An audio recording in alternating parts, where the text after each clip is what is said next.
If the commissioners can make their way to the dais, it is 4:30, and we do need to get on with public forum because we do have a very packed meeting tonight.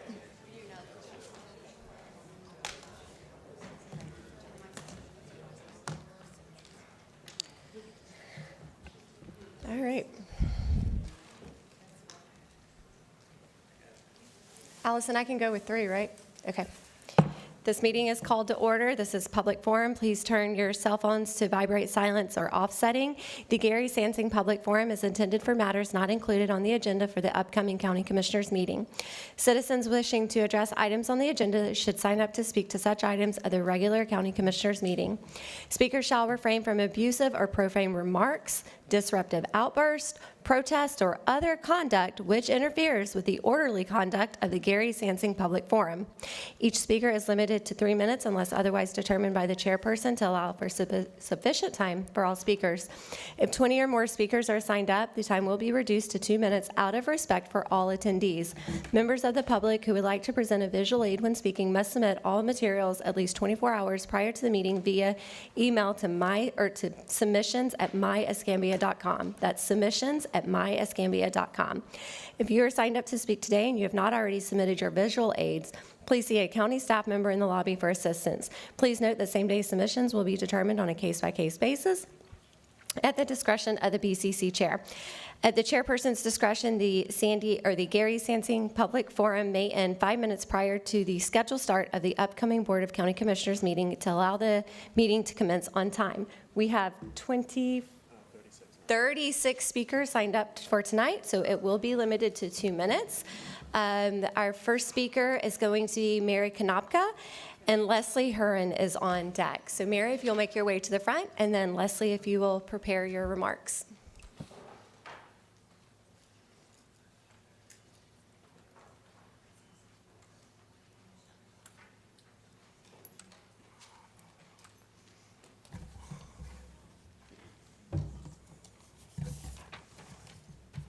Okay, I'm ready.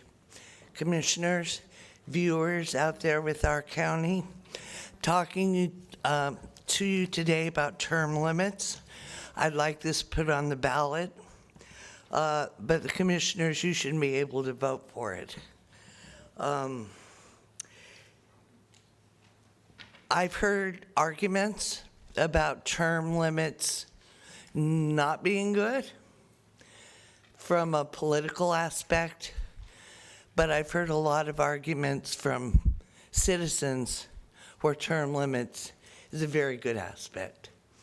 A lot of citizens feel that the longer you're in office, the more lackadaisical you become, ignore things, are there for the money and reputation, can create a good old boy system. So I really urge you to consider term limits. You might want to have a discussion that WEAR airs on the pros and cons of term limits. You can also do a survey. WEAR does surveys. Yes or no, you want this or not? They just did a survey about what Reeves just did about rebranding, and 84% of the people thought that he shouldn't have done it the way he did it. So WEAR would be an effective means of polling. Thank you. Thank you. Leslie Huron. Leslie? Okay. Angela Underwood. And after Angela, we have Tony Hobbs. Thank you. First of all, my message today is a plea for using common sense, fairness, and caution. My name is Tony Hobbs, and my wife and I own 4 condominiums at Indigo and Perdido Key. And I would say that most of us believe that the public should be able to enjoy the beachfronts to which true customary use applies. That being said, our property has been stringently operated as a private beach for more than 20 years with the evidentiary documentation to prove it.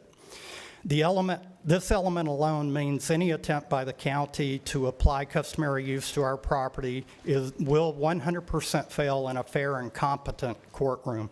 I respectfully ask the commissioners to become fully informed before scheduling a vote on this matter. In my opinion, our county attorney's office is still trying to get up to speed on this complex area of litigation, and they have already shown that they have difficulty accurately advising the commission. For example, the customary use presentation created by Allison Rogers' office for this discussion has at least one glaring error, and they know it. The presentation portrays that us landowners would have the burden of proving in court that customary use does not apply to our property. That is patently incorrect. The exact opposite is true. Once in court, the county has to prove all 4 customary use elements or they lose. I noticed they skipped page 3 of their presentation this morning. This isn't a new law, it's an old law, and proving customary use is rarely possible. Walton County tried it and spent or reported $8 million in court and lost on over 92% of their attempts, losing on 1,099 parcels.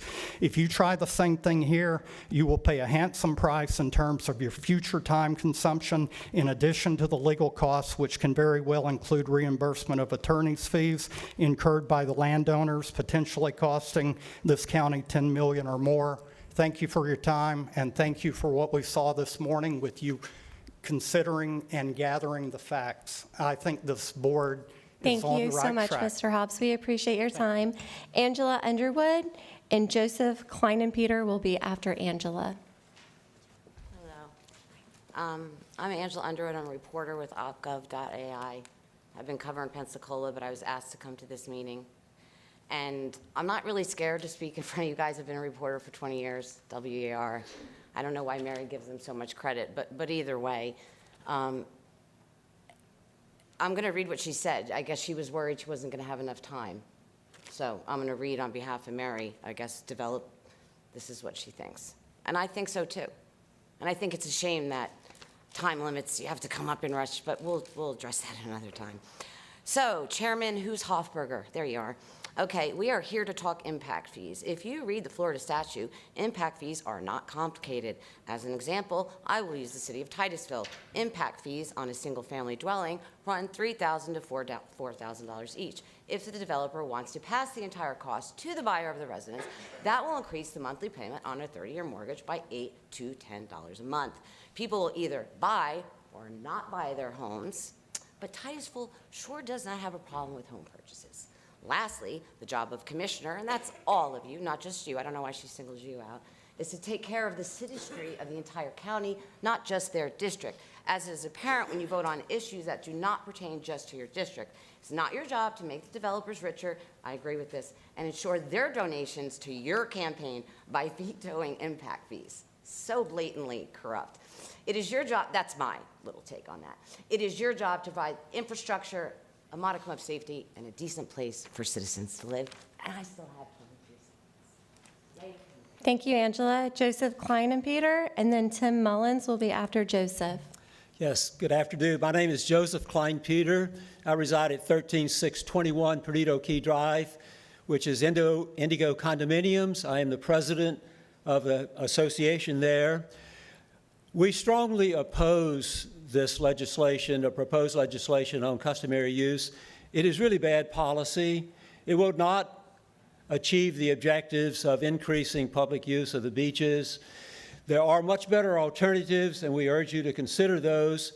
Our private beaches are a very small part of the total beach available on Perdido Key. And so you've got the state park and the national seashore, much of which is largely unused for a good part, well, always, even during the summer when I walk down there. Our beaches, on the other hand, during the summer are packed shoulder to shoulder. If you put more people on them, it's not good for anybody. As my fellow owner, Mr. Hobbs, stated, we have been good stewards. We pay a huge amount of taxes. We bring a lot of revenue, a huge amount of tourism revenue in the range of $4 million a year to Perdido Key, along with the other condos. We have a big impact on the economy there. We take care of our beaches. There are things that the county could do that would really bring about better access and better use of the beaches. Again, you will not get that by passing this legislation. It is legally flawed. It goes against our constitutional rights to private ownership. The county has given us a deed to that land. We've paid all of our taxes. We encourage you strongly to vote against that and also to look at better options. There are much better options using available land. You have a lot of influence with the state and federal government. Surely there are things that intelligent, capable people like yourselves can do so you don't have to try to take away our land and our constitutional rights. Thank you. Yes, sir, thank you. We appreciate you. Tim Mullins, and then Brad Ferrara will be after Tim. And I'm pretty sure I mispronounced your last name. I apologize. Thank you. Hello. My purpose today is to make sure the commissioners are aware that a binding final judgment was signed by a judge in 1978 that clearly ruled that the dry sand area between the current La Playa and Sandy Key condominiums and the mean high tide line is not available to the public. The county attorney has been informed of this previous ruling, which puts a problematic hole in the middle of a 4,000-foot area between Perdido Sun and Vista Del Mar that they seem to be recommending as a customary use ordinance. In 1977, landowner Napier Eaton Pelt filed a suit against named defendants, including Escambia County. This seems like double jeopardy of sorts for the county to claim that the public can use land that a judge has already ruled they cannot. Bear in mind that this ruling is talk about all of the land north of the wet sand line and the condos between known as La Playa and Sandy Key condominiums. That is 1,000 feet of the 4,000 feet that the county attorney seemed to recommend just this morning to the commissioners as being a viable consideration for customary use. I will read to you exactly what the judgment says in part. Plaintiff's title is hereby quieted and confirmed against the rights of all defendants, including the general public and all other defendants, have no right to utilize, pass over, or park on the aforesaid property. The judgment further states all counterclaims of the defendant, Escambia County, Florida, except as expressly granted herein, are found to be without merit and are denied. So commissioners. Thank you, sir. We appreciate your time. Brad Ferrara, you're up, and then Doyle Wooten, you're next. Good evening. My name is Brad Farah, and my wife and I are full-time residents at La Riva West of Perdido Key, and I am vice president of our board. We bought here for the quiet and natural beauty and the private beach. Please vote no for this customary use proposal. Perdido Key does not have the bridge, road, and parking infrastructure for more beachgoers. The two state parks and large federal park are underutilized. It will harm the protected wildlife. It will harm the quiet enjoyment of owners. It will be costly liability and maintenance to the county. This is something that happens in communist countries like China, North Korea, and Russia. And I'm sure there's not many communists in this room. So you already have a 75-foot easement that you chose to enforce after not using it for 75 years. If you take our private beach, the county should pay us, the legal owners, for it. Please vote no. Thank you, and I do appreciate your service and your time. Thank you very much. Yes, sir. Thank you so much. Doyle Wooten, and then Mary Ann Casey will be after Doyle.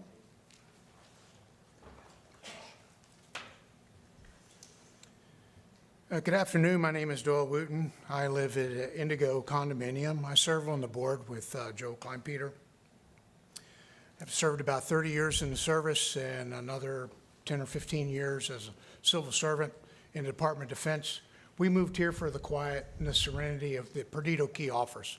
It's really a gem in disguise, and we thought that we found the perfect place to retire until this started coming up about customary use. We've done a great job at Perdido Key, particularly Indigo Condominium, keeping our beach well-maintained,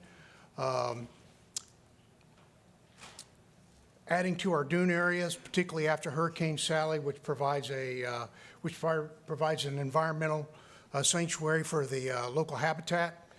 And we do a really good job of trying to keep it secure, just particularly above the mean water line. Now, I would say that a customary use would be an improper taking of America's fundamental rights, and we believe that that's not fair to folks that are Indigo or any of the associated condominiums that pay pretty good property taxes for there. And in addition, the tourism brings quite a bit to Indigo or into the Perdido Key area. I think I just did a real quick research of something like $22 million a year come into the Escambia County, for tourism.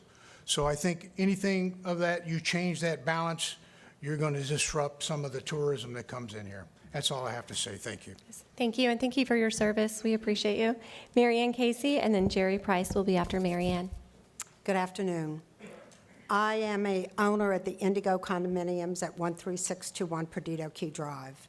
We purchased our unit 4 years ago for the use of my entire family, my children, and my 4 grandchildren, which range in ages from 6 to 17.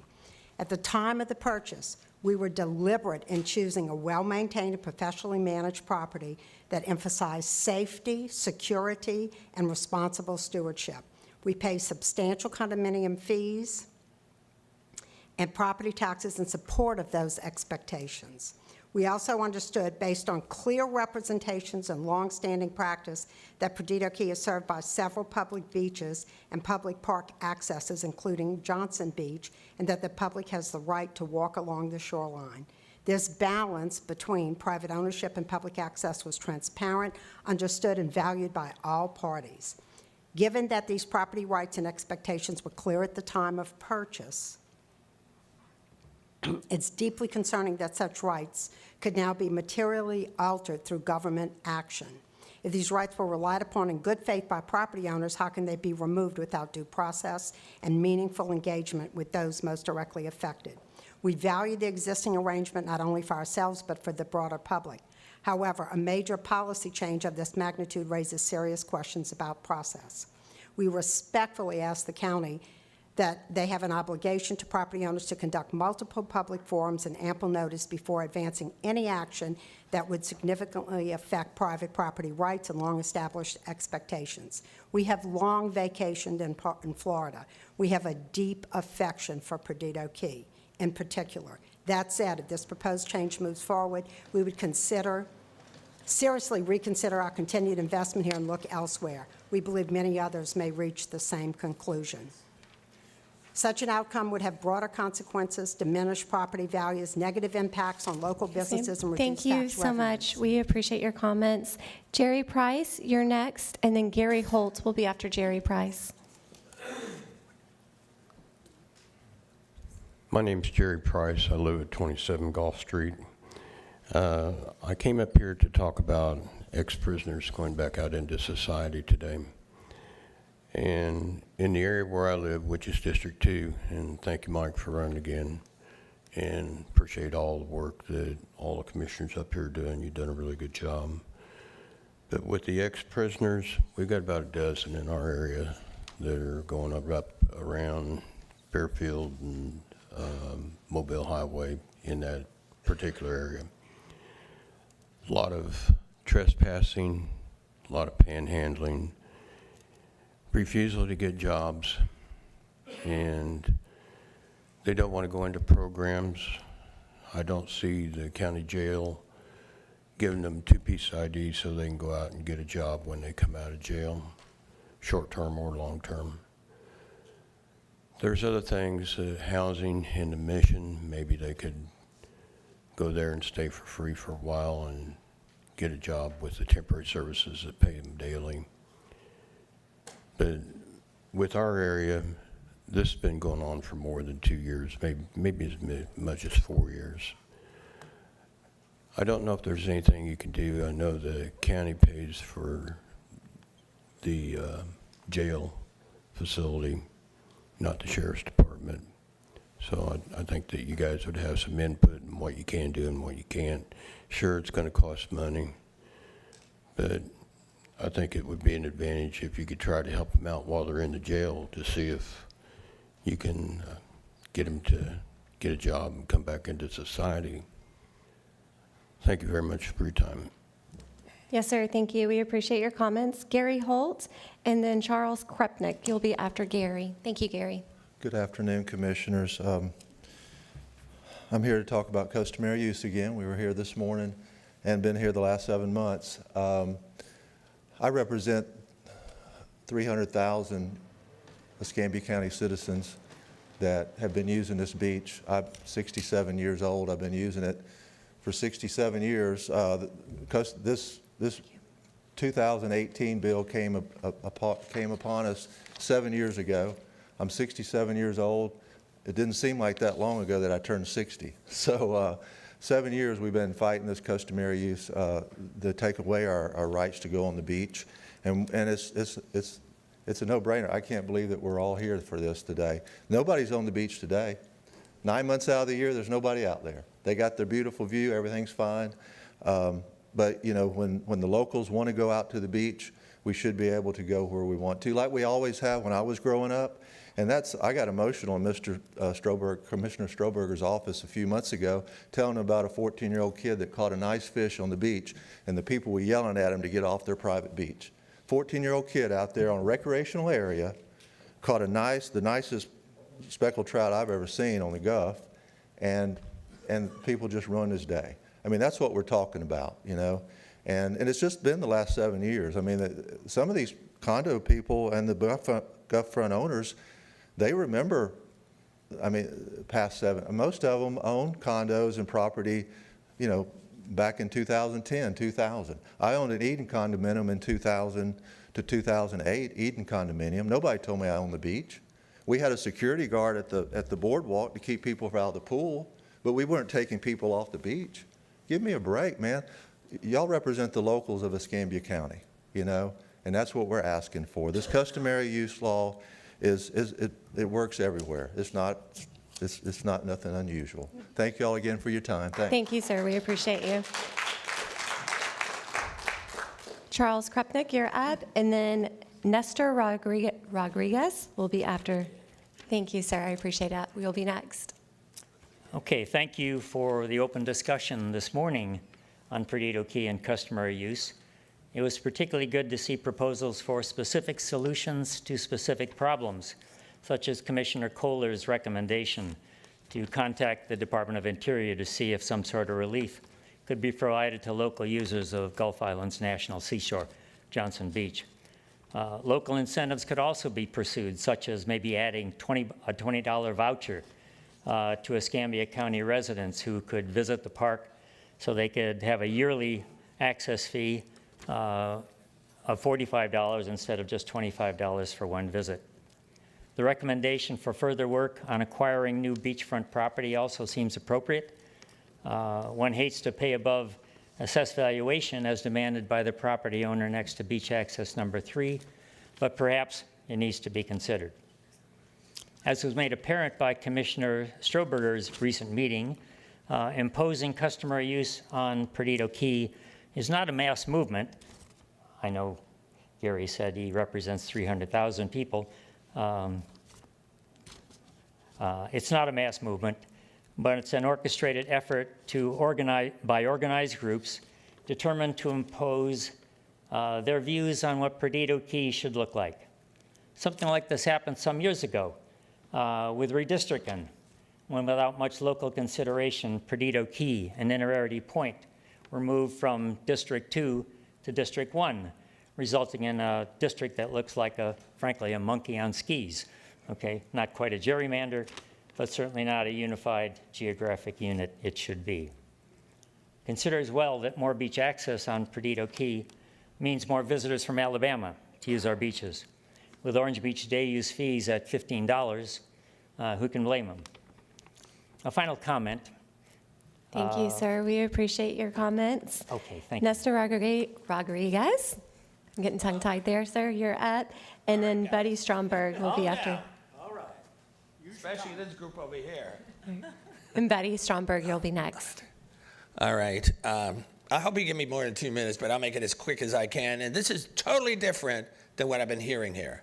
I'm not going to sit here and talk about the how much money the county's getting and all that stuff. And I live in Indigo on Perdido Key Drive. But I'm not going to sit here and bore you to death about all the taxes you're collecting and all this other stuff. What I want to talk about is something called the turtles. Nobody talks about the turtles, right? The loggerhead turtle. Do you know, if you were to drive up, go over the bridge and go towards Perdido Key Drive and see Indigo, the two buildings, you'll notice one thing that the other buildings don't have.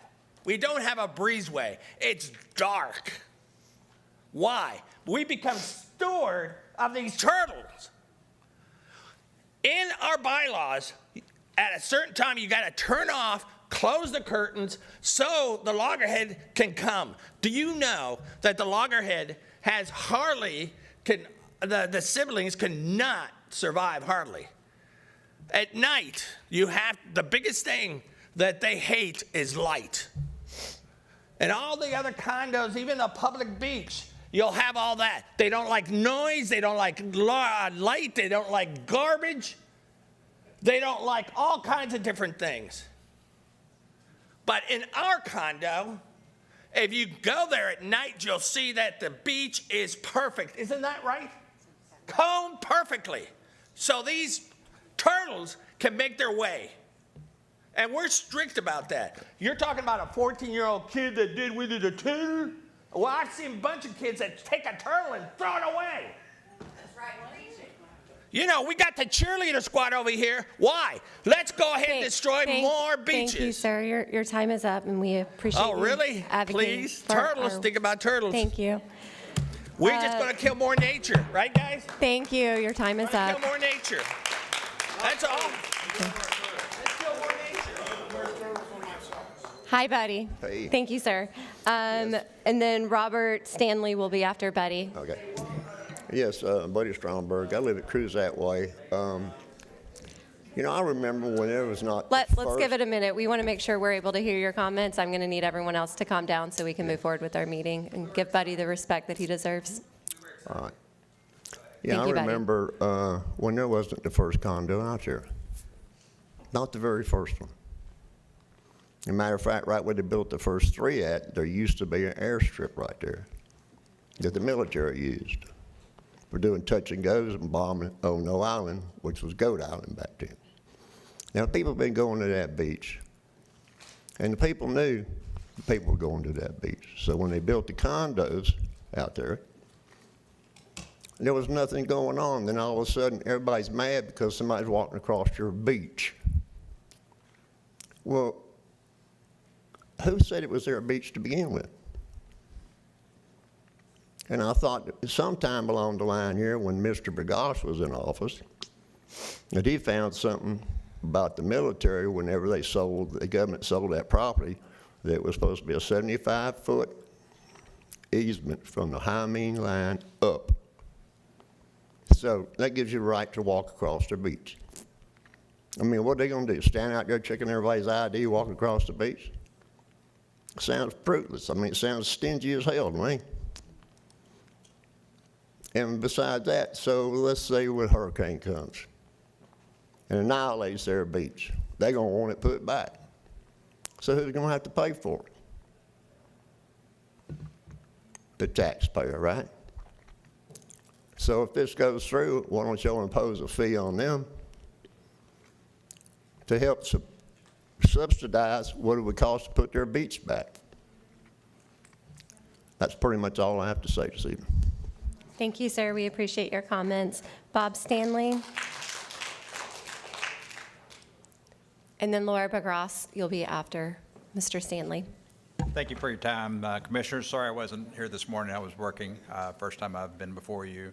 Voting resident of Escambia County. I'm a bit unique. I own residential property in Perdido and also beachfront property. There's interest in one of my backyards, not the other yet. I would ask that the Commissioners consider other alternatives. Representing Palacio, I'm on the board there. I will tell you, we've talked with legal counsel. We intend to vigorously defend our personal property rights.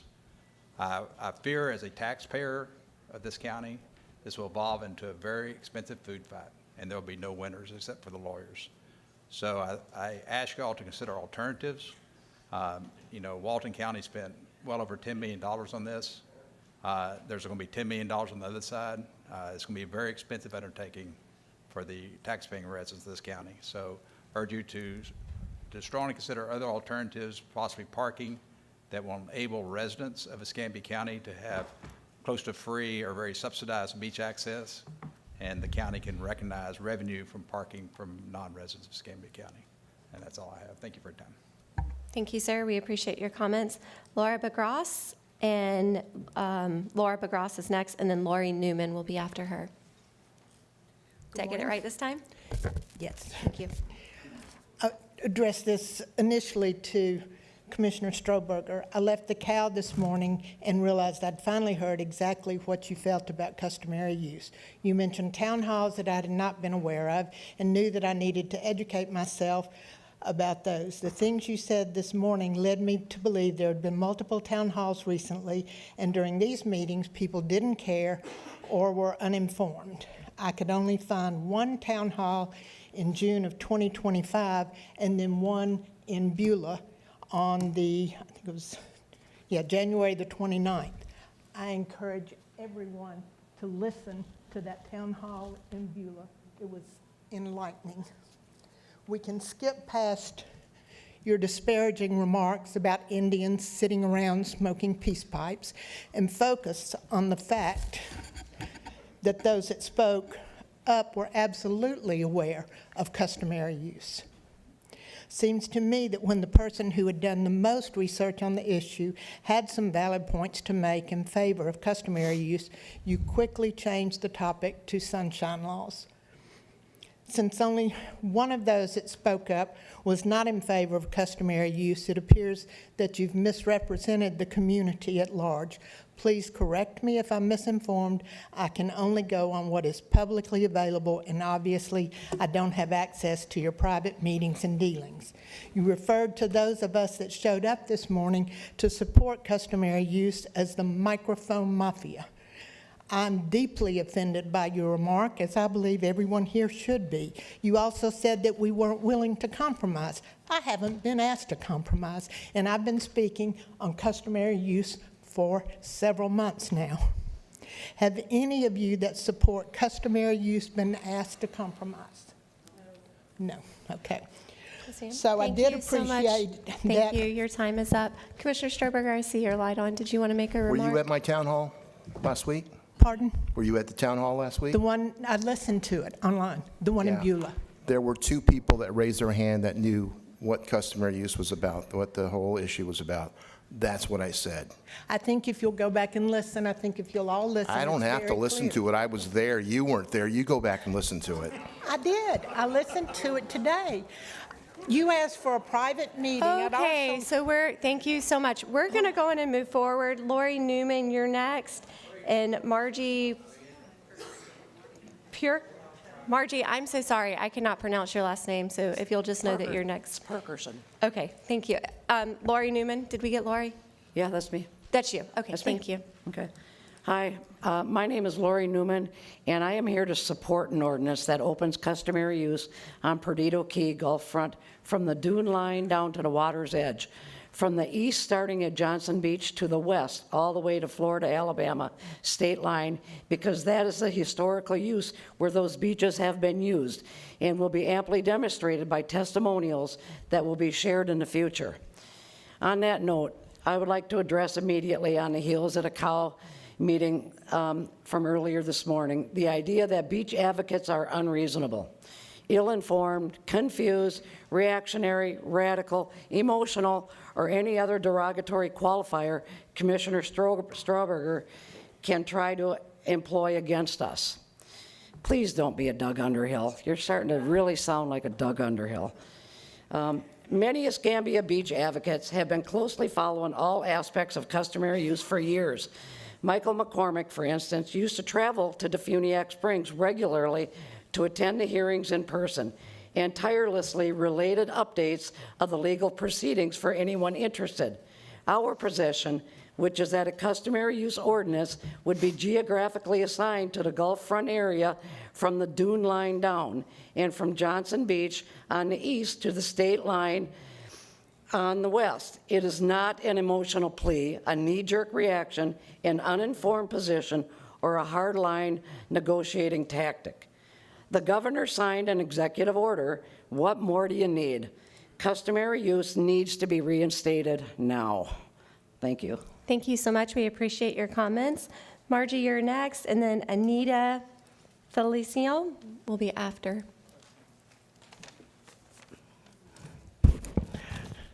My name is Margie Perkerson, and I am here to support an ordinance that opens customary use on Perdido Key Golf front from the dune line down to the water's edge, from the east starting at Johnson Beach to the west all the way to the Florida-Alabama state line. I believe all of the commissioners, as well as the public, should have access to and be able to read for themselves the complete deeds originally conveying all the golf front publicly to publicly held land. It would seem imperative that the commissioners have access to the actual documentations of these deeds to determine whether, as with federal assessment area, critical language or definitions might have dropped out of the deeds over time somewhere in the chain of title.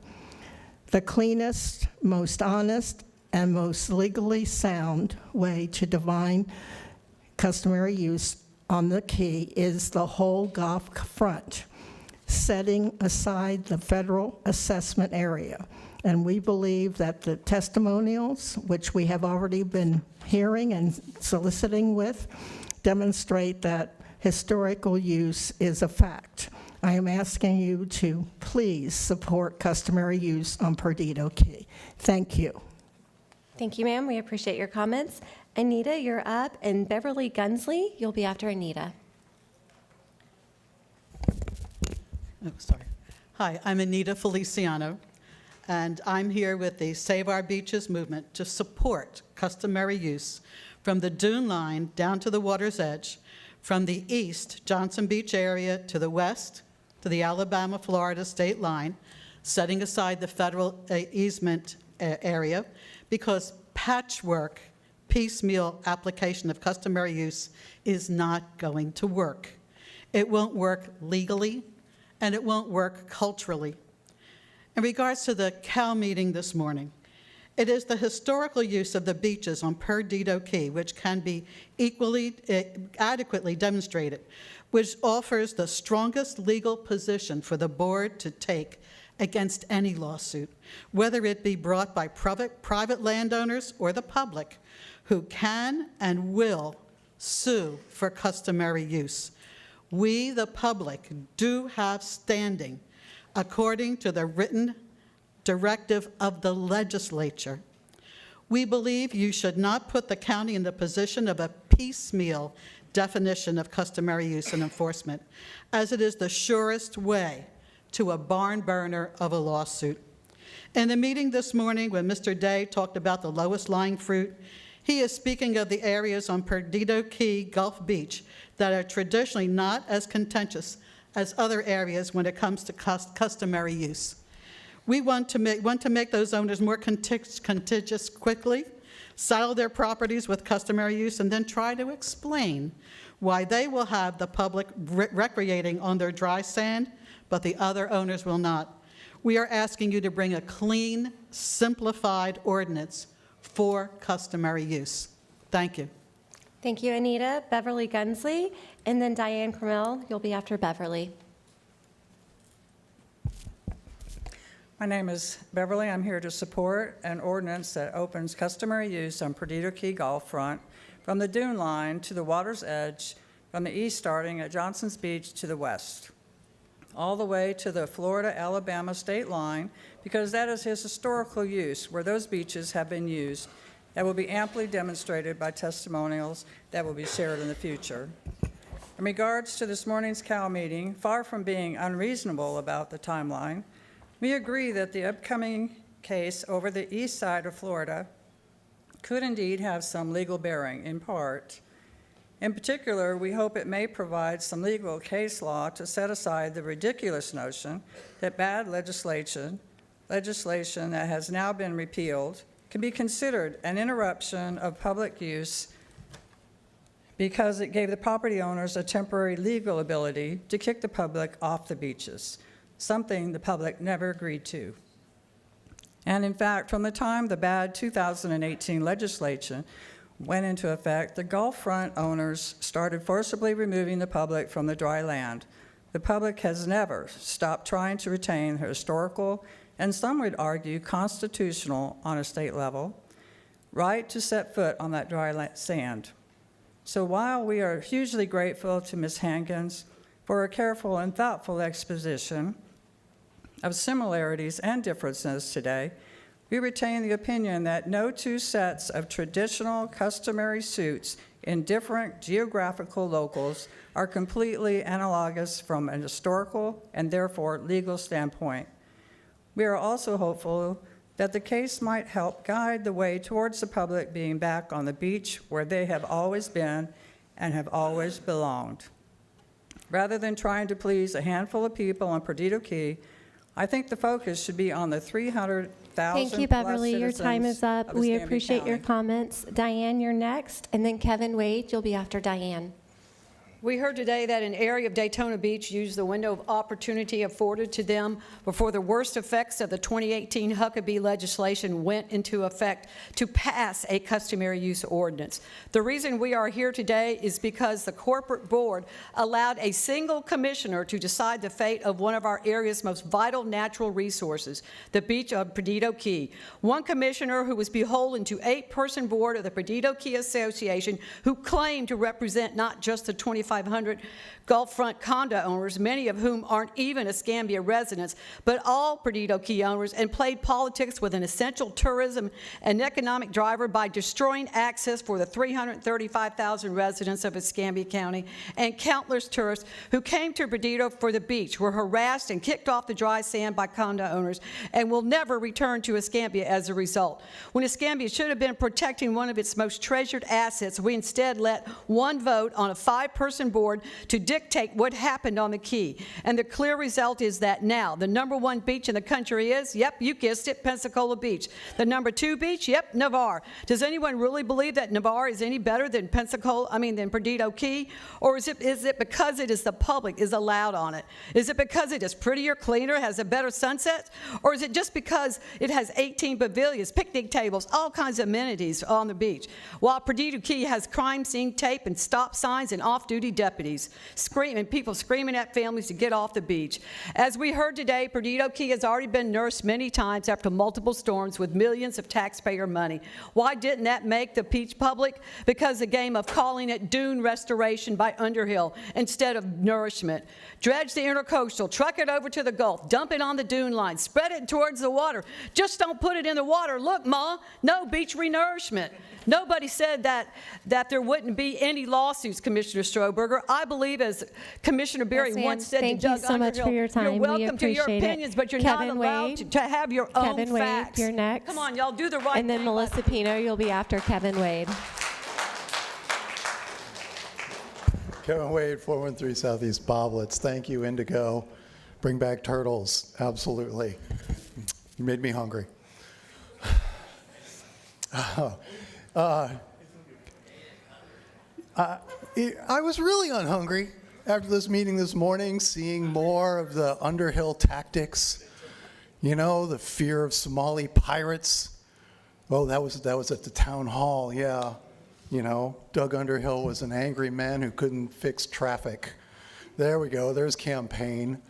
Sit up there, go ahead, and the rest of us down here, we're hoping, we're praying that the 4 good commissioners understand their fiscal, their moral, their legal, and their ethical obligations to help Commissioner May's a good guide- commissioner, too. Am I speaking? Y'all, that's enough. That's enough. Can we back up and give Kevin another 20 seconds, please? Thank you. You know, you could have gone ahead and explained that the problem between you and one of these people in the audience this morning was that as a horrible commissioner's aide, you threatened the man with incarceration and jail time for flying a drone about this big in a public park, about that big. You as a commissioner's aide, you did this, okay?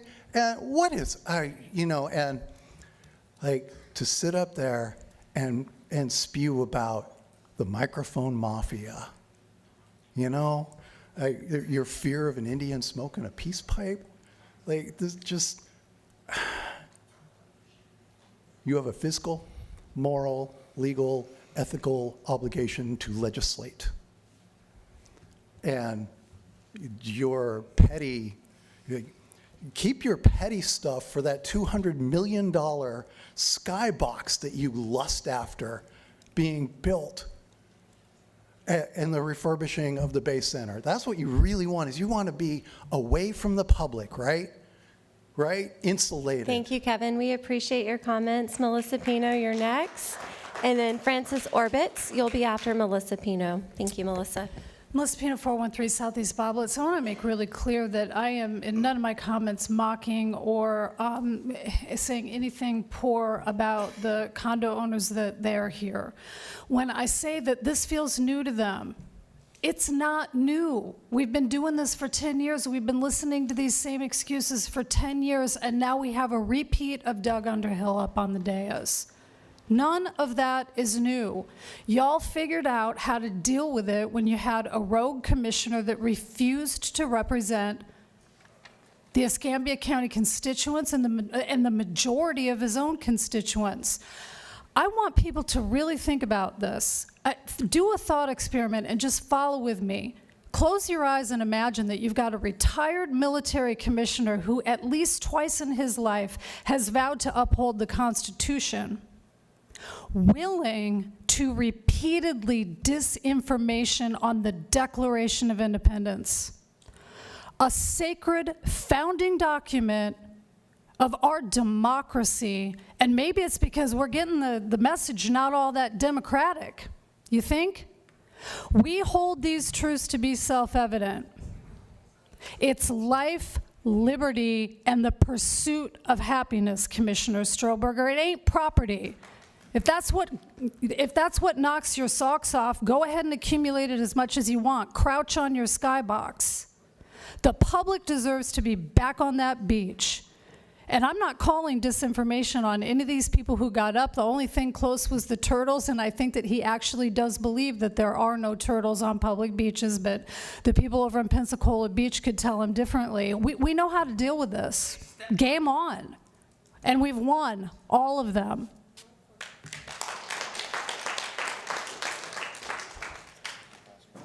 No. Okay. Did you want to say something? I never threatened anybody, so I don't know where that story came from. But we can talk about it. I see the guy back there. He was the one waving the finger this morning. So consider the source to begin with. Thank you. I appreciate it. Francis, you're Francis. Wonderful. Thank you. And then Larry Downs Jr., you'll be after Francis. All right. Good afternoon. I was also here this morning, and after hearing that meeting, I decided to come back. I think the one thing that keeps putting the fear of what's happening here is the fact that all of you have been put on this commission to represent everybody in Escambia County. That's 350,000 people. And I don't think it's fair to consider a small percentage of people that that are so fortunate to be able to live on the water, okay? They're very fortunate.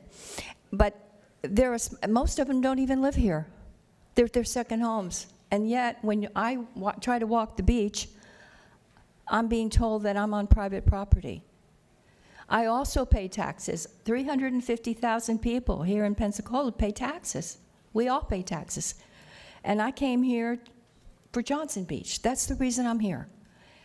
And it hurts me very deeply to know that I cannot enjoy the beach anymore. And I feel that you all need to realize that you're representing all of us, not just a small portion of the county. Thank you. Thank you. I got one more thing, excuse me, Madam Chair. No, sir, please sit down. No more outbursts. Sit down, please, sir. Thank you. Larry Downs, you're next. Do you mind if I make a comment? Yes, Commissioner Stroberger has a comment, Yeah. and then Larry Downs, if you'll make your way. When I hear people speaking, I listen to what they're saying. I also look up to find out where they vote, where they live. And Francis, I know that you live in District 1, but I've seen District 5 people speaking. There was a woman over there, doesn't even live in the county, that was speaking. So everybody over on this side of the chambers lives on Perdido Key. So I am listening to my constituents, I am.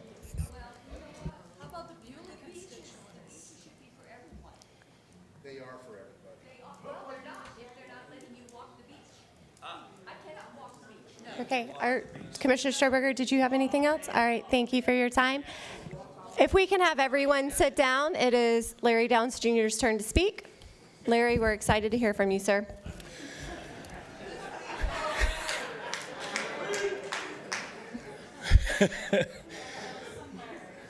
Larry Downs Jr. Plumbing LLC, because fecal matters. Hey, I went to the State House yesterday. I wish I had more time to tell you all about it, but went to the Senate and the House meeting. They didn't like me wearing my cowboy hat in the chambers. You believe that? It's okay to wear a little saucer hat or a garb of some sort. That's all right, but not a cowboy hat. Isn't that weird?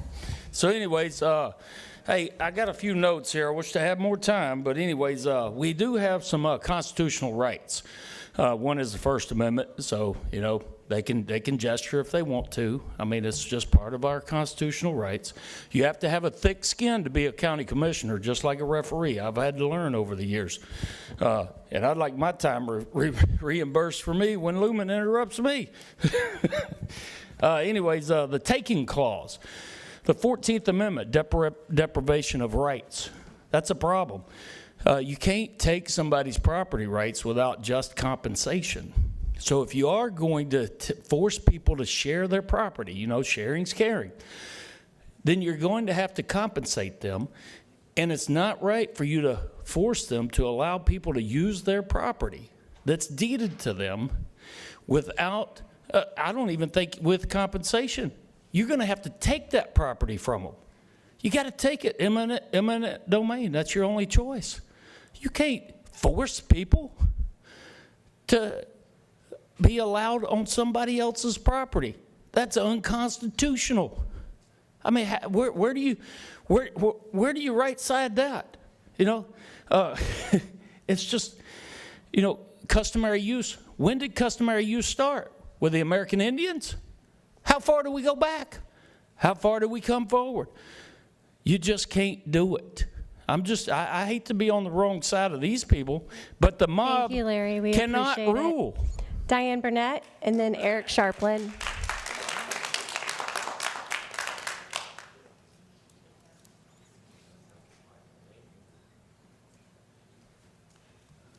Good evening. My name's Diane Burnett, and I sent an 15-ish. email to all of y'all a couple days ago, and I thank you, Commissioner Hoffenberger, for your response. I appreciate it.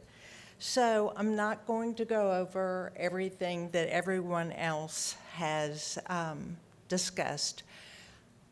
I represent, well, I'm a condo owner, Beach Colony West, and that's what I'm here representing. I do want to talk to you about Public Beach. Let me see. 247 acres of public beach are open to the public on Perdido Key. That's the state-owned property. That takes, and if you look at your long-range plan, you have areas defined on the key as recreation, and that's those lands. You have other areas defined as mixed use and other areas as residential. So I do want to talk about, please consider an alternative to customary use. And again, I want to reiterate, this is a can, not shall, whereas your comprehensive plan does say things like shall and the county will. And there are levels of service defined in your comprehensive plan for public utilities. Beach access is not one of those that have been considered yet. There have been over 725 residences built on Perdido Key. Yes, ma'am. This thing does Thank not you so include- much. Your time is up. We do appreciate it, and you can All feel right. free to email us as well. Eric Sharplin, you're up, and then Connie Walker, you will be after Eric Sharplin.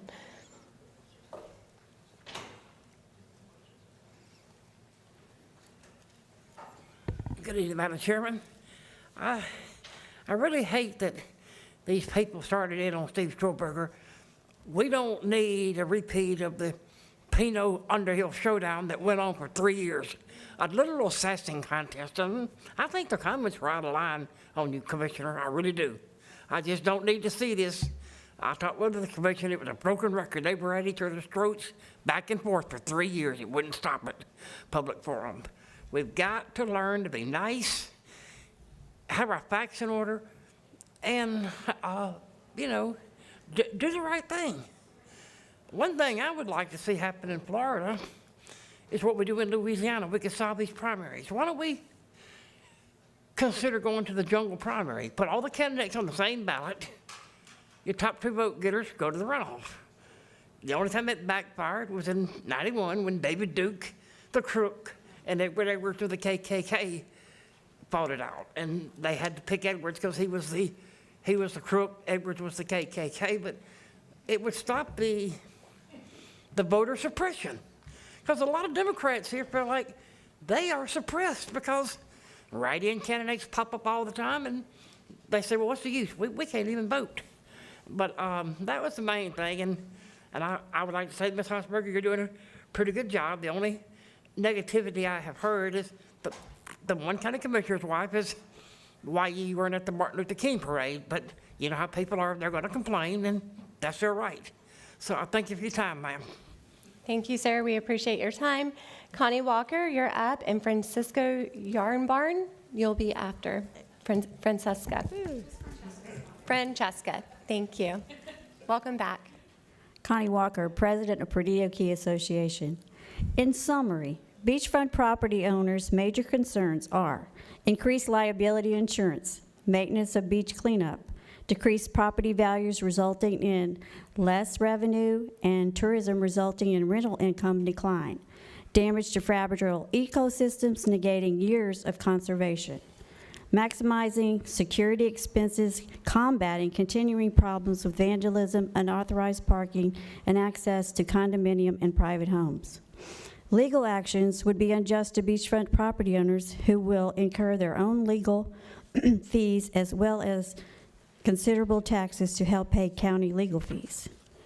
In summary, beachfront property owners' suggestions for viable public access solutions are: partnership with Perdido State Park to subsidize parking in nearby public access points. 2, reduce daily rates, entrance fees at Johnson Beach. Seasonal family pass during peak summer months. I suggested way back a possible beach mouse pass for families during that time.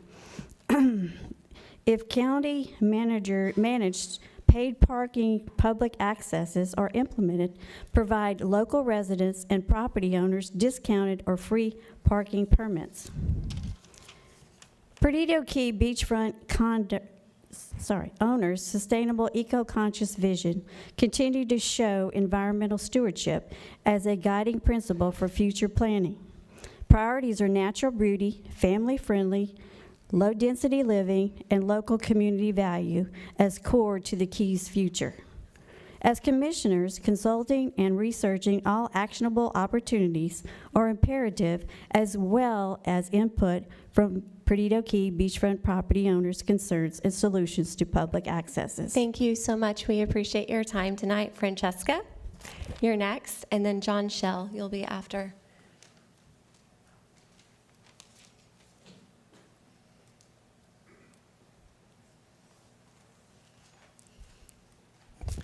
Hi, I'm Francesca, and I am for customer use. I think that, you can own a condo, but you should not have the entire beachfront. People should be able to walk on the beach. I understand, if you're fortunate, but I have seen what condos have done. I used to live in Tampa. When one condo's built, one beach is built, one beach is built. I have said this before. Y'all have not seen this. I started surfing here, and I was talking to a surfer the other day, and I asked him what red tide he didn't even know what it is. In Tampa, we have red tide warnings. We have bacterial flesh-eating tide warnings, because what happens is, I know y'all say that you take care of it, but the city takes care of it better, because they do the nourishment, they do everything. And once you start blocking everything off, you own your property, you have a deed, but the beach itself on the shore, y'all don't own that. I don't think y'all own that. We should be able to walk on the beach. We should be able to walk off. And y'all represent, this is the people's beach, not the lobbyists, not the Wall Street elites. I'm really sorry. When you own a condo like that on the beach, y'all are the top 1%. And y'all are nice people, and I was talking to some of y'all, but that belongs to the people, like everyone else here. And that is another reason why I have actually announced for the Florida House Street District 1 to represent the people. And that is the most important thing to me. So thank you. Thank you for your time. John Shell. And then Andy Prince will be after John. Good afternoon. I'm John Shell. How are you guys doing today? This is entertaining. Yeah, I started Upward Intuition in 2015, and we were advocates for the Blake Doyle Skate Park, and raised some funds. We actually worked with the county and Commissioner May on some restore funding that led for the design of the Hollis Williams Park that the skate park is a part of, and it's been really just a blessing having this skate park. I came from there, skated today. It's enjoyed by a lot of people in the community, both young and old. And we're actually have been working on doing whatever we can to create more spaces and opportunities for not just skateboarders, but scooters, bikes, rollerblades, things like that. So here today because last week the Chimes Way Skate Park was removed. And so just with our role in Upward Intuition, a lot of people look to us and they're just kind of asking, what's going on? Is there a plan in place to replace the park. And so I'm here today not to complain, but we just want to be a resource and do whatever we can to work with the county to find a solution, because that was a park that, even though it was older, it was loved and enjoyed by a lot of people in the skate community. So hope that we can be a resource however we can, and appreciate your time. Yes, sir. Thank you. We appreciate your time as well. Andy Prince. Andy, and then Al Armin will be next. Hi, I'm Andy Prince. I work with John. I'm president at Upward Intuition. I'm here to speak about the removal of the Chimes Way Skate Park as well, which is District 3. Currently, Blake Doyle Skate Park is the only well-built free public skate park in our area, and demand has clearly outgrown capacity. It's also worth noting that Blake Doyle took over 8 years of advocacy, fundraising, and volunteer time to build. The issue here is simple. Our wheeled sports community is growing, but our skatable spaces are shrinking. Recently, we have lost Gull Point and now Chimes Way, both in the same way. Ramps were removed without notice and without a plan for replacement or upgrade. Meanwhile, we continue to see consistent investment in other public sports facilities like basketball, pickleball, tennis, etc. Chimes Way was removed due to issues unrelated to skateboarding, homeless sheltering, and neglected maintenance. Yet skaters are the ones who are bearing the consequences. I just ask that the county recognize these spaces are more than places to skate. They are places of belonging for all the people that use them, especially for the youth that are not involved in non-traditional sports. Upward Intuition is not here just to complain, but we are here to help. If Chimes Way isn't the right place to rebuild, let's find the right one. Let's rethink just putting metal ramps on a slab. Let's invest in a simple, durable, well-designed skate space that lasts and the community will take pride in, just like they do the Blake Doyle Skate Park. If the county is going to take away a well-loved skate park, I truly hope they know how seriously it affects the people that use it. We really hope you hear our voice. This is an opportunity to build something better. We are here to help, so please don't put us at the bottom of the list. If we want to keep kids out of trouble, off drugs, and support physical and mental health, we have to give them something positive to do. We need well-built spaces to do that. Let's work together, find a solution, and replace what has been taken away. Thank you.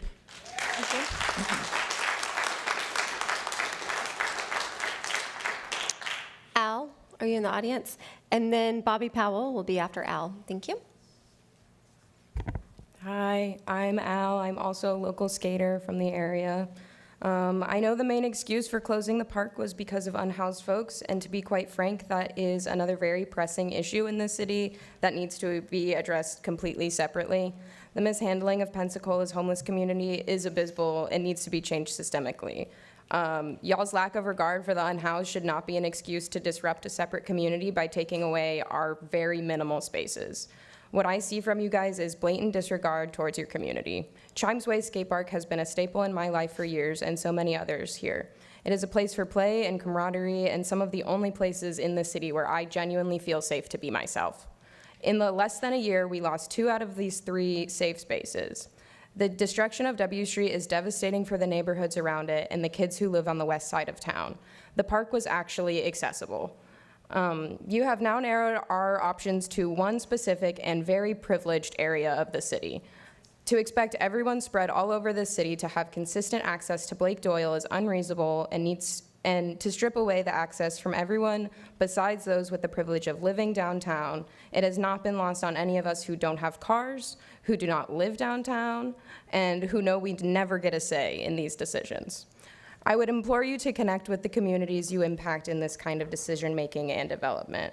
I had plenty of ideas on how you guys could get involved with us in my original spiel, but obviously had to cut my time down. I really feel like there are plenty of simple solutions that can be considered moving forward. I see all the money in this city funneled to tourism and the downtown and East Hill area. There is much more to this city than a small radius of downtown. The people who make downtown operate and fuel tourism live all over this city, and we deserve nice parks too. I do hope to see you again soon to discuss plans for the new skate parks that will go up there. Mr. Lumen, this park is in your district, and maybe folks went over your head to demo this, but I'm letting you know the community pressure is on, and we will be speaking more in the future. Thank you so much for your comments. Bobby Powell. Thank you. And then Kenyon Morrell will be after Bobby.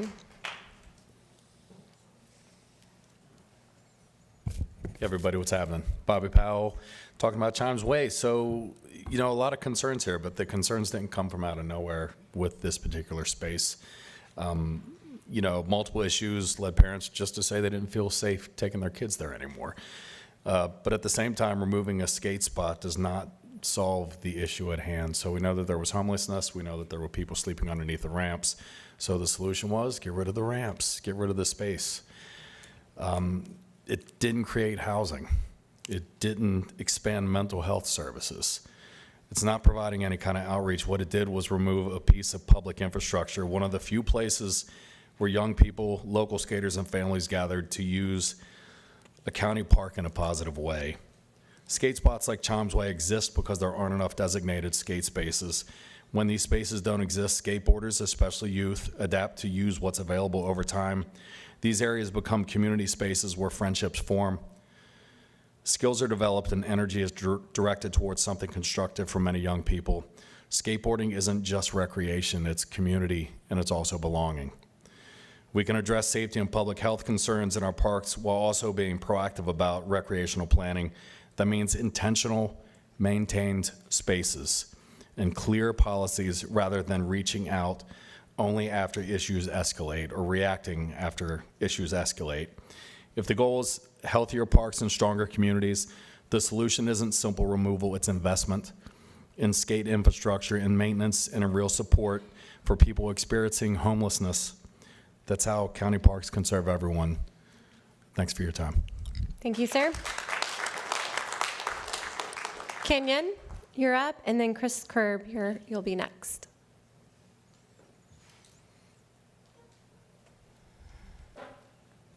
Hey, good afternoon. I just wanted to stand and show support of the skateboard community. Skateboarding my whole life, lifelong resident of this area. So Chimes Way was very important to us. My main questions are, what kind of delegated the reason for removal other than just having some trash, homeless people occupying it? I don't understand how it couldn't just have been cleaned up and, just cleaned up and fixed up a little bit. Does the county not have maintenance workers that could pick up trash and remove graffiti? It just seems like kind of a broad sweep to remove unsightly object or, a park that could have easily been kind of cleaned up maybe it couldn't have. But another question I want to add on is these ramps were prefabbed and had been around for a decade or so. Have you destroyed them, or could we possibly put a plan to move them to a better neighborhood if that's the issue? Or I'd like to see what could be done about building another area that could have a skate park if that area was just maybe not pristine enough or a safe area. Maybe something on the north end of town, District 5, that'd be great to have something closer to where I live, or even back where, Goal Point was. You got these concrete pads, and it'd be great to put something back there. Appreciate it. Thanks, guys. Thank you for your time. We appreciate it. Chris Kerb, you're up, and Russell Stark, you'll be after Chris Kerb. Yes, ma'am. Thank you for the update. I appreciate it. Russell Stark, and then Michael McCormick. You'll be after Russell. Hey, my name's Russell Stark. I live in Old East Hill. I'm about 4 blocks from Blake Doyle. I really didn't have anything prepared to say, but just did want to show support with the Chimes Way and just let you guys know how important these things are for our community. That had been around quite a while, and it was just so abrupt the way it was gone, like almost overnight, where no one really gave any input. And we've been to so many input meetings to try to establish stuff. We know how long it takes to get something created, and so it's a little disappointing that it went that quick. But why we're here is I'm also on the board with Upward Intuition, is to let you know that we are here and available and would like to be part of anything going forward, to lend our expertise, lend our volunteer work to bring out people that are passionate about it, and hopefully we can do something back at Chimes Way, or if not, in other places. We've done things in the city so far. We've had a lot of different projects. We do skate clinics and various things, and we want that to continue.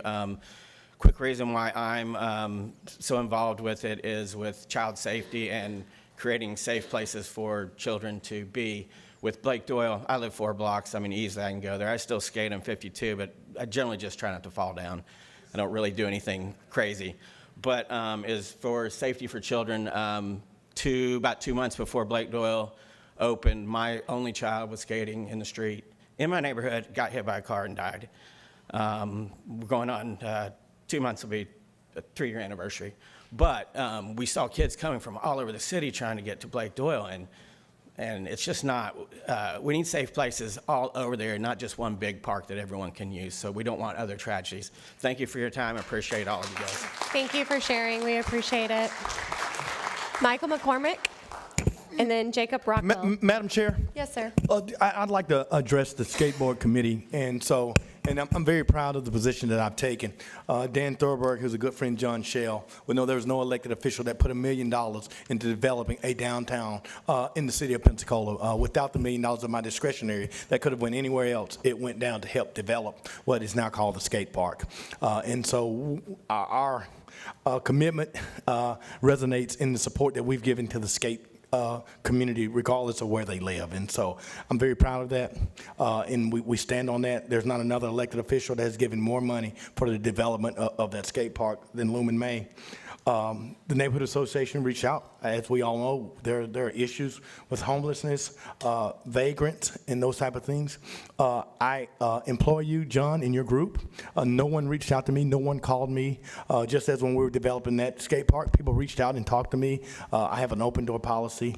I'm always going to be an advocate for the least of them, and for me to resolve it. I don't resolve it in public meetings in a 2-minute speech. I'm happy to have a conversation and do what's best for the community, what's best for that neighborhood association, and what's best for each of you. Feel free to call my office at 850-595-4930. I always have that discussion. I won't have it publicly. Call me. Most of you know me. Dan, most of you know me. I'm probably as visible as any elected official in this community downtown. So just feel free to call me. Happy to have the conversation, and we can resolve it. We just won't resolve it in a public meeting. So thank you all so much, and I know that I've always supported the skate community. Thank you.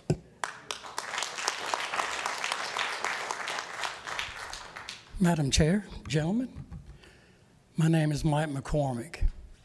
I'm here to support customary use on Perdido Key. It was in that support and past that I found, shall we say, rediscovered that 75-foot easement in the Golden Mile, as I refer to it. The gentleman that signed that property over to the developers in 1957 had foresight. He saw the possibility and the eventuality that people buying that property would try to remove an ancient and customary use of that beach. People for thousands of years have used that beach for recreation and nourishment. They go out and fish to feed their families. Not so much today, probably, but people still go out and fish, and just as important, people like to go out and enjoy the beautiful nature that God provided. So, he also gave you a footprint or a blueprint, if you want to look at it that way, for what you can do on the rest of the island, because that 75-foot stays. That is a dedicated easement in perpetuity. You can't take it away. We will not abandon it. So, you have that as a blueprint to use for what you can Thank you, sir. We appreciate it. Your declare time is on up. the rest of the island. Jacob Thank you. Rockwell, you're next, and then Carolyn Grawley. You'll be after Jacob.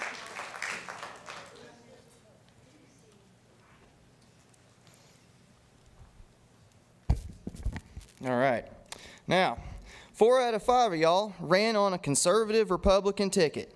You submitted your resume to the people of Escambia County, and they hired you to do a job.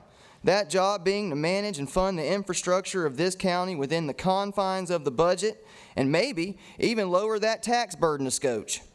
It didn't mean raise taxes, and it sure as heck doesn't mean getting creative to fund an $889 million building project downtown, 5 months removed from saying you didn't do your job and couldn't pay for the firefighters. You admitted to us not 5 months ago you weren't doing the job you were hired to do. Fires weren't going to get put out, you said, as you voted 5-0 to raise our taxes. And now you want to get creative when it comes to a major building project? Where was all this creativity with the firefighters? Make it make sense. So far, only one of you has actually acted like a conservative and done the job that she was hired to do. So thank you, Ms. Hoffberger. Also, special shout out to Pam Childers. I don't think she's here. Nope. For denying these flim-flams their nonsensical discretionary expenditures. In my actually conservative opinion, that discretionary amount should be $500, not $50,000. We can't trust politicians with a little $50,000 discretionary account, and they want us to trust them with $189 million in creative funding for the Civic Center. Lord have mercy. All that being said, the second y'all enact a plan to significantly reduce the tax rate on a tax I shouldn't be paying in the first place is the week I show up here, say I was wrong, give y'all all the praise in the world, and shut up the rest of y'all's terms. No more emails, no more phone calls, and no more of these. But until y'all show me something besides higher taxes, creatively funded boondoggles, and bigger government, the 3 of you guys will be designated rhinos. So please, shut me up. Thank you, Jacob. Stop We making me appreciate come your here. comments. I have better things to do. Carolyn, you're up, and then Corey Bush, you will be after Miss Carolyn.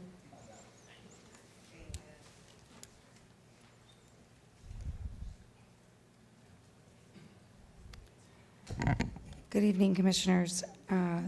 Carolyn Growey from Center for Independent Living. The first portion of my public comment is coming to you from Cameron Boyd, who's from Arcadia.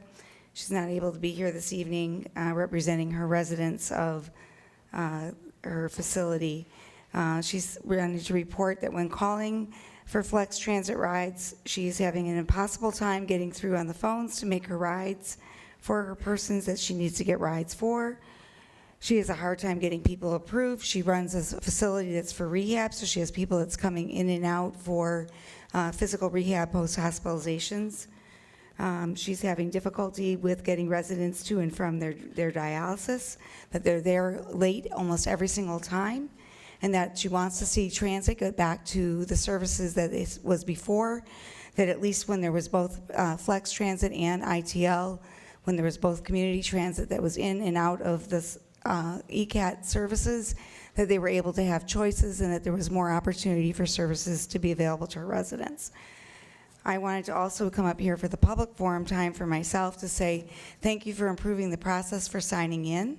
It was much easier today when you have 2 people out there. It's a way that people are able to have time to get in here for all these wonderful public persons that are giving their time. I agree with having customary use be there. I agree for having people be able to give their input for the Chimes Way. I know that Lumen May makes himself available. I agree that it's much better when we all can give our time to each of you to give our input.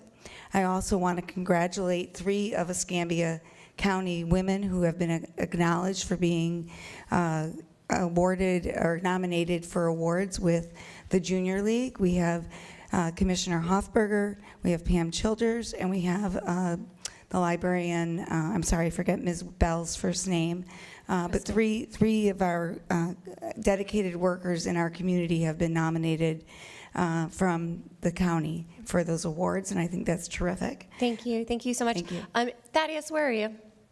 Is Thaddeus here? Davenport? Yes, okay. She has a contact from Arcadia that's needing help scheduling rides, if you can get with her. Thank you. Yes, ma'am. Corey Bush and Norman Jetter will be after Corey.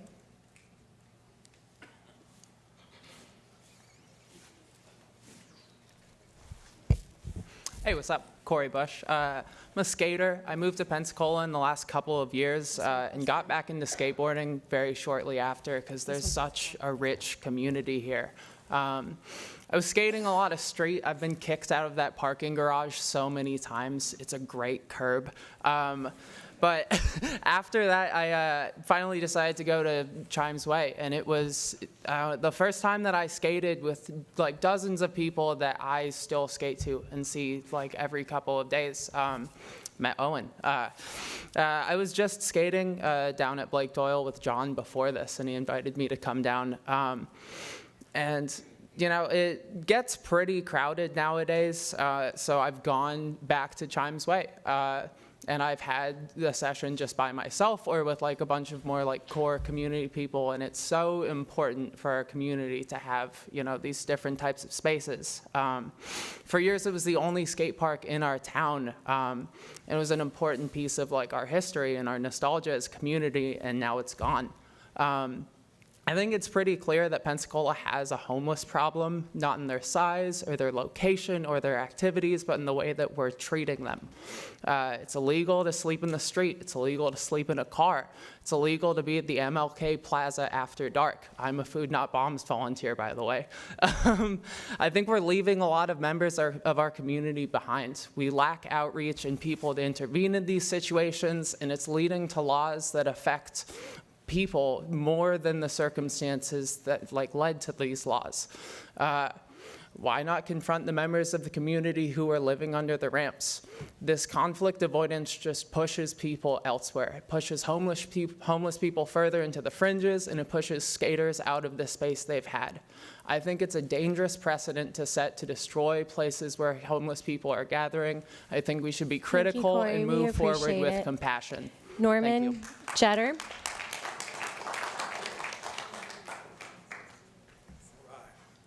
And Owen Henderson, you'll be next. Norman Jeter, 5514 Bobolink Road. Thank you very much for having me up here. Myself and my family, we moved to Gulf Beach, which is what it was called at that time, in 1970, and I was like, I think 11 years old, and we sold the place shortly after Hurricane Ivan. The time I lived there as a child and as a teenager, customary use was just, that was all there was. There were dune buggies, there were people surf fishing, there were surfers, there were picnics, there were people that would come and shark fish at night. There were beach fires when that was legal. The beach belonged to the public. There was nobody that lived there. Weren't many folks that lived on the beach anyway, but if you owned property on that beach, you knew that your property line stopped at the dune, at where the vegetation stopped and the white sand begun. The white sand all the way to the water was open to the public. There was no question about it. My dad, you know, he had a great way of questioning everything. He never questioned it.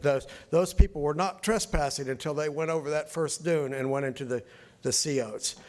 There was never a problem with people. A little trash every once in a while. Not really though. There was some automobile accidents out on the main road, but as far as all this debauchery you're talking about with people on the beach, even back then, when it was kind of like the wild, wild west out there, the beach was a peaceful family place to be, and it's what I was raised there. I had a sister and a brother that was raised there, and I've raised 3 children there. They spent, as a single parent, they spent a lot of their time at my mother's house, and so basically my 3 children were also raised there. It was the way the beach was supposed to be. It's the way the beach is, and all this talk about, these condo owners, they were told they were buying that property all the way to the water. Well, I kind of have to call BS on that, because there is I got property Thank you, descriptions. sir. We appreciate your comments. Thank you very much. Owen Henderson, you're next, and then William Clay.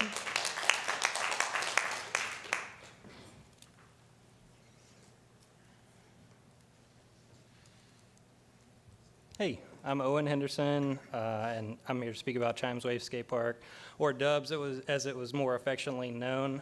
Chimes Way was a place to learn, a place for friendship, and a melting pot. The majority of skateboarders that frequent Blake Doyle Skate Park every day first started at Chimes Way. In later years, Chimes Way fell into disrepair. The ramps began to lose bolts and panels, leaving access for the unhoused to sleep under them. The rails broke from their posts, leaving jagged metal stumps. We continued to show up and skate. The ramps at Chimes Way were never updated or maintained. This is why the park fell into the state that it is today.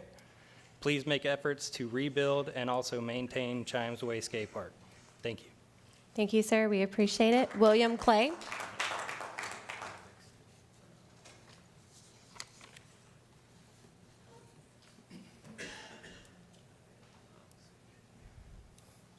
Good afternoon. My name is William Clay. I've been down here several times before, and I want to start off by asking, is the county still federally tax exempt? The Escambia County still federally tax exempt? Is it still state tax exempt? The reason that I ask is my focus is on compliance. Where are you with your federal compliance package? What about your state compliance? Where are you in compliance with Title I with these tax dollars? Title VI, Title VII, Title 29, who's in charge of that? The Title VI program.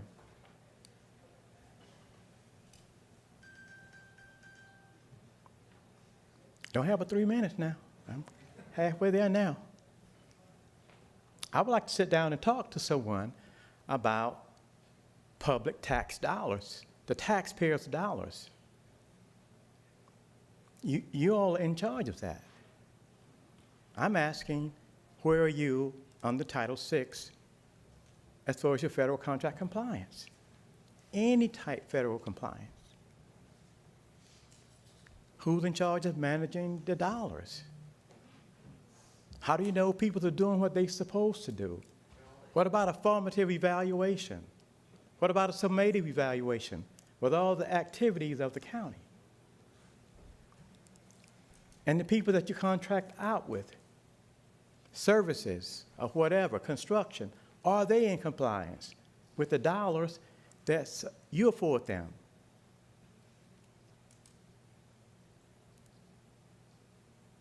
Yes, sir. Thank you so much for your comments. We do appreciate it. Madam Attorney. Yes, sir. William, the Title VI, I would say that we're in compliance with all the grants or any of those things. Allison, are you aware of any of those titles that he's referring to? Yes, and I have met with Mr. Clay previously. You may remember he came before us a couple of years ago, and I'm certainly willing to sit down and meet with him again. I know he had done some public records requests of us back at that time a couple years ago. We are in compliance with all those obligations, but we're certainly willing to have an interaction with him to answer his questions. Mr. Clay, I would just say, and I thank you. I think you've kind of had the same remarks at our Children's Trust. So I think that, if you meet with our legal team as well as meet with the legal team at the trust to make sure we're in compliance and get a better understanding. And I'd welcome you to come back once you get those answers. 'Cause I think that we did this, Allison, a couple of years ago. And so if you do that, then come back to us. Commissioner Stroberger? Okay, I think that was our last speaker, Yes, so sir. Thank you. So I want to make something clear about the word property. The word property was taken out of the Constitution because it was considered sensitive, because there was slavery and there were land disputes. But it's part of the framework that influenced the American founders. The concept remains embedded in law. It's in the Fifth Amendment, the 14th Amendment. It says, "Nor shall any state deprive any person of life, liberty, or property without due process of law." It's foundational. Property rights is explicitly protected in constitutional law. Thank you. Yes, sir. Thank you. We're going to take you want a 10-minute? Yeah.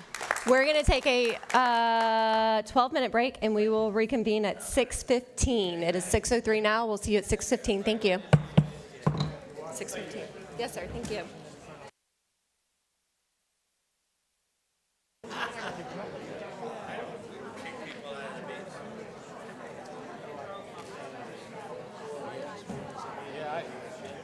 I get your emails. I've been to a couple meetings, and I really appreciate it. And you're very articulate. I wish I was more articulate. I'm just too. No, you did a great job. I'll get a summary out. Thank you guys. I just wanted to hit something we're not talking about.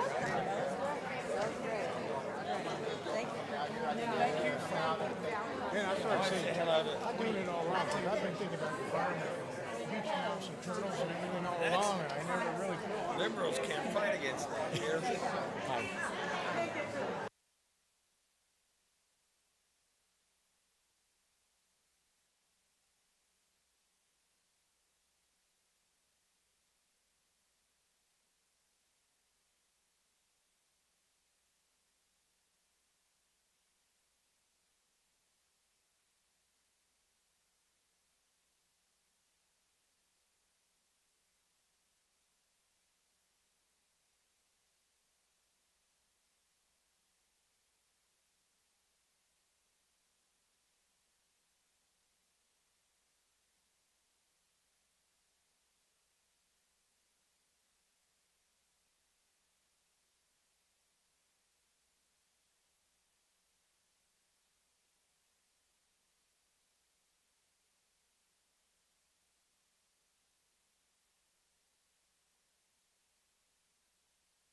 It is now 6:15. If you are a county commissioner, if you could make your way back to the dais, please. It is 6:15.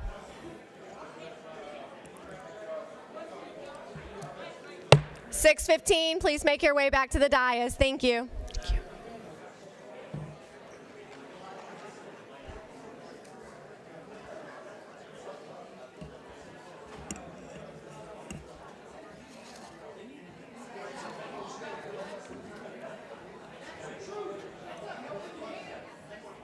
All right, if everyone in the audience could have a seat or make an exit, that would be much appreciated. It is 6:15, and we're going to move on with convening our meeting.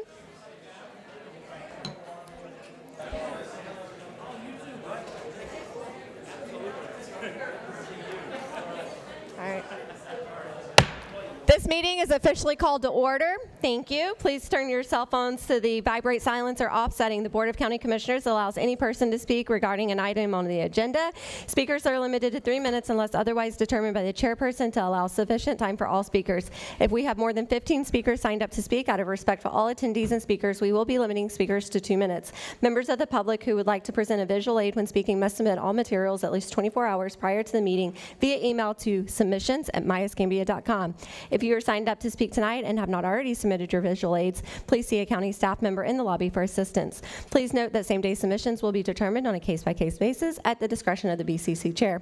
Speakers shall refrain from abusive or profane remarks, disruptive outbursts, protests, or other conduct which interferes with the orderly conduct of this meeting. Upon completion of the public comment period, discussion is limited to board members and questions raised by the board. Commissioner Berry, you have the invocation for this evening. Yes, ma'am. Thank you, Madam Chair. If my friend Pastor Ted Kachar make his way forward in his other duties, in his personal duties, he's at St. Monica's Episcopal Church. Nice to see you this evening. Thank you for being Commissioner. here. Appreciate it. Or if you need a job at the city, you should go see him. Absolutely. So thank you, Madam Chair and members of the commission for this opportunity. I'm Ted Kirscher at St. Monica's Episcopal Church in Cantonment. And Monday was 40 days after Christmas. And in our faith tradition, we use that day to recognize Jesus as the light of the world. And so in that spirit, I offer this prayer tonight. Let us pray. Gracious and living God, we give you thanks for these men and women before us who've accepted the responsibility of public service. We thank you for their willingness to serve the people of this county. Grant them wisdom beyond their own, discernment in complex decisions, and the humility to listen. Strengthen them to seek what is just, wise, and life-giving for all they serve. We pray for all those who serve our county, our first responders and other public servants whose daily work sustains the well-being of our community. Bless them, protect them, and keep them in your care. And now, gracious God, we ask your blessing upon this meeting. May the conversations held be guided by truth, respect, and goodwill. And may the outcomes reflect what is best for Escambia County and faithful to the trust that you've placed in these leaders. May your light guide our steps, and may your peace rest upon this work. Amen. Commissioner Stroberger, would you lead us in the pledge, please? Please join me in the pledge. I pledge allegiance To the flag of the United States of America and to the republic for which it stands, one nation, under God, indivisible, with liberty and justice for all. Thank you for being down here this evening, Ted. I apologize for the late start and love seeing the grandchildren at Gonzales Methodist with our kids. So nice to see you. Thank you. Ted, I just want to personally thank you, Ted. I think one of my fondest memories at my father's funeral at Greater Union, seeing you there and serving in Subwest Rotary with you and serving on the Watchdog Committee and seeing your transformation into ministry. We appreciate it. And we know we ran long, and the mayor is about to give his State of the City address, and you work for him. So we recognize that you got to get out of here. But thank you for your service, Ted, to our community. Thank you. Are there any items to be added to the agenda at this time? Madam Chair, I would just like to add that what we discussed this morning, and we can maybe have the staff bring it up next meeting, to have some sort of proposal that the board could vote on to submit to the Department of Interior for a daily fee for Johnson's Beach, and that's the only thing I'd like to put on the agenda. Okay. Do we need a discussion? I feel like we agreed on that this morning. Do you just want to put it on the next agenda to vote on, or did you want to discuss That's tonight? fine. I think that's fine. Jose's gonna Mike, help. what's your request? I mean, what are you requesting? I'm just trying to mirror the state park as the same fee, because the current thing is you pay $25, you get 7 days, or you pay $45 for the year. And I think if we mirrored what the state park did, requested that at 4 for a daily fee would be a little bit more reasonable for some people. Okay. I mean, I'm all about waiving the entire fee. I mean, my mom and dad went to Johnson Beach, and it's the only beach they can go to. So, I mean, I'm all about waiving I would the like fee. that as well. I mean, if we want to have a option A, B, and C, I'm fine with that as well. Yeah. It's the people's beach. Okay. Commissioner Berry. Thank you, Madam Chair. I did have an add-on. It's a District 5 appointment to the Board of Adjustment that was distributed and is part of the agenda now. Nothing else. Yes, sir. Thank you. Commissioner May? No, ma'am, Madam Chair. Wonderful. Thank you. Do we have a motion to adopt the agenda? So move. Do we, all in favor? 5-0. Thank you. I don't have anything. I got one thing I wanted to add. No, I don't. I'm just kidding. Do you have 27 speakers to go with that? Commissioner Kohler, Commissioner's Forum. Yeah, thank you, Madam Chair. I had a lot. We've had a lot of good stuff going on, but I want to just start. I'm going to talk for a few minutes tonight. I know you were with me on last Saturday at the governmental prayer breakfast. One of our former commissioners, Commissioner Wilson Robertson, was there, and he's been involved with that organization for almost since the beginning. It was the 50th year for it. And, you know, he's no spring chicken anymore, but he was still up there and doing the nice things. And then, of course, our Congressman Petronas spoke. And then the awardee was the Mayor of Gulf Breeze, Mayor Shuttler. So that was very nice. I got a lot of accolades to put out tonight. And it starts with Robert Kirchenfield. I'll start with you and Bob Chico Association and the Marine Advisory Committee and Barry Johnson. And then it goes to our Natural Resource Department and Robert Turpin. And then it goes to us working with the Legislative Affairs to put forward a proposal to the state that was one of our legislative priorities that looks like it's going to move forward on derelict vessels because the complication of it throughout the state. And this shows what working with other commissioners across the state can do, and it looks like this bill will pass, and it'll be a major move for environmental impacts across the state, and it happened right here in Escambia County. So I want to thank everyone that worked on that. No one gets to put the only feather in their cap, but there was a lot of people that were involved in that. Second thing, we had a meeting last week at Bio Davenport, and there was probably 50 people there. It got to do with White Island. White Island's going to be an enormous, beautiful impact for the county and the west side. We've dealt with a few things that the staff have overcome that I think were been addressed by the community. And as we move forward with that project, there's a huge engagement both by the base, community support, school support, the estuary, to help plant with the 700,000 seagrasses and 1,000 trees that we're going to start doing starting in March and April. And so just want to thank Ryan Kirby specifically for putting that brief on and for all the hard work that's been done. We're not quite done yet, but we're getting close. And if you've been out there, it's pretty amazing. It's going to be a really good fortification project for the base. Next week when I'm up in DC, one of the things that we haven't got all the salary recovery funds. And this project alone will help fortify the base and protect it, hopefully, from any further devastating damages from hurricanes. My number 4 thing is I had a constituent calling this week asking about the numbers on blight. And I said, well, I'll tell him to you. So I went back and had my aide, Dorothy, get with Code. Since November of 2022, Code has done 534 cases just in District 2. 5,735 have been closed. 199 are still open. We have abated Marcello's, the Polka Dot Building, Sonic, the Jackson Car Wash, the Tire Lady.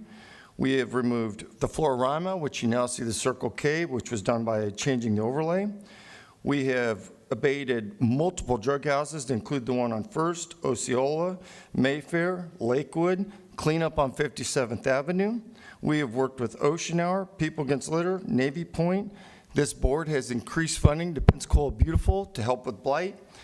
And lastly, we even have put up signs and marketing tools with buses and signs on the street to keep Escambia beautiful. So if you live in District 2, you clearly know that we're fighting blight, and everyone knows that. So those are the actual numbers. And so if you're not aware of that, you may not live in Escambia County. South Navy Boulevard. I want to talk about this. This is another huge win.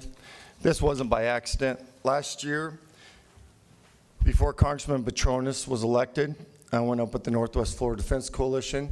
We met with Congressman Elzey, Congressman Dunn, Congressman Franklin, the Appropriation Committee, and we worked diligently to try to push this across the start line, really, at that point. Congressman Petronis got elected and immediately took action, and as you know, this week we got it across the Senate. We got $3 million that affects every one of us in the county, because we have a lot of veterans that go to Barrancas to be buried, and it was an absolute embarrassment of what they had to go through to get there, and that's going to change. Next week, when we go to the Northwest Florida Defense Coalition, I wanted to highlight some of the projects that we're working for to discuss so the people understand. We're still working with 3260, the hangar, which we need additional funding, the unfunded Sally Hurricane Recovery, the Cyber Mission Training Facility, which I don't want to get too much into detail, but there's a potential expansion at that at Corey, which we'll look into. Obviously, the pool replacement and the Coast Guard future training site will be a hot topic, as the DHS will be announcing. I'm being told by them, hopefully late February, the sites will be looked at for possible that future training site. And lastly, and this is something special for me, I worked in New Orleans from 2015 to 2018 for running a medical clinic. I have two favorite football teams, the Denver Broncos and the New Orleans Saints. My wife worked for a guy named Murph that worked at Holy Rosary that's been the football ball boy for 40 years. And so I was fortunate over the time there that he would get me signed stuff for the Saints. So tonight, the NFL is probably going to induct Drew Brees, one of the most classy quarterbacks in the NFL. It's going to happen in a few hours. I think it's going to happen. And I'm rooting for Drew Brees because he's a man of integrity, a great sportsman, and deserves it. So, Drew, for millions of people across the coast, thank you for this hat you signed. God bless you. I hope you get it tonight, buddy. That's all I have. And Pensacola Beach is the official beach of the New Orleans Saints. Commissioner Berry? Thank you, Madam Chair. I'll be very brief, given the fact we're running a little bit behind. But I want to thank our fellow public servant and constitutional officer, Scott Lunsford. 2 weeks from today, on the 19th, he's going to have the mobile identification and licensing office. They're going to spend the day up in Century doing driver's license services, vehicle services, taking tax payments, those kind of things. Spending the day up there, I certainly appreciate that. Want to explicitly thank Azalea Trace. They had their annual residents meeting last Monday. I was able to make it out there and spend a few hours with their residents and do a couple hours of question and answer with a very enthusiastic, very knowledgeable resident base. And it's in District 5, so I don't know that anybody else would have a reason to know their turnout for their precinct, but the turnout of Zoe Trace is upwards of the mid-90s% wise for every election, primary and general. So they're a very active group, and I want to thank them for the invitation, spending some time with the board as well as the resident population. Thank you.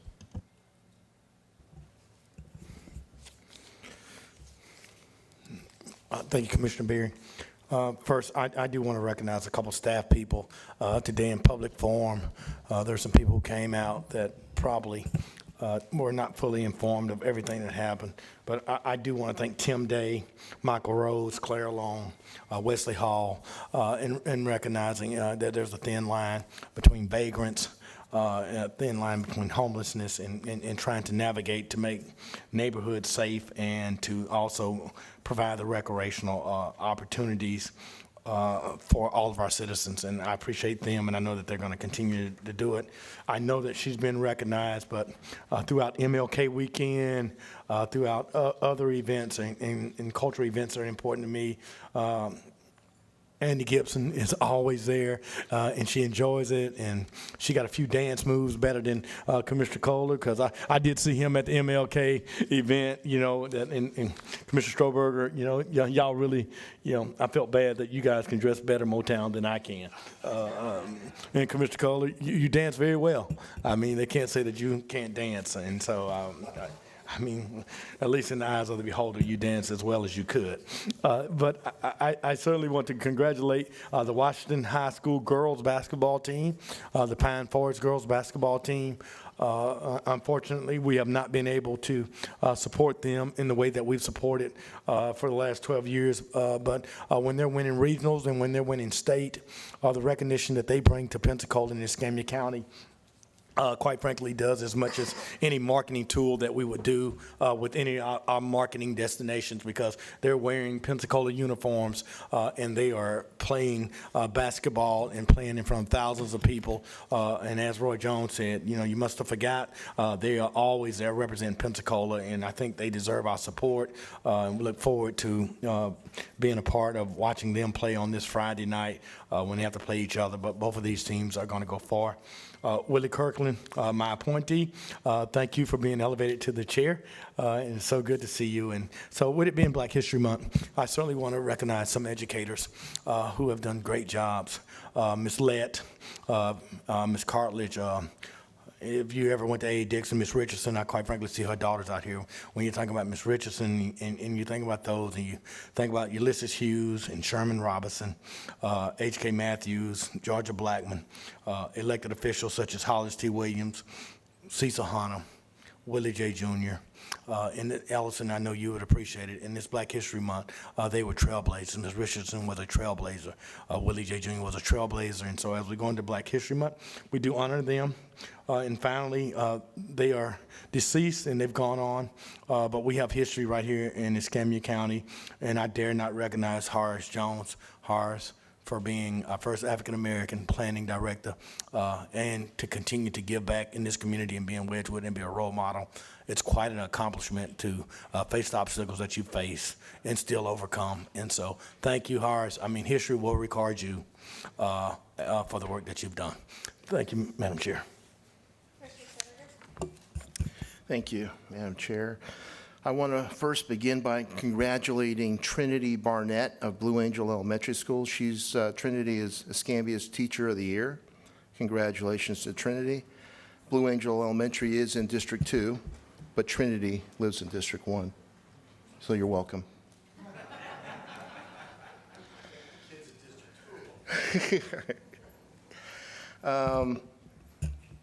The third annual Dining for Disaster is coming on March 26th.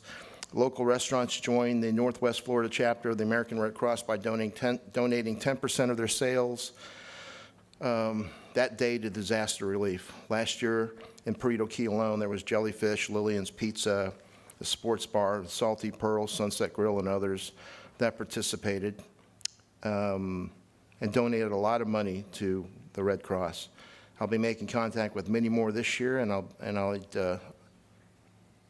I'll talk periodically as we get closer to that date to let everybody know that we're getting there.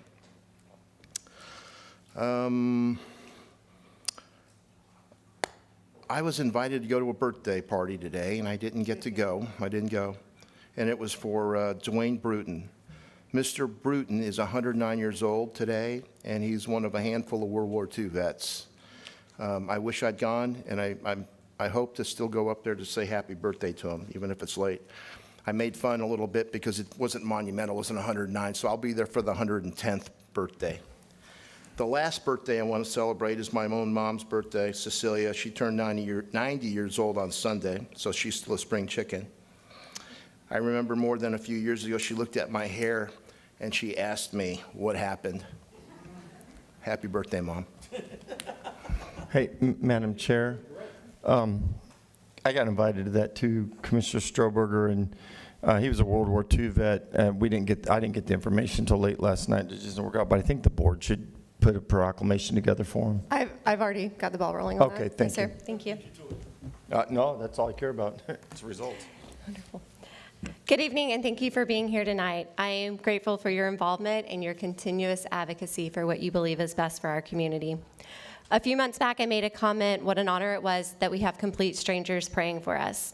This morning, I received 2 separate text messages from 2 entirely unrelated individuals. The verse was Proverbs 12:25. Anxiety weighs down the heart, but a kind word cheers it up.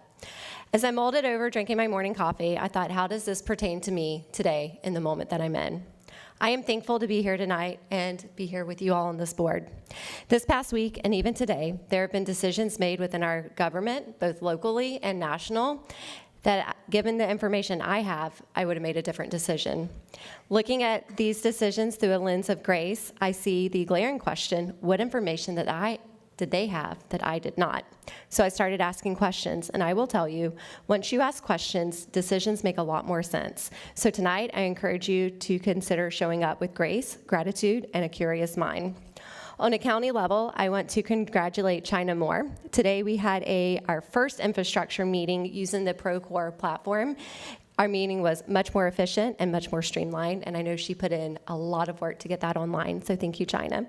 Today, we make another stride in becoming the safest county in Florida with an MOU that will incentivize more firefighters to get their EMT and paramedic certification, which will result in better health outcomes for our entire community. Lastly, I'm working in partnership with State Rep Michelle Salzman on a constituent spaghetti dinner. It is limited to 100 attendees, so if you would like to participate, additional information is available for you in the lobby. And again, thank you for being here tonight. All right, we are going to move on to proclamations. Do I have a motion to adopt? So move. Thank you. Is there a second? All in favor? Wonderful, thank you. Our first proclamation is for our Employee of the Month.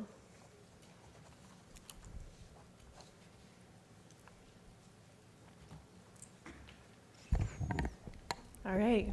Good evening, Madam Chair, Vice Chair, Board. It is my absolute honor to present tonight's Employee of the Month proclamation. I think all of you know Andy Gibson very well. She's an incredibly hard worker. I won't ramble on because the proclamation is quite long, and I'll let it speak for itself. But I will say, being a public information officer is not always an easy job, but Andy does it with grace. She does it with professionalism, and we are so grateful for her. So with that, I will read our proclamation.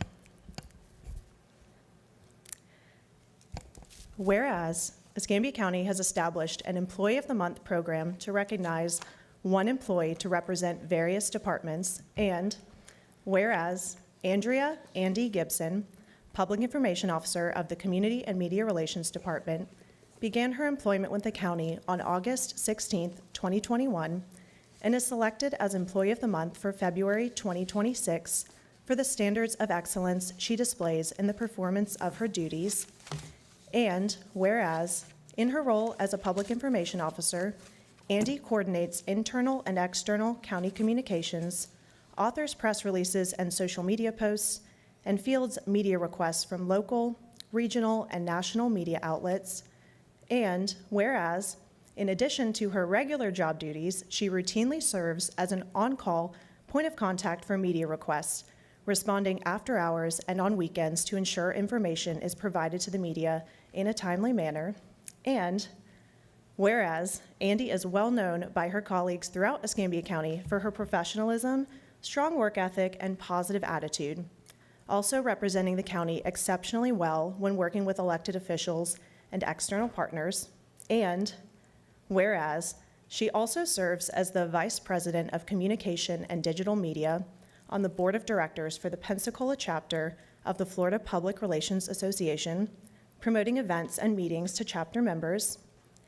And whereas Andy embodies all of the positive attributes that come to mind when thinking of an Employee of the Month, and she is truly deserving of this honor.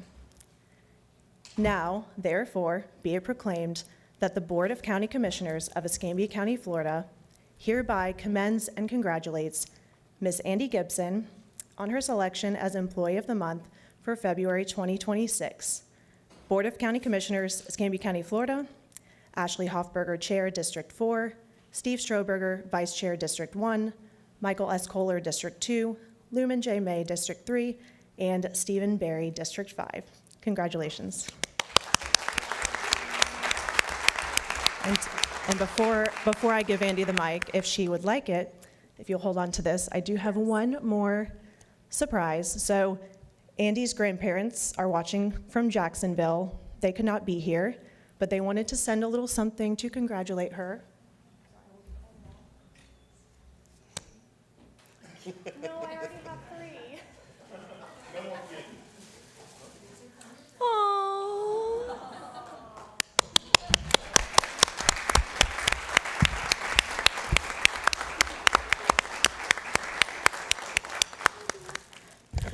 I would love to tell you that this is the first time I've ever cried at work, but it's not.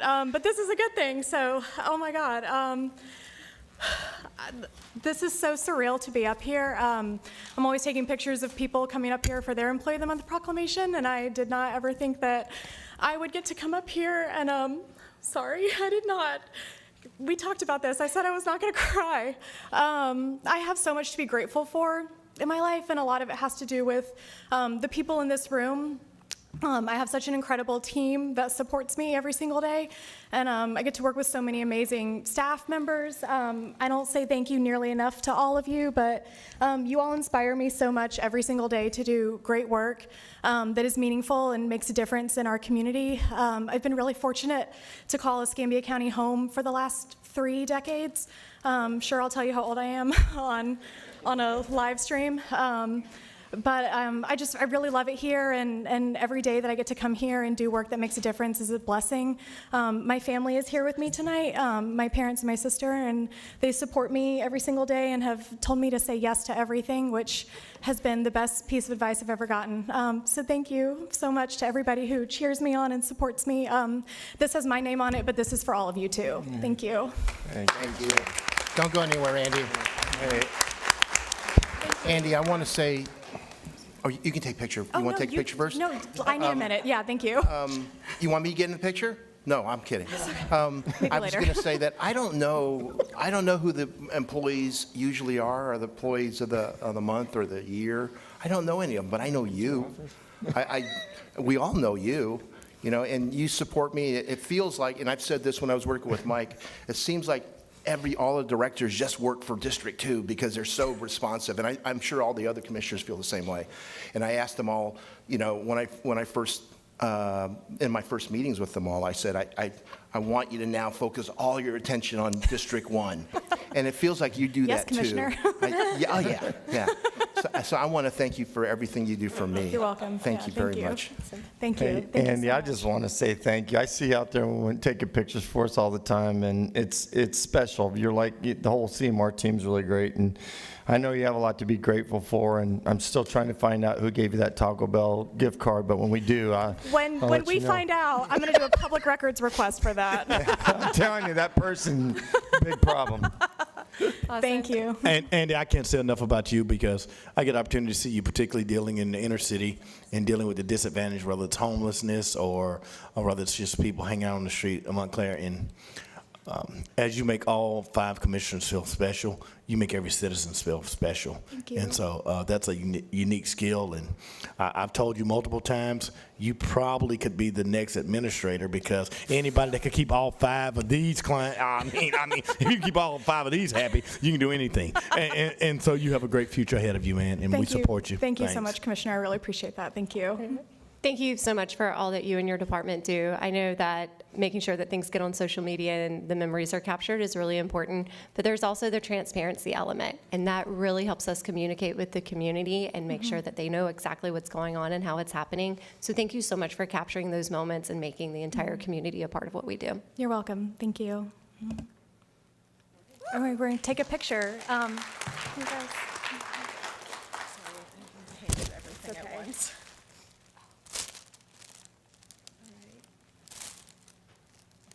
All right, Mike's coming from the studio.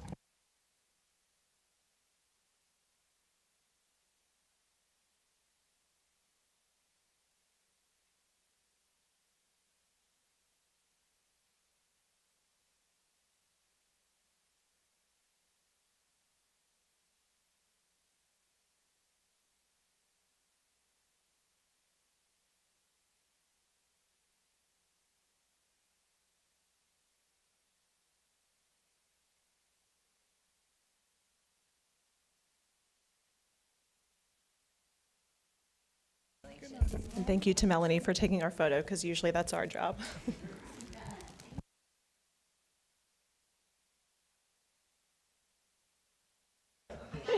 Do you want to take a selfie just for the record? I'm good, but a good PIO always has a backup plan. Yes. Thank you. Our next one is Commissioner Kohler, 211 Awareness Yeah, Day. it's United Way. I don't see Laura Gillum, but is there a representative from United Way out there? Oh, come on up. Okay, thank you.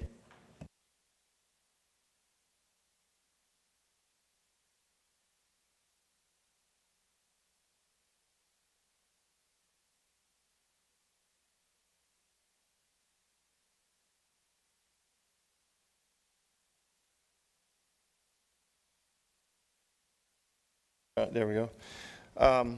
As you know, that we have a serious mental health crisis in Northwest Florida. The number that we have people reach out to through United Way is 211. And we'll go through some of the numbers and all the great things you do for the county, but it's extremely important. And I'll go ahead and read this proclamation on your behalf. Whereas 211 Northwest Florida grew out the first call for help, and after Hurricane Ivan in 2004 gradually evolved into 211 Northwest Florida in 2010. And whereas the October 2022, 211 Northwest Florida added Okaloosa, Walton counties, now providing service to all 10 counties in Northwest Florida: Bay, Calhoun, Escambia, Gulf, Holmes, Jackson, Okaloosa, Santa Rosa, Walton, and Washington.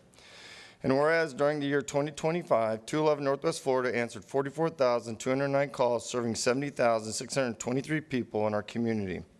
And whereas from 2019 to 25, 211 Northwest Florida served over 483,392 people in our community. And whereas collectively, the 211 network in the United States has responded to more than 18 million calls for help each year. That's unbelievable. Whereas 211 Northwest Florida's caring and trained staff continue to be the beacon of hope, providing crisis support and resources when people are overwhelmed and do not know where to turn. The 211 Northwest Florida is available with live help any time of the day or night, 7 days a week. And whereas 211 Northwest Florida's My Florida Vet of Florida Veteran Support Line employs veterans to provide peer-to-peer support and help veterans to readjust, providing linkage to services for veterans and their families. And whereas 2011 Northwest Florida joined the National Suicide Prevention Lifeline and the Florida 988 Coalition in October 2022 to serve those experiencing a suicide or mental health crisis with confidentiality, anonymous, free phone-based access to brief crisis counseling with connections to emergency services and more comprehensive community-based mental health and substance abuse services. And whereas 211 Northwest Florida is one of the highest 988 calls answered rate in the state of Florida at 97%, greatly exceeding the state average. Now, therefore, be it proclaimed that the Board of County Commissioners of Escambia County, Florida does hereby declare February 11, 2026 as 211 Awareness Day, and urges all citizens to be aware that if they are overwhelmed and in crisis or just need to talk, 211 Northwest Florida is available anytime, day or night, and the 211 Northwest Florida staff can provide referrals for mental health, counseling, substance abuse, health care, employment, food assistance, daycare, support groups, volunteering, free income tax preparation, and much more. Board of County Commissioners of Escambia County, Florida: Ashley Hoffberger, Chair, District 4, Steve Strober, Vice Chair, District 1, Michael Kohler, District 2, Lumen May, District 3, Stephen Berry, District 5. Thank you so much for what you do for all the counties. Thank you. Thank you so much. Do you want hat on or for the picture? Oh, it's a special night on. Yeah, unless you want to know. That's fine. That's fine. All right, 1, 2, 3. Take a couple. Oh, do you want, yeah, you want just Yes. a team? Yes. Oh, yeah, come on up. And I Way. have a little speech too. Oh, it's your night, so let's do it. Okay. Yeah, we'll do a picture. Yeah. Okay. Come on up. If I'm a speech, it's just. Yes, please, thank you.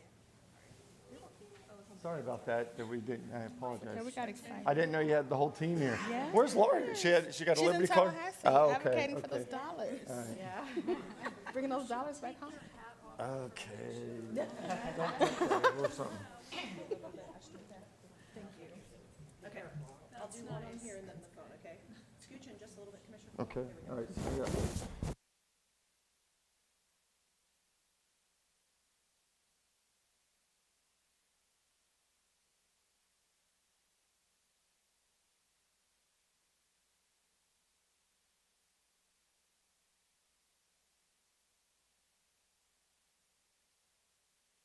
you. You're just gonna, I'll sit. It's going to be brief. Yes. All right. Good evening, everyone. My name is Jessica Johnson, and I have the absolute honor of serving as the Vice President of Impact Services at United Way of West Florida. I want to thank you, Madam Chair and Commissioners, for allowing us to come before you and talk about our wonderful program. We are appreciative of the opportunity to share what's happening in our community and how you all are supporting it, so thank you so much. Across the U.S. and Canada, 211 connects millions of people each year with locally available help 24/7. Here in Escambia County, that impact is real and immediate.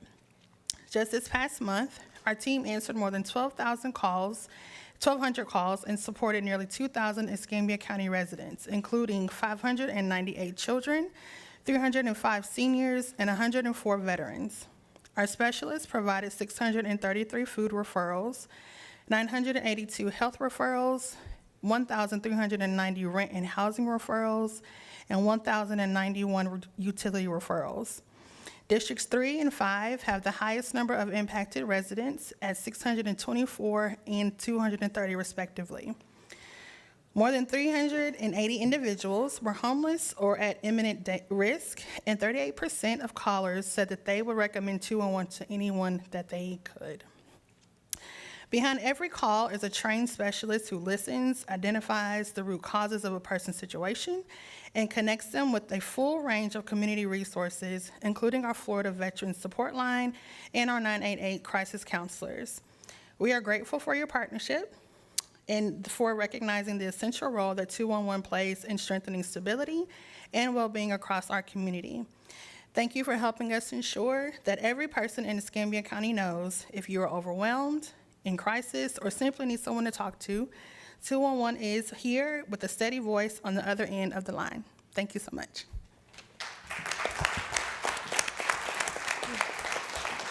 Commissioner May, we have a proclamation for Chappie James Day.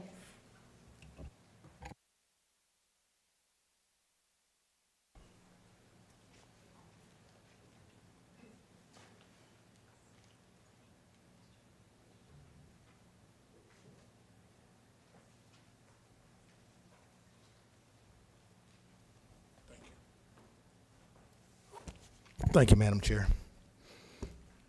Dr. Bennett. Whereas General Chappie James Jr. is being honored with an acknowledgement of the 105th anniversary of his birth. This acknowledgement recognizes the lifetime achievement of an individual who pursued and attained excellence during his life. Whereas General James was born February 11, 1920 in Pensacola East Side neighborhood, attended school developed by his mother, Miss Lily James. He later graduated from Booker T. Washington High School and enrolled in Tuskegee Institute. Whereas General James was the first African-American four-star officer in the armed forces. He was a decorated fighter pilot who earned his Army Corps wings in 1943 at Tuskegee Army Airfield, where he trained pilots for all-black 99 Pursuit Squadron during World War II. General James flew 101 combat missions in Korea and 78 missions in Vietnam. Whereas General James was promoted to four-star rank general in 1975 and assigned as a commander-in-chief of NORAD at Peterson Air Force Base in Colorado. At age 58, he died from a heart attack just 3 weeks after his retirement from the Air Force. Whereas the childhood home of General James at 1606 Dr. Martin Luther King Drive was declared as a historical site by the National Register of Historic Places on November 7, 2000. On June 6, 2018, the home officially opened as the Chappie James Museum. Whereas Escambia County is honored to have Chappie James as a resident, a leader, and an inspiration to our community. Now therefore be it proclaimed that the Board of County Commissioners of Escambia County, Florida, hereby proclaims February 11th, 2026 as General Chappie James Day. Board of County Commissioners, Ashley Hoffberger, Chair, Steve Stroberger, Vice Chair, Mike Kohler, District 2, Lumen May, District 3, Stephen Berry, District 3. Thank you, Dr. Bennett.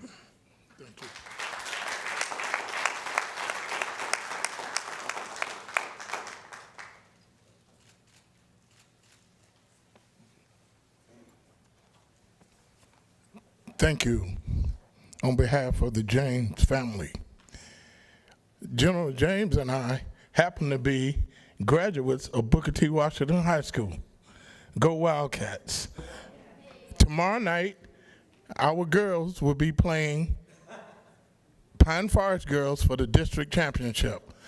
I encourage everybody to come out and cheer these young ladies on. They start at 6 o'clock. You need to get there early because the gym is going to be packed. But thank you on behalf of the James family.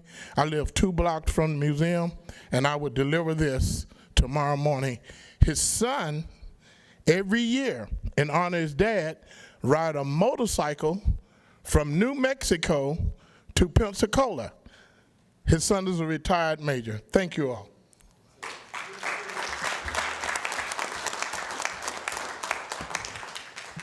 Thank you so much. What beautiful proclamations. That was incredible. I'm so thankful we got to recognize everyone. Did the clerk's office receive the proofs of publication for the public hearings on the agenda and the board's weekly meeting schedule? Madam Chair, the clerk's office has received all proofs. Thank you. Move to waive the reading. Second? Is there all in favor? 4-0 with Commissioner May absent. Madam Clerk, the clerk and comptroller's report, please. And we do have one speaker on item number 1. Do they want to speak first? Larry, would you like to speak first? Larry. A grand entrance.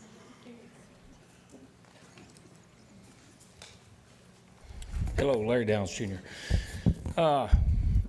What I wanted to do was talk about this public forum, and I would like to see our minutes extended regardless of how many people we have speak. Should be 3 minutes minimum.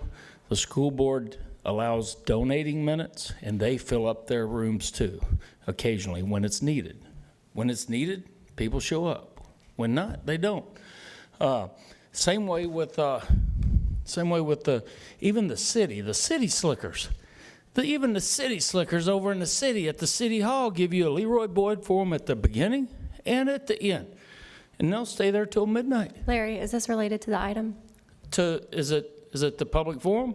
No, we're on the clerk and comptroller's report. Okay, I thought it was under the minutes on the Gary Sansing forum. It's not? What's the item number? We are on clerk and comptroller's report, the consent agenda, item number 1, recommendation concerning acceptance. Number 2, I'm sorry, the minutes. The minutes, accepting the minutes of the public forum, and that was the minutes, though, during that public forum, we were cut down to 2 minutes. Okay, so you're speaking to the minutes I'm themselves. speaking to the Understood. minutes. Yes, sir. Thank you for the clarification. The lack of minutes that we need to get, I'm speaking to those minutes that I would like to have. I mean, seriously, if we can't even at least match, because this went on for 30 years. We could speak as long as we wanted. We all got 3 minutes, and we could donate. I have the record in here, as far as I know. It was almost 40 minutes. And guess what? Guess what they did? Even Burgash listened to every bit of it. That wasn't all that long ago. So all I'm asking y'all is to at least give us the 3 minutes every time. I don't care if there's 50 people here. I mean, it's kind of what y'all are getting paid to do, is to listen to us. And 2 minutes messes everything up. Rockwell a while ago, Jacob, he had a 3-minute speech wrote out. He said he timed it 3 minutes, and then he gets here and it's 2. Now that throws it all off, so y'all don't get the full picture. You cut them down. We don't. Each one of y'all have done it. Look at Barry. He's laughing because he knows. He was here. Well, it could be you're on the phone, which is another problem. You're supposed to be listening to us, not looking at TikTok videos laughing or Facebook. I'm just saying in general, if we can't match what at least the city does, which I would like to match what the school board does, because that's pretty important too.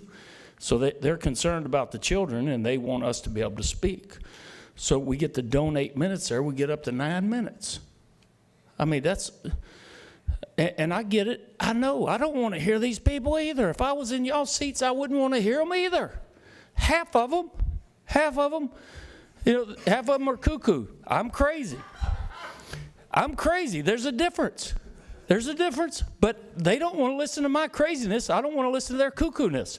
But if I was up there behind your seat, I would listen to every bit of it, and I wouldn't get all butthurt over it either. I just wouldn't, because it's kind of y'all's job. Thank you. Thank you, Larry. We appreciate it. Madam Clerk? Thank you. I have 2 items on the consent agenda. The first one is December 2025 investment report. The second is minutes and reports. I'd also like to say go Wildcats. My daughter was valedictorian. My 2 sons played basketball. My other daughter, both daughters played volleyball. So we are Wildcats through and through, and probably going to the game if we can squeeze it in with our daughter to see her alma mater. So thank you. Wonderful. Thank you. Do we have a motion? Is there a second? All in favor? That would be 4-0. Commissioner May absent. Thank you. We appreciate it. We are moving on to the growth management report. Horace, thank you. We have GMI action item recommendation for the appointment of Johnny Cartwell, the second to the Escambia County Board of Adjustments, to serve for 2 years. Madam Johnny Chairman, is he Cartwell. here? Would you like to speak? He's what? Do we need? Just say he's well, if they're in attendance, I mean, he's welcome to speak if you'd like. All right, I move to appoint Johnny Cardwell to the BOA. Second.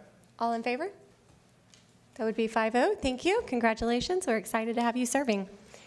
Then we have our consent agenda for March the 5th. Move the consent agenda. All in favor? Commissioner May, is that a yes? Thank you. That's 5-0. All right.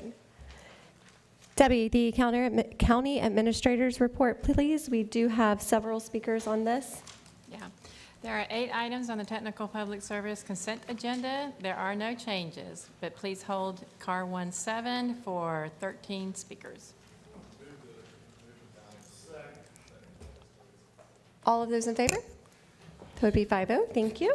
All right. Our first speaker on CAR 1-7 is Angelo Collins.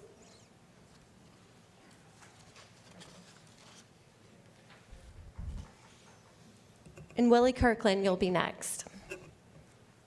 Good morning. Good evening. I'm Angelo Collins, a retired administrator and coach, and also a counselor for the Escambia County School District. I'm here to represent ITL against the Escambia County Transit Flex system. I don't know how this happened, but after I retired, I was employed by ITL as a driver, and I was promoted to safety director.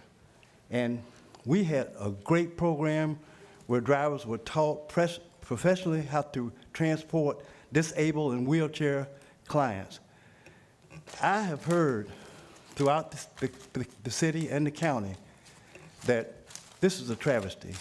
Drivers with the Flex Transit system are not professionally trained to transport these clients. They are late, they leave them, don't come back to pick them up, and it's just ridiculous. Those years that I worked with ITL were some of the most rewarding years that I've ever worked. I had some rewarding years with the school district working with kids, but to transport the elderly and the disabled and wheelchair clients, it was rewarding.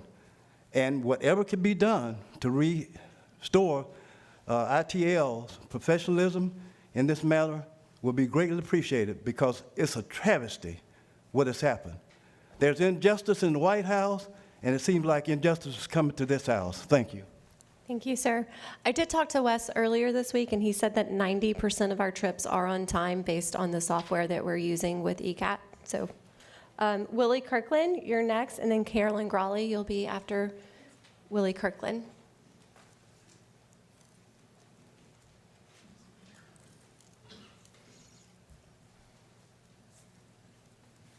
Good evening. I'm Willie Kirkland, Jr. Commissioners, people's lives depend on this. This isn't just paperwork. It's dialysis, cancer treatments, jobs, and independence. If the county relinquishes the CTC role, the county can focus on oversight and results. and the day-to-day coordination can be handled by specialists. We also have a proven provider with over 8 years of strong performance in the trust of the transportation disadvantaged community.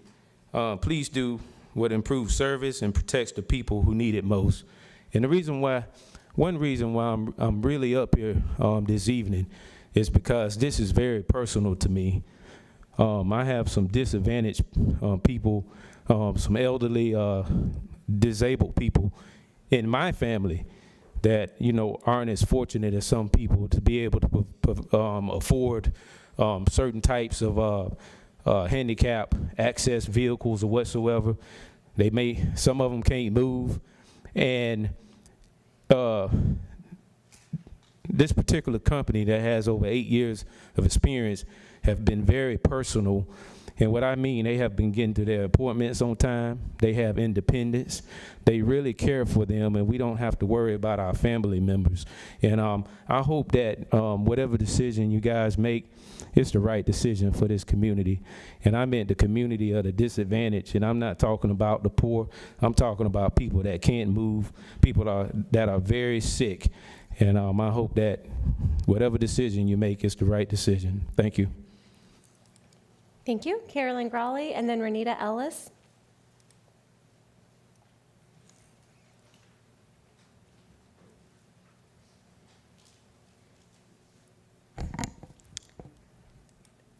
Hello, Commissioners.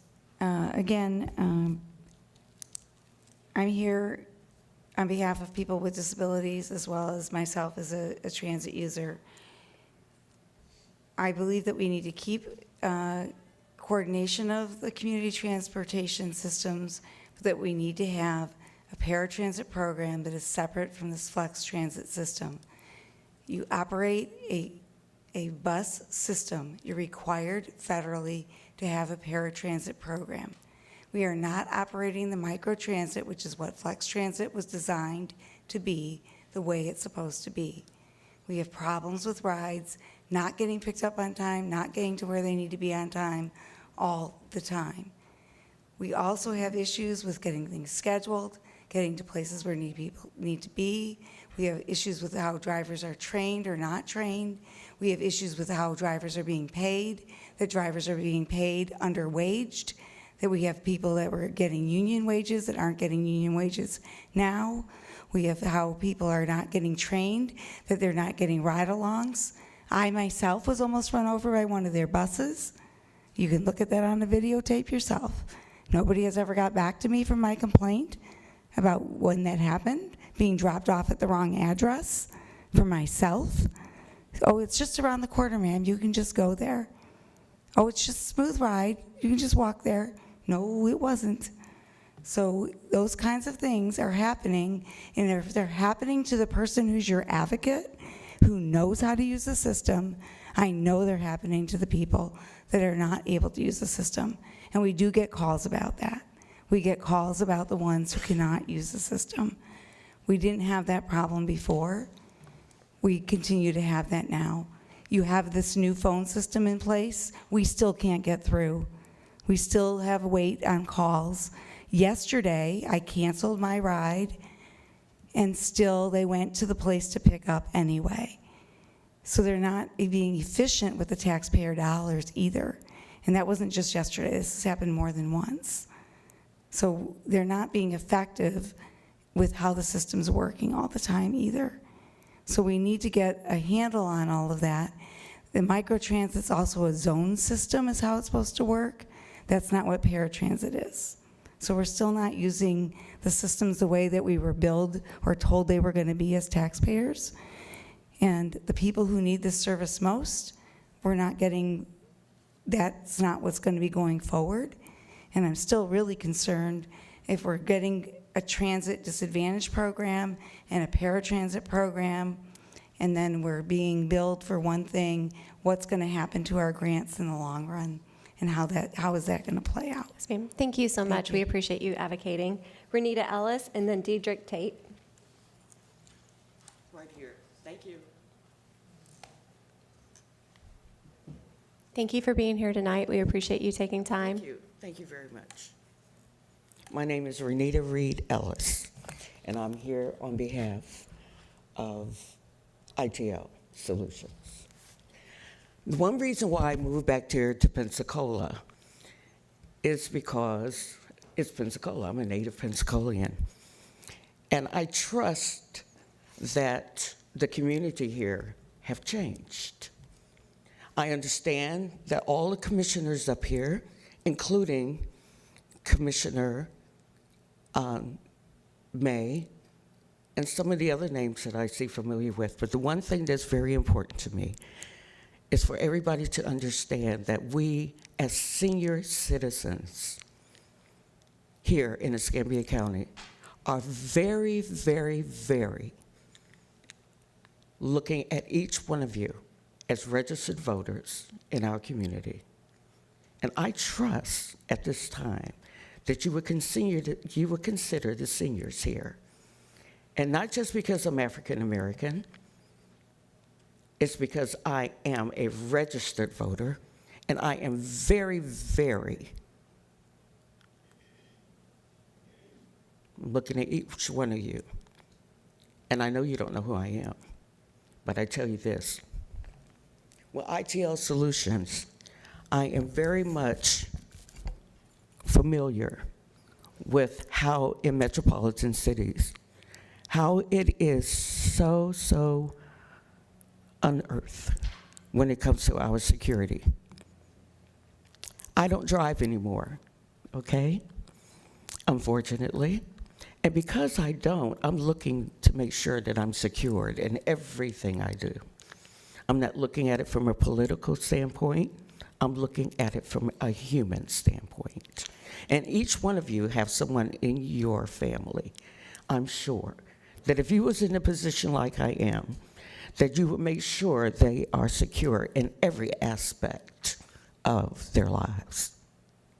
So thank you for considering me as a registered voter, considering me as holding every one of you accountable for making sure that here in Pensacola, Florida, that we have a wonderful city. And I would expect that the commissioners here would want to make sure that the seniors are being taken care of. I don't have anyone who can transport me, but the one thing I do have is ITL Solutions, who I trust because they make sure that our security is taken care of.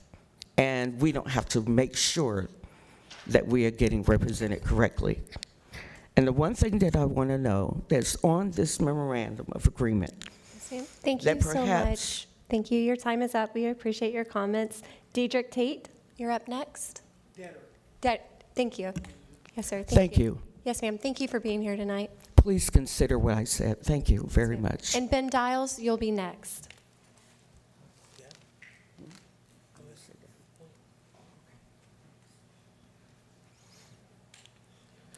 How you doing? My name's Dedrick T. I'm a business owner in this community. When people can't get to work or get training, the local economy suffers. From a business perspective, the county should not be operating with this complex coordinating system if it can be managed more efficiently by a dedicated coordinator. Relinquishing the CTC role reduces overhead, reduces risk, and improves responsiveness. And we already have a proven provider in ITL Solutions with over 8 years of experience in our community. This is the best operational path and the best service path. Thank you. Yes, sir. Thank you so much for your comments. Ben Dials and then Terrence Nelson. Good evening, everyone. My name is Reverend Ben Dials. I don't know if that means much or carried any weight in these days here. Now, but I serve as a faith leader and a youth football coach here in Escambia County. Our church family, as well as our Northeast Pensacola Wildcats program, see every week how transportation challenges isolate seniors, parents and grandparents who want to stay involved in worship and support their children at practice and in games. We have families who simply can't get to church. medical appointments and youth activities because they lack reliable, affordable transportation, even though these connections are vital for their spiritual, emotional, and social well-being. That's why this coordinated transportation company is so important to us in this community and as being a community activist. A strong, dependable transportation partner helps remove barriers, keeps our elders engaged, and allows our young people safely access positive programs to keep them on the right path. I respectfully ask you all to support the structure that strengthens this service so our churches and our youth teams and our most vulnerable neighbors can stay connected and thrive together. Thank you for the opportunity to speak to you all this evening. Thank you so much for your time and your leadership in our community. Terrence Nelson, and then Braxton Griffin.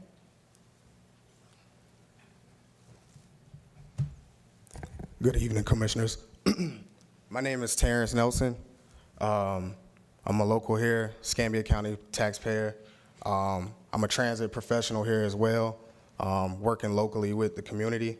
I come to you today as a Escambia County taxpayer, not just as a transit professional, okay?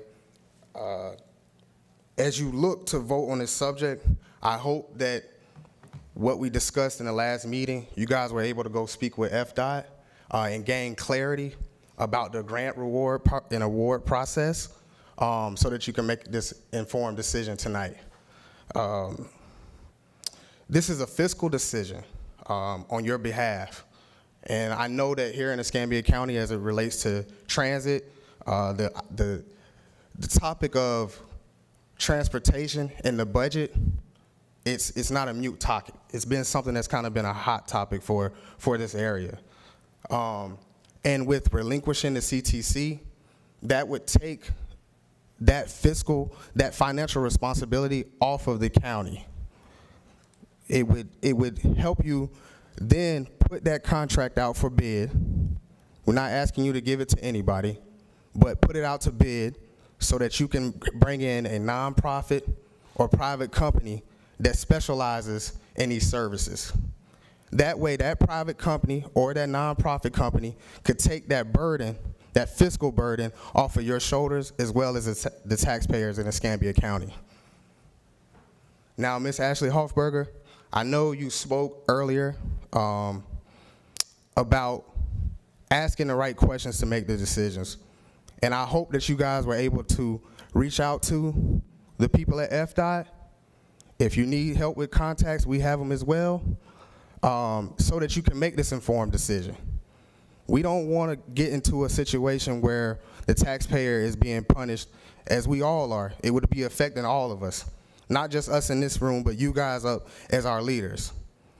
So I'll leave you with today.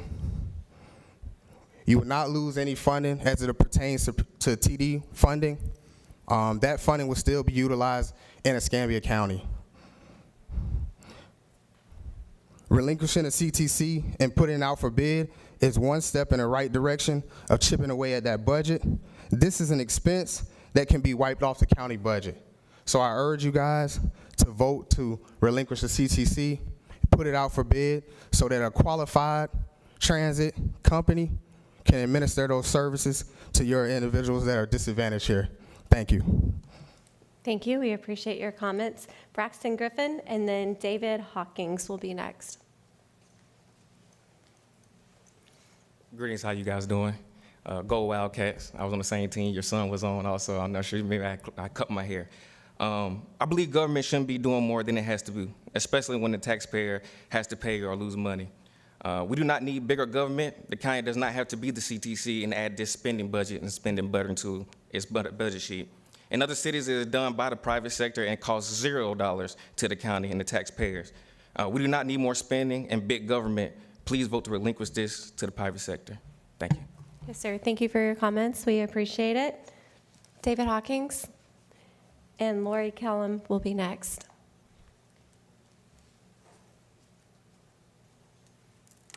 Good evening. My name is David Hawkins. Excuse me, forgive me. I've been out in the air all day.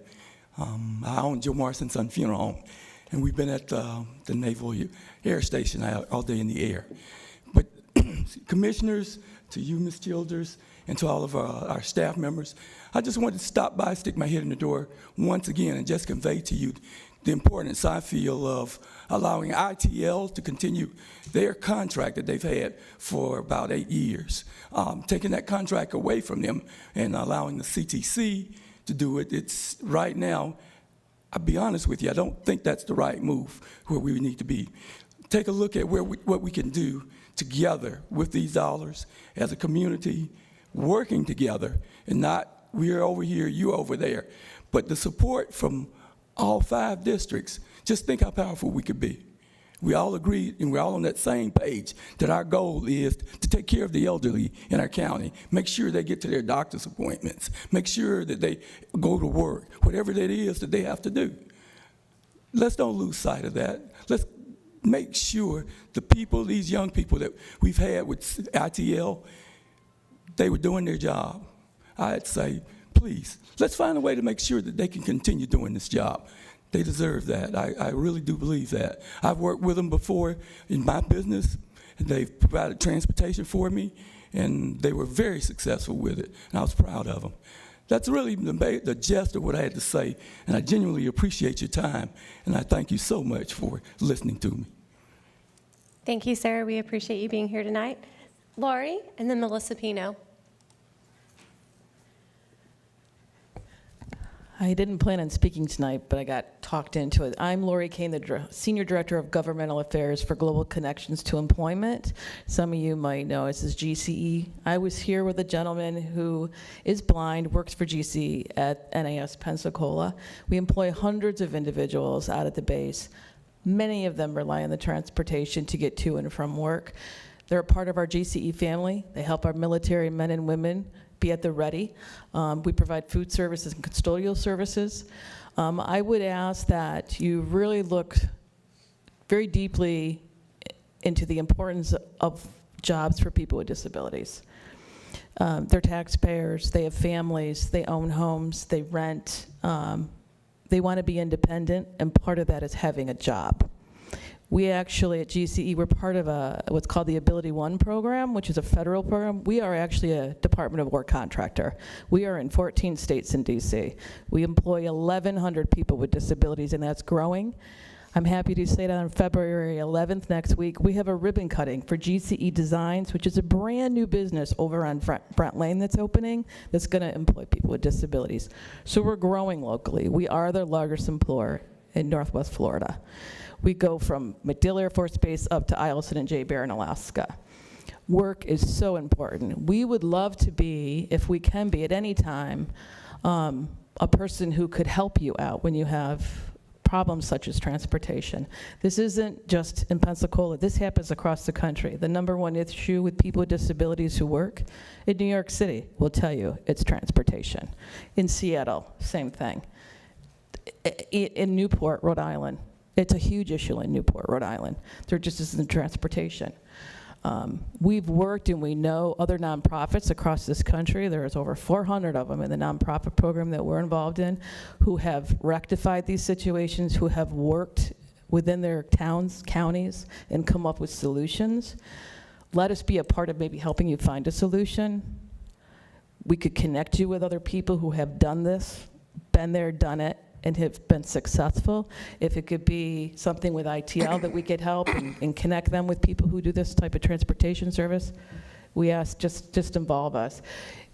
These are our family members. We want to make sure they stay and have their independence. They're causing stress on our other team members right now because they're not getting to work on time. There are issues going on right now with what's happening. So they're stressing out other team members because they have to pick up the slack when they can't get to work on time. So I please beg you all to understand the importance of these jobs for people. We save the taxpayers money on an hourly basis when these team members are working between $2.66 an hour all the way to like $4.50 an hour. Just because people aren't on assistance programs. Thank you. So, And thank you for Madam Chair, if I providing can ask, Ms. Kim, I have a question, because I reached out to GC a while back, and you guys had responded to me saying that there wasn't a problem with Flex Transit. Has something changed? With the new things that happened in the last like 30 or 40 days, with transportation, we've been having individual team members say they haven't been able to get to work on time. There's been issues getting the service that they need. I think it started like within the last 40 days or something, where they're not getting picked up, or they're late, or they can't get through. There's like an app issue or something, and So is this an anomaly or frequent? Because I was told by the chair that we're over a 90% compliance as we took this on. I could connect you with the team members who are having these problems. That's not a Okay, problem. I just was, because I remember you Yeah. guys sent me a letter saying Flex Transit was okay, so. Yeah, so I'm hearing this is, something different this is, now, and we so. were just here in October with Patrick, and he was telling you the issues. I know, and I've been living here for 9.5 years, and I know this is an ongoing issue, and I know that transportation is a huge issue. And I do agree, we need to Yeah. try to employ all those people. If we could be part of a solution, we'd love to help out, so. Thank you. All right, thanks. And thank you for providing those jobs in our community. Melissa Pino, and then Larry Madam Count. Chair, before Mrs. Pino, so I mean, because I don't have any empirical data to support my statement other than just routine casework, phone calls that I have. Where are we getting this 90%? Is that 90% is that data that we have? I mean, because I serve on the Transportation Disadvantage Board with Carly, and I can just tell you that's not what they're saying. With Thaddeus, all if of you these can come on. providers that are at my meeting every week, they're not saying that we have 90%. And so, do we have data to refute what they're saying? And where do we get that data from? And So the data that I provided to county administrator and also my direct report, Ms. Debbie, come from our softwares that we're utilizing. So it's not anything that is done internal. The software provides the pickup that the data is being generated from the software. So there's no one internally giving me that 90%. So I can provide you our report as well.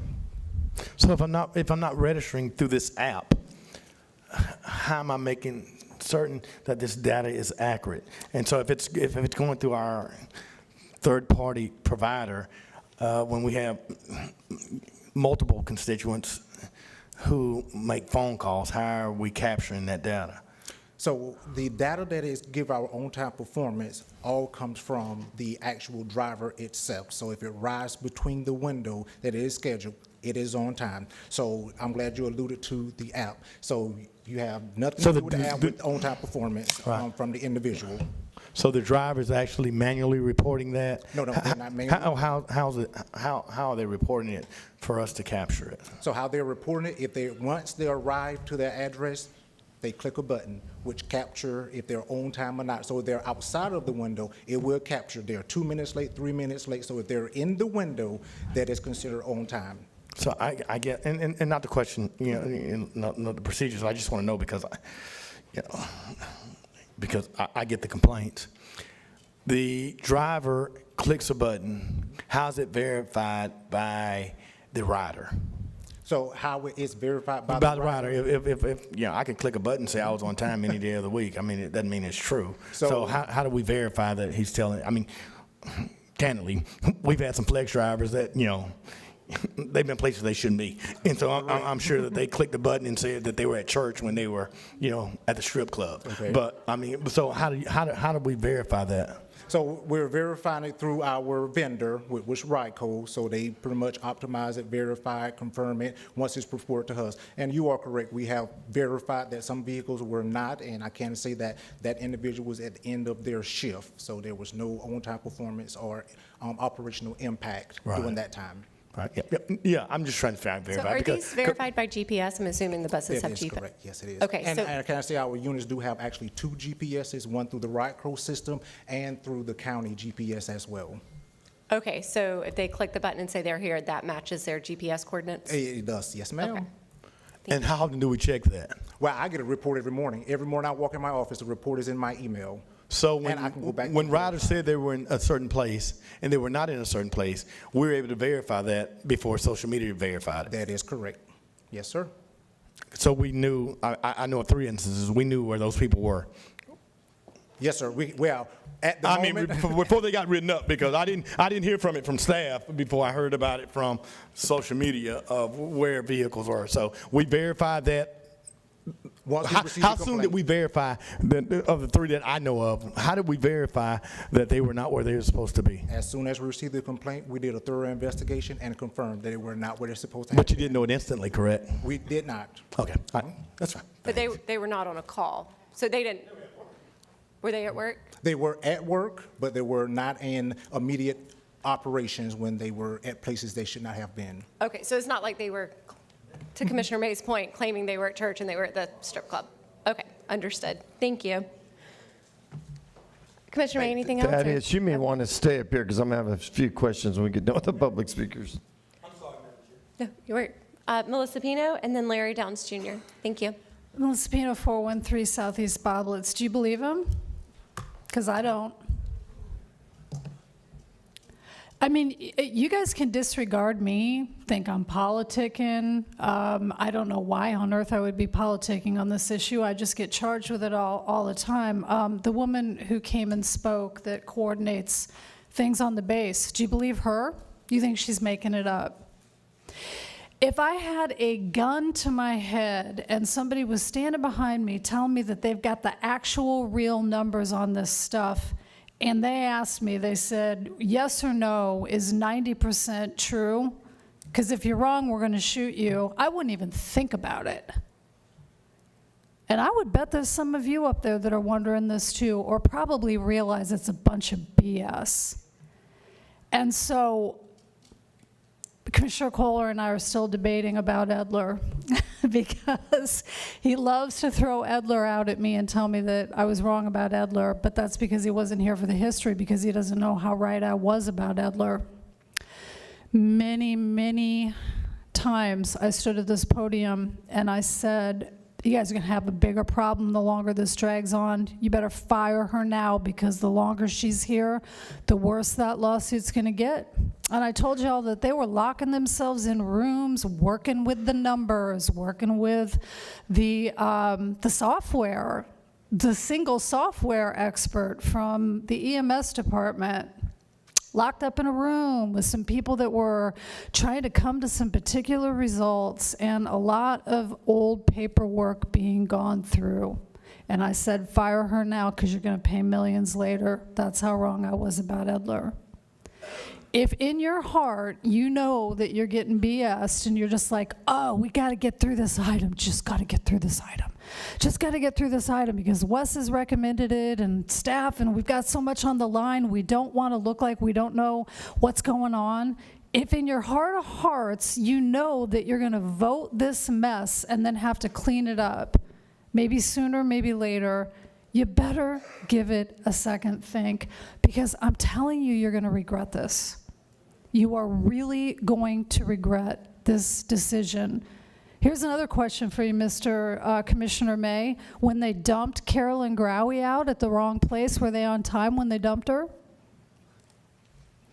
I mean, all of this stuff sounds like it's human generated, and every time you try to pin Mr. Thaddeus down on something, he's treading water up here. He's quick on his feet for sure, but then he reverses his answers.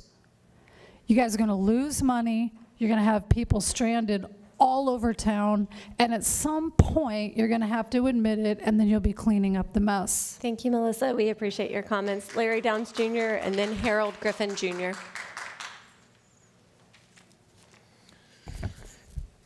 Larry Downs Jr.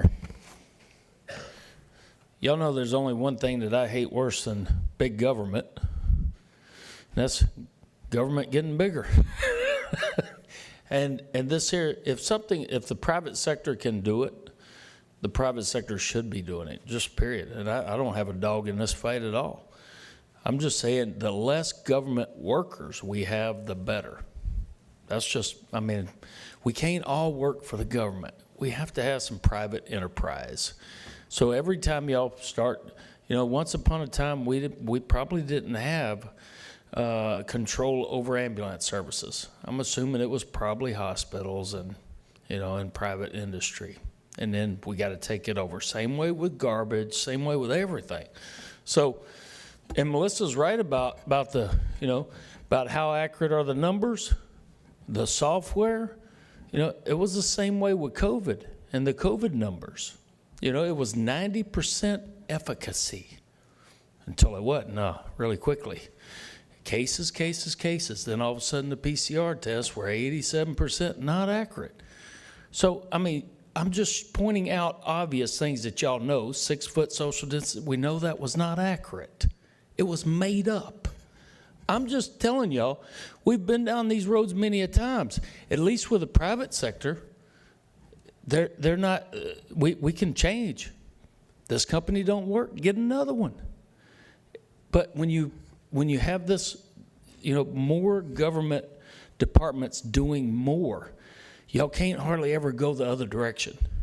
In other words, you can't stop. You can't stop the ambulance service now. You got to do it. You can't stop the garbage pickup. You have to do it. You can't.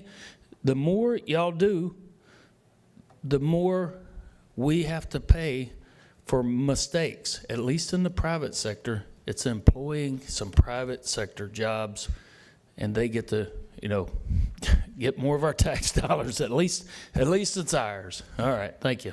Thank you, sir. We appreciate your comments. Harold, you're up.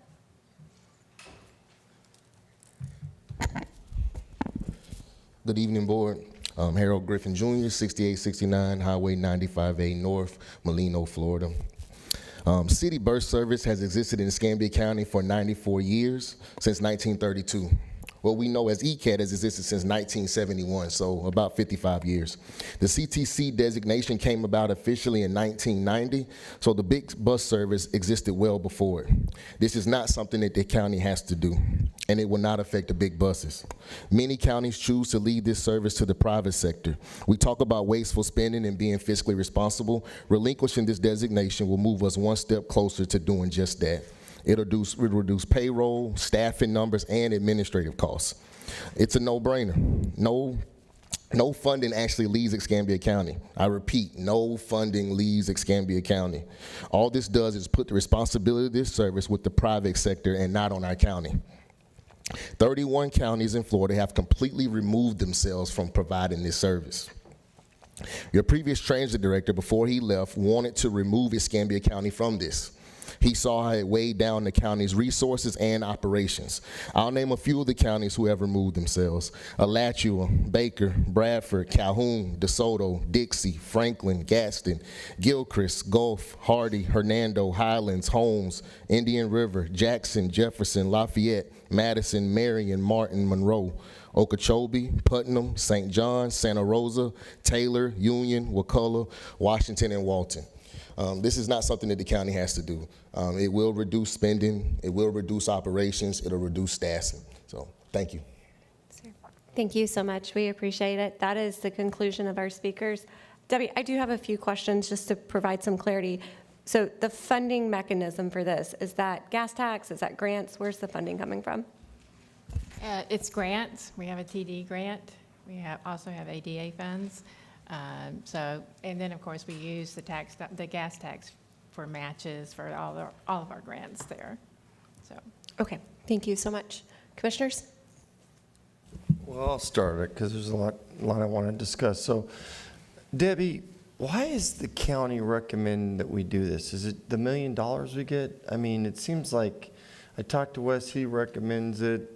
I saw the numbers at that is, but if it's all grant money, the county doesn't give any money to this program, is that correct? Outside of grant dollars? Well, yes, well, I can say the county has, I would say, subsidized a lot into this program to ensure. Well, how much that is? Well, I can say over the last 3 years, withholding the contract, the county itself has subsidized over $7 million. When I say over $7 million has come from fuel tax, other grants, so we have definitely moved some operating funding from our fixed route operation to support this contract. But a lot of that money also came from the CARES Act money that the ECAT received and some ARPA funds that they had. So But that was just clarification, one-time money. That's $7 million. Did that go to ECAT or ITL when you say subsidized? I'm a little confused. Was it the contract with ITL or was it the CTC? So all of the funding came funneled through ECAT that was paid to our contractor at the time. Okay, so that $7 million was to support the contract that we had in place, not to support ECAT? Correct. And that was ITL, right? Sir? Who was the contract's ITL, right? Yes, Yeah, yes, okay. So in bringing it in-house, you're expecting to save off of that $7 million we've been subsidizing? Yes. Okay. That's just untrue. I mean, that's just untrue. The $7 million was COVID money and ARPA money. It didn't come from your general fund. It didn't come from your LSOT. It was a one-time money that went into multiple programs that did throughout COVID. And I'm not absolutely sure that $7 million, I'd love to hear from the provider, if $7 million went there. That was a one-time funding source, correct? That is correct. Yeah, and it's not a reoccurring funding. It's not like $7 million is going to come out of our reoccurring, out of our Avalorm, out of our LST, out of our gas tax. That was one-time injection of cash, correct? That is correct. Okay, all right, yeah, you're right, COVID won that. So that's just a false narrative to say that it's $7 million that's going to continue to come to them. So anyway, I just But wanted what to- would we so the floor is yours. subsidize, I guess? Well, I get that. I have two concerns. One is I asked you, and you provided the numbers from ITL and Flex Transit, because and Harold, I wanted to get to yes with you. We couldn't. Just let me finish, please. But we couldn't get to the rate, and I went back and forth with the West, and I don't know if the other commissioners are working there. And I wanted to highlight that, but if it's coming out of grant money, I don't even know if it matters to me, because if it's not coming out of county and we're coming in from federal and state dollars, it matters, but I think we're a little bit less on the hook. But I asked you to put together what we paid in Flex Transit and what we were paying in Paratransit. And y'all got that data. It was ridiculous, the difference in the price for the numbers. And that's what was concerning to me, Harold. And it's why we're having this very difficult conversation. Can you recite those numbers so that the folks know what we were subsidizing? I don't. And one other thing, that is, I also asked you to give me the addresses. And the top 10 addresses, they were both being used by Flex Transit and Paratransit. Why is that? So I don't want to quote you those numbers. I will resend them out as I did last time, because I don't want to misquote those numbers in front of him. But by Flex Transit and Paratransit, so I can say that at the time, ITL and Flex Transit, we were running our top 10 locations such as military base and dialysis center. So that was why you say the locations from Paratransit, ITL, and Flex Transit were nearly the same. So which is military base and dialysis centers. Okay, see, for me, I want the people that need the Paratransit the most needed to get it, and the people that can use Flex Transit get Flex Transit. And I'm not sure we got the right system. That's my concern. And I would like to speak to the subsidizing of the ITL. That's just not true, and that's not a Thaddeus thing. It's how the county has ran this program. We don't determine how the program is ran. We don't determine who can book trips or how they can book trips. That's a county policy. So when the budget is running over, that's not an ITL thing. We never received notice or direction to stop trips. And when we did try to do that, Thaddeus will tell you that the county rescinded it because the community was in outrage. That's not an ITL thing. That's not an ITL thing. That's unfair that But keeps Harold, okay, there should be comms monthly with ECAT and you. I mean, that's just good business practice. I don't know if it's your fault or if it's ECAT's fault. I'm going to blame you both, okay? Because I don't think that's a good business practice from you if you're contracted or from us. I don't think we can walk away from the responsibility from both parties. Well, what I'm saying is our responsibility to you guys, we did our job. Our job was to do the trips. Since this budget has been running over since 2023, I've constantly recommended that we reduce service hours, that we prioritize trips, because that would bring the budget down. We've been recommending that for years, and even ECAT, they tried to, but that got rescinded. So why couldn't you get to a agreement with the county administrator? Because I kept going back to asking. He said he couldn't get to an agreement with you. Well, the thing about it is that there was no give or take on the county side from the administrator.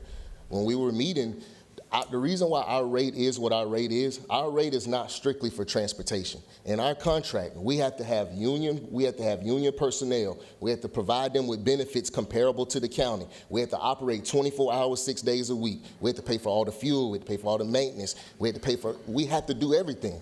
And so that's what the rate is for. And then there's also insurance in there that was 300% higher than it's ever been, specifically on the contract before this that we had and any other contract that the county had. And what I was working with the administrator on is that if we could remove some of those requirements, we could for sure get the rate down. But I never got anything on getting rid of the requirements that were really bumping it up. Debbie, can you comment I'm sorry, when you let the Deputy County Administrator, I think she wants to respond, so I'm kind of interested in what she wants to share with us. Well, I wasn't involved in the conversations, but I know that Wes was asking for a rate that would make sense for them and that we could recommend to the board, and he never got a rate from you. Now, I understand that you were trying to negotiate some other terms of the contract, but you did not give him a rate. Now, Debbie wasn't in those meetings, but we did. I did give rates, but what I told Wes is with the rates that I gave him, I told him what we would have to have as far as in reducing the requirements, that are in it. The reason the rate is this high, and that's why it's not an adversarial thing. We're partners, and we've been partners for 8 years, and we've had an excellent relationship with the board and previous administrations. And so the rate can always be reduced, but you have to be able to come to the table and work with it. I never got Wes to really work with me on removing the requirements. That made it so high. Even with reducing operations, right, cutting back service hours, those are things that the community doesn't want to hear, but those are things that'll help lower the rate. And that's just a tough task that, that everyone's in, which is why this one piece here, this is only a piece of paratransit. You got TD and you got ADA. So if you get rid of this, it's completely gone. The way you guys are doing the system now, you're still going to run over budget because you're running 24 hours a day, 6 days a week. You can't bill the TD Commission for trips done by Flex under this program because you're operating 24/7. That's facts. If you don't believe me, reach out to the TD Commission. Don't take my word for it. So until the way this program is operated and is implemented, until that changes, whether it's Flex, whether it's ITL, or whether it's GTL, whoever it is, until that changes, the budget is gonna run over, which is why to take the headache off of your shoulders, get rid of it. There's 31 counties in Florida who don't do it. And Debbie, what's wrong with just not getting rid of it? How much, because the amount of money we're going to lose? We lose some advantages that we have in other grants. And the problem is right now that we get some grants that are automatic calculations based on the fact that we are the CTC. If we're not the CTC, then we're competing with whoever the CTC is for those grant dollars. So we do stand to lose some grant money. Do you have a number? I thought we looked at one. What was Does it? Stefan have a number or someone have a number? Yeah, we have. And so, Deb, I would ask this, and so if we're going to lose grant money, I mean, it's not like we got a 3% administrative cost. I mean, these grants are for direct services, correct? I mean, so the grant money, so how much will we lose as Commissioner Kohler asks? How much will we lose? How much did we figure out? So the TD grant itself is nearly 1 million. 1 million. And that can be used for what? For TD, transportation disability. For transporting citizens with disabilities. Yes. So rather we provide it, rather they provide it, we don't lose anything in operational budget, correct? That's correct. So, I mean, it's net even. I mean, you're not losing. And we don't lose Flex Transit? No. You're losing a grant, but you're losing a grant that you have to provide. Like, it's not a grant that you just get. You have to provide this service to get the grant. So if you're no longer providing the service, you don't need those particular grant dollars. Now, there are other grant dollars, which is the rural one, but that still stays in the county. But Harold, let me, and so, because I serve as the chair, we're not going to lose our corridor grant. We're not going to lose our community block grant, correct? So I'm glad you said that. So that'll be our 5310 and 5311. If we relinquish the CTC, currently right now, those funds are being held by FDOT because there is no CTC agreement. But 5311 is to provide one service, and that's rural transportation to Century, One correct? for seniors and and so in disability. 5310, we would not lose. Correct. All right, so we wouldn't, so the only thing that we. 5310 is for capital and, it's a DOT grant for corridor. And so, for instance, when you're talking about grants, it's crazy how you said, tonight on this agenda, we're going to pass almost $1 million, $275,000 on a grant for a consultant to tell us where to put bus shelters, because it's a grant. Makes no sense. I mean, and that's just the truth. I mean, they're not even telling us how many shelters they're going to put, but we're going to spend 840, correct me if I'm wrong. I mean, You are correct, but we do have that number, so. but how many shelters will we build for $1 million? So right now on our roster, there are 97 either bus stops or shelters that is being considered. How many will we build with this grant, the $847,000? How many grants are we going to build for this $847,000? And that's not to put you on the spot. It's other than you are being compliant with the grant. You can only do that. And so when we say that what we're losing in the grant, and I'm all open, and I've said this to Harold personally, I said it publicly, you have to be able to be competitive. Now, there's a lot of things that, we probably could do cheaper in-house from cutting grass and doing those things, but to say that we're actually losing money that's going to adversely affect the citizens is untrue. If we have to put it out to bid, I've said to us, you put it out to bid and just get the best price. But to say that we're going to lose money, we're not going to lose grant. There's only one grant, and I've spent enough time with DOT that the only grant that we're going to lose is 5311. That's the only grant, and that's a rural grant, and that same service should be provided because you can hold the same metrics to whoever the provider is. And so if we're going to compare apples to apples and oranges to oranges, the reason I put a hold on this, we have to look at employee costs, union costs, retirement, benefits, and all those things to say, can we really provide that at a cheaper price than we're doing it with the service provider? And so I guess that would be my question to you, Thaddeus.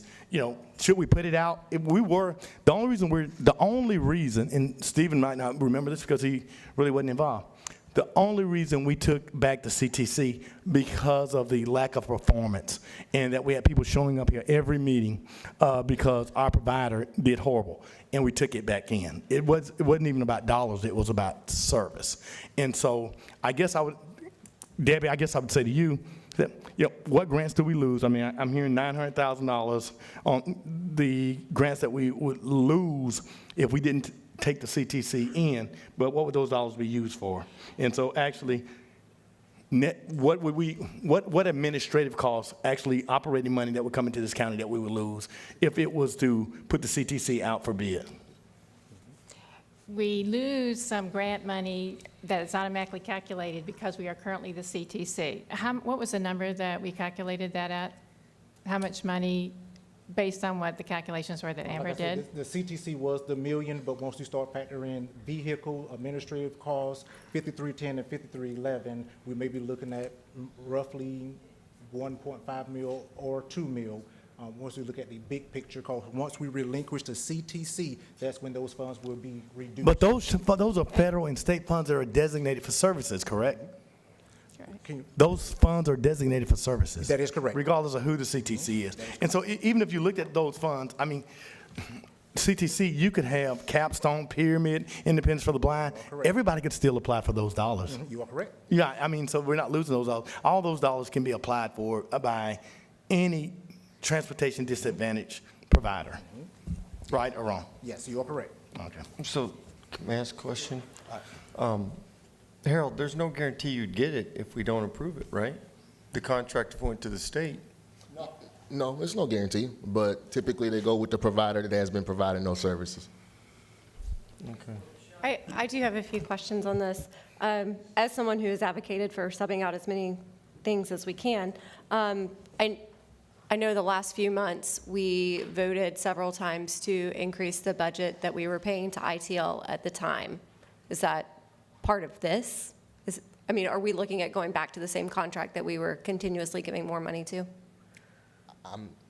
This is actually separate. So this Totally is separate. Yeah. So Okay. there's two programs. We have two contracts. Typically, it's been one. So this is just for the TD. You have TD and you have ADA. So this right here, this designation is just for you guys to continue being the overseer of this program. So those two don't intertwine at all?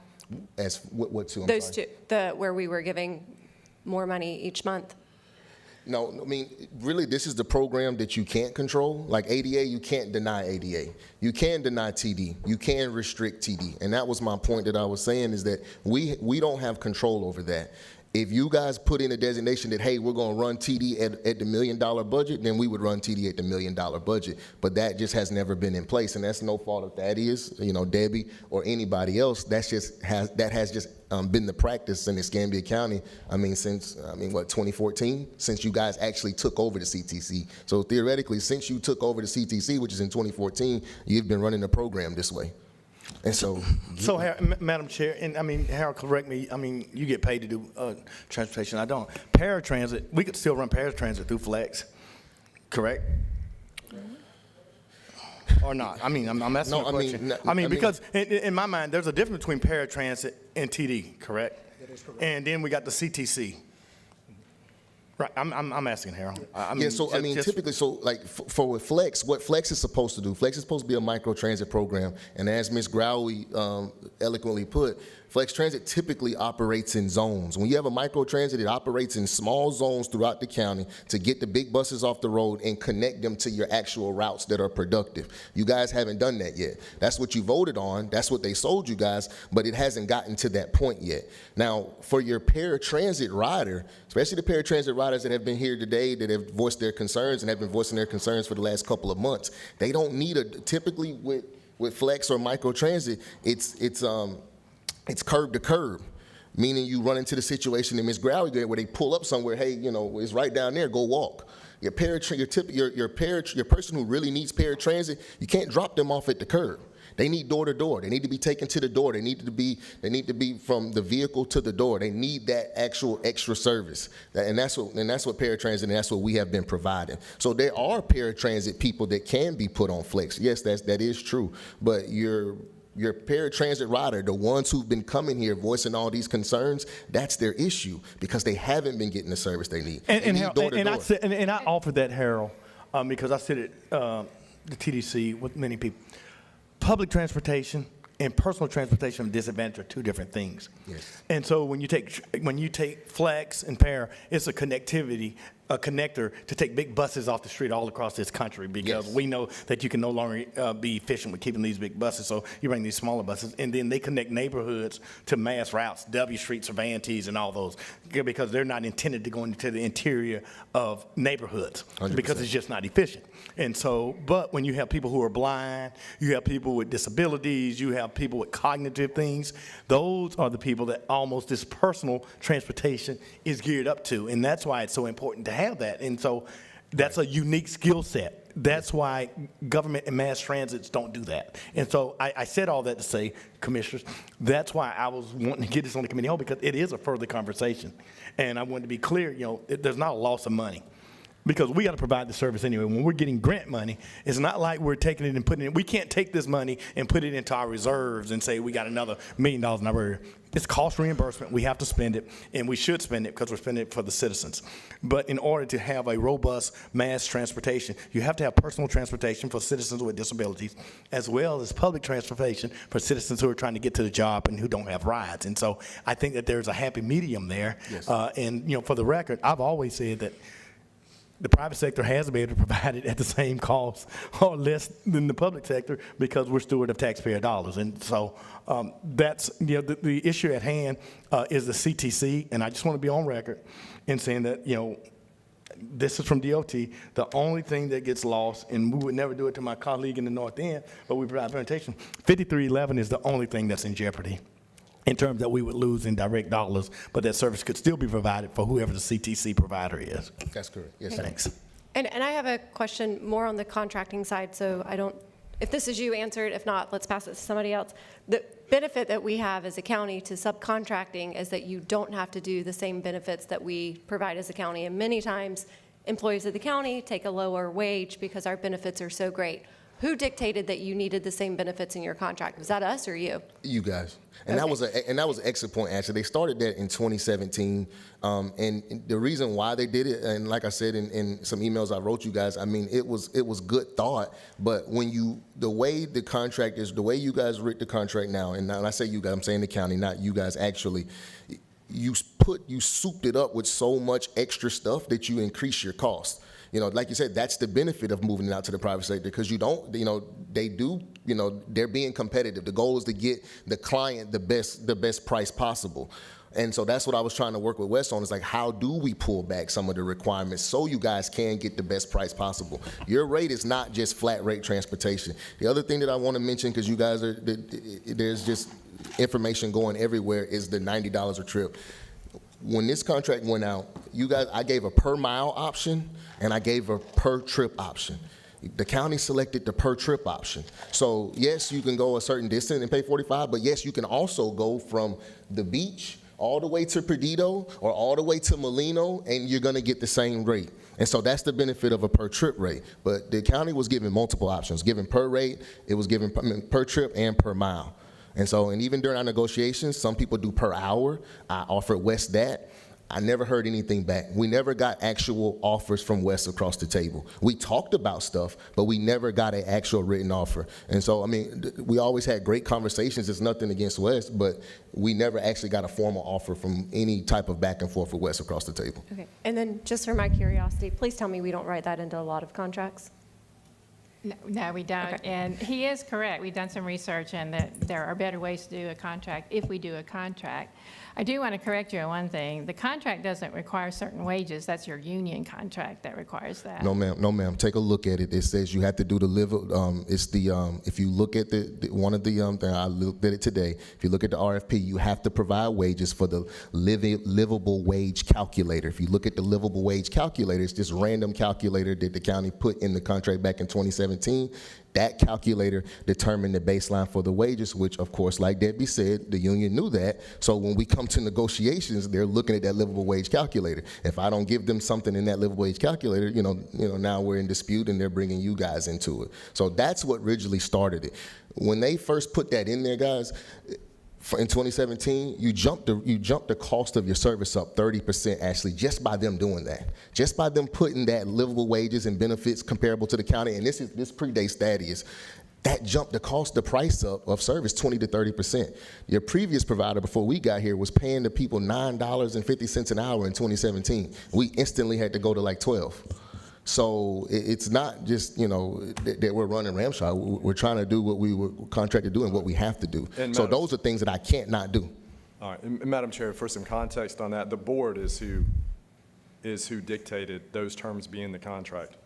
The board at the time made that clear that because the First Transit, all this doesn't really matter about the future, but, this is some context. We had riders as well as employees at every single meeting complaining about the provider. We took the CTC back. Commissioner May led the charge with employees from First Transit came up and talked about how bad they were treated, how low their wages were. That's why they couldn't do their work. We as a board dictated to the administrator at the time that the terms of the contract would include terms that were comparable. They didn't say identical, but they were comparable to county benefits and wages. All the labor negotiations are open, as I know you're aware. So, of course, the union that they have to contract with has access to all of that data that we're, everything that we're providing for our ECAT employees through our, ATU contract, they're going to have access to that same information. So there's not a lot, candidly, there's not a lot of negotiation on their side that they can really accomplish, because to really push their costs down would be to violate the contract that they have with us to be providing comparable wages. So that wasn't anything the administrator at the time did, nor certainly something West did. That was a dictation from this board. Is that something we're going to continue to push for, or is that something that we're open to change? Well, I think that's dependent on the outcome of this discussion. It may not matter. It may be a moot point. If we don't continue as CTC and we let them contract with the state and deal with the state, then we'll make cuts at, we'll end up making cuts at ECAT. People will be, jobs will be eliminated, those kind of things. Okay, but that's not our concern anymore. They can deal with the state of Florida. Their riders will then, we won't have an advocacy in that, if there's issues with pickups, if trips get cut, if hours of service get cut. Again, that's going to be between them and their riders in the state of Florida, not with us. So it takes us out of it completely then? Yes. Okay. And Madam Chair. And I think that's where, that's what it sounds like my colleague would like to do. And you know what? Maybe that's what we do. Wish him the best of luck. And, you know, the state of Florida is going to provide, and, you know, there you go. I'm starting to think that way as well. I don't know why staff was pushing me to go the other way, but, I mean, when you got Commissioner Mel Pino and Larry Downs Jr. on one issue, that's a miracle alone. You know, honest to God. I don't know what it is. Yeah, man, that doesn't happen. So, I mean, Debbie, you got to tell me why in the world staff's recommending this to us. And Commissioner Cole, can I just say one thing before you have Debbie answer? And so, Harold, you and I would probably disagree on this, and I'll be candid, and Commissioner Berry was very supportive. Every week we had people come down here. There was metal sticking out of seats. There were people getting pinned. There were people in dirty cars. There were ACs not working. There were people that were on oxygen machine that didn't have ACs, and they were paying people peanuts to drive around the most vulnerable citizens. Just as I will advocate for the custodial staff, I'll advocate for the driving staff, whether they work for the county, whether they work for private individuals that are partners. I mean, because people deserve to not work 40 hours a week and then have to depend on the service. It's almost like staffing here. If you're a custodial, you got to stand in the Christmas line at Brownsville to get toys. I'm never going to support that. I'm never going to support cutting those wages. They got health care issues. They got all type of issues, so we have to figure that out. So that's one. And that's not on you. It's what as Commissioner Berry said, I'll take responsibility because I was an advocate. And just like many of our entry jobs, whether it's fast food, whether it's restaurants, it was a great model in the private model for you that people didn't have to have CDLs.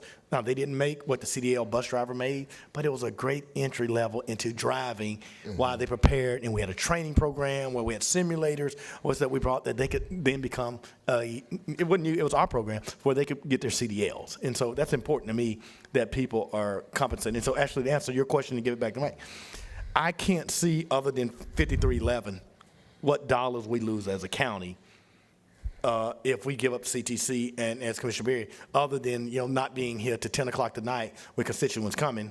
And if they think it's a challenge, you think of the challenge of getting down here to talk to us, try going to Tallahassee to advocate to your delegation about your rides and your ridership in decline. So that becomes more of a challenge. I think we did it more of constituent services more than anything else. But I'm certainly, if the argument is just dollars and cents, it makes sense to me that CTC, is put out to see who can be the most competitive, and whether it's in the hands of the private or whether it's in the hands of the county, that should be put out and deal directly with the state. And it takes us out, takes our staff out, takes all of our administrative costs out. So I'll give it back to you, Mike. Debbie, I'm having to change your heart here a little bit, but I'd like you to tell me why I should stay with your recommendation. Well, we did talk to Howard at ECRC about what the mechanism was next if we weren't the CTC. The state would do an emergency contract with someone to run the program, and then ECRC, on behalf of the state, would put out an RFP, and I'm not exactly sure who would sit on the evaluation panel and stuff, but to award a contract to someone, which we could bid on if we wanted to. I'm not saying we do, but I would say that we have talked about it, and giving up the CTC is not a major detriment or even a minor detriment to ECAT or to the county, I don't think, except losing control over, what Commissioner Berry said of what will happen when a contractor takes it over and if the service isn't provided that the community would like. I mean, to put one point, you guys still have you still have the chairperson of the board is still an elected official, which is currently, a county commissioner and has always been. So the county still has say-so in what goes on. It's not that the riders or the system would be abused. Whoever your provider is, you still have a voice. And then even on the funding and grant part, I've had some expensive conversations with FDOT. You're still a county entity. You're a municipality. You're still going to get first opportunity to any grants you perform. They're not going to give another entity grants over you guys. So that was from my conversations with them. And Commissioner, I do agree with you on the wages, but the problem has been is that they've been doing the direct opposite, providing less wages, providing no benefits, and comparing the rates and saying that they're much cheaper. That's been the main issue. And that's no direct reflection of you, Mr. Griffin. I'm just saying simply, I was one of the people that advocated that we should be paying people fair wages. I mean, people shouldn't work 40 hours a week and can't take care of their children. So, and I would say this, I do serve on the Transportation Disadvantage Board, and we've not had very many complaints, and that board has been probably, as you've communicated, 100% in support of the current provider. And so that's no reflection to you because you do have support. And at the end of the day, we're not the ones that are providing the services. It's the people that came up today. It's Lakeview. It's Independent with the Blind. I mean, those people see it every day. So we're somewhat removed from it. Okay. Do we have a motion one way or another? Because I feel like we need to make a decision based on this, because either we need to take it or punt it Yes, to ma'am. FDOT, Madam right? Chair and Debbie, I just want to give you the reminder from the state, what we will have to do, we will have to accept it, then from the Board of County Commissioners, turn around and relinquish the CTC so we can give the state enough notice to do the emergency RFP. So I just want to make sure you're reminded of that. So you have to accept it, then from the recommendation of the board, turn around and we will give the notice to the state so they can do an emergency RFP. And that's correct. We were advised, because right now we're kind of in a funny place where there really is no CTC, because we have not approved it, and they haven't signed a contract with anybody else. So you would have to amend, I guess, the item to say that you'll be the CTC, and then you turn around and immediately relinquish it, and we'll send a notification to them. So what would be that motion, Debbie, because I'll make it?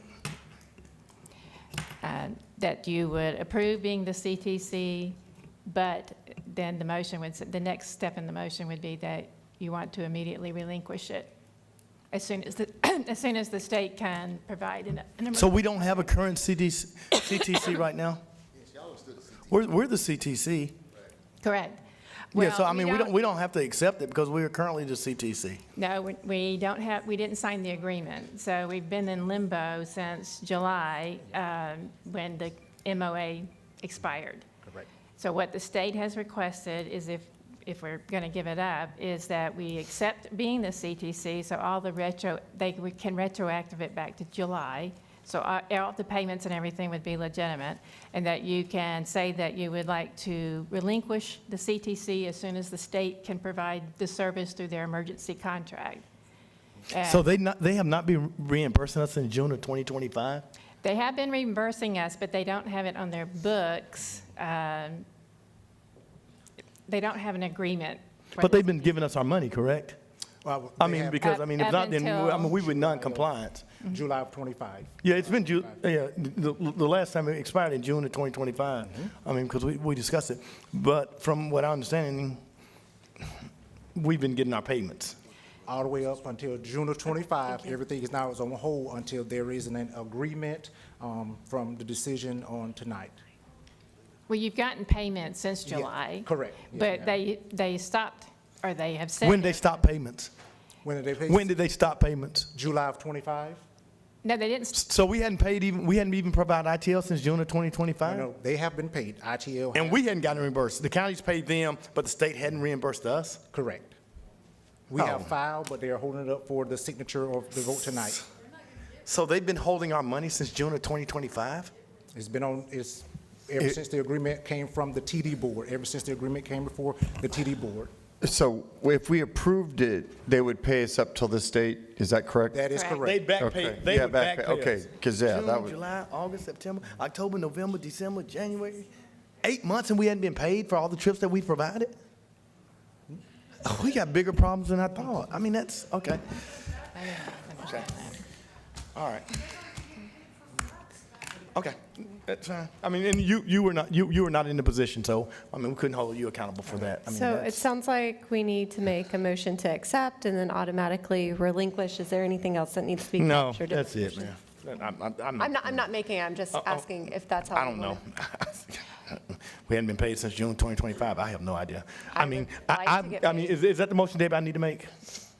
'Cause, Yes, mean, but I don't think it needs to be, the relinquishment should be that we would relinquish it as soon as the FDOT can provide the emergency contract to provide the service. And payment. And payment. Because, I mean, the payment comes to us. They're They will paying pay it- us?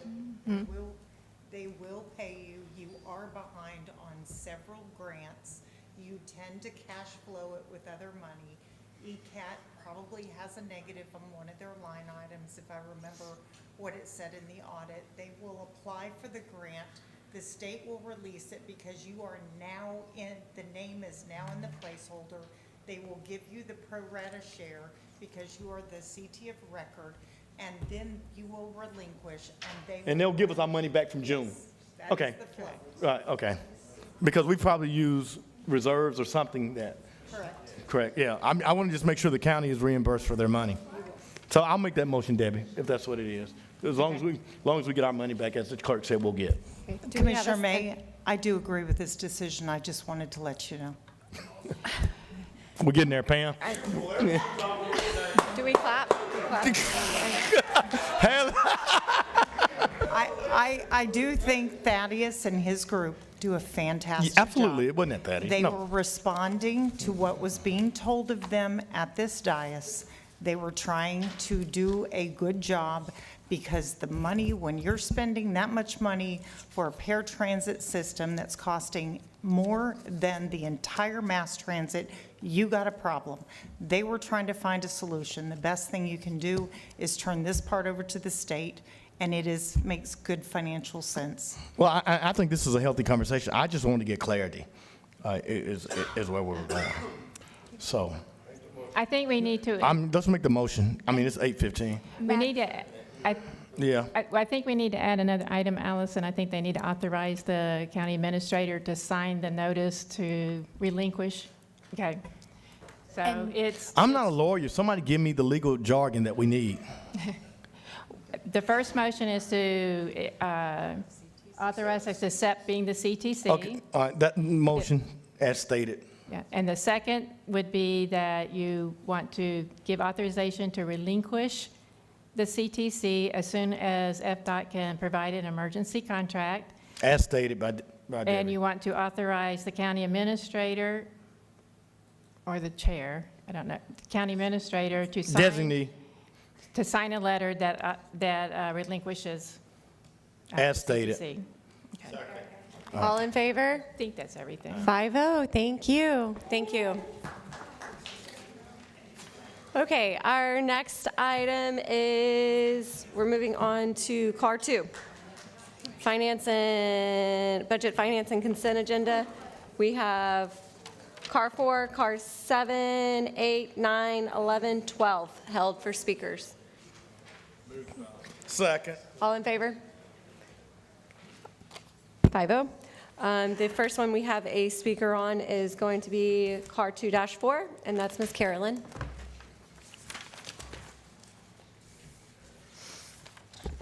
So it's wonderful that we are going to be getting another access point at the water. My question, because I couldn't see any plans that was attached to this payment, and maybe there was a time period where something was announced to look at. I didn't see what the plans were to review its accessibility. So I'm curious to see that. But the words in it say to retrofit. And so would like to see for future more things that could be done in advance, because it always costs more money to do things in retrofitting. So if we could look at ways to be included for the CIL in advance going forward, we would like to be part of those discussions. There's also a really fantastic kayak launch that's over at Grady Park in Walton County. They did a fantastic job on that one. There's other fantastic ones around the country, but the one in Walton County is just fantastic. So anyway, I think the support of doing these are great, and just always remember that ADA is the minimum.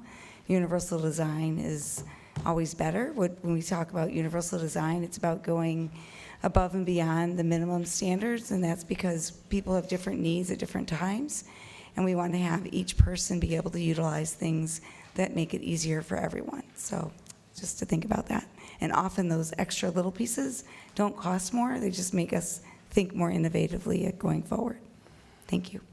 Thank you for your comments. We appreciate it. Is there a motion to move the item? Second. All in favor?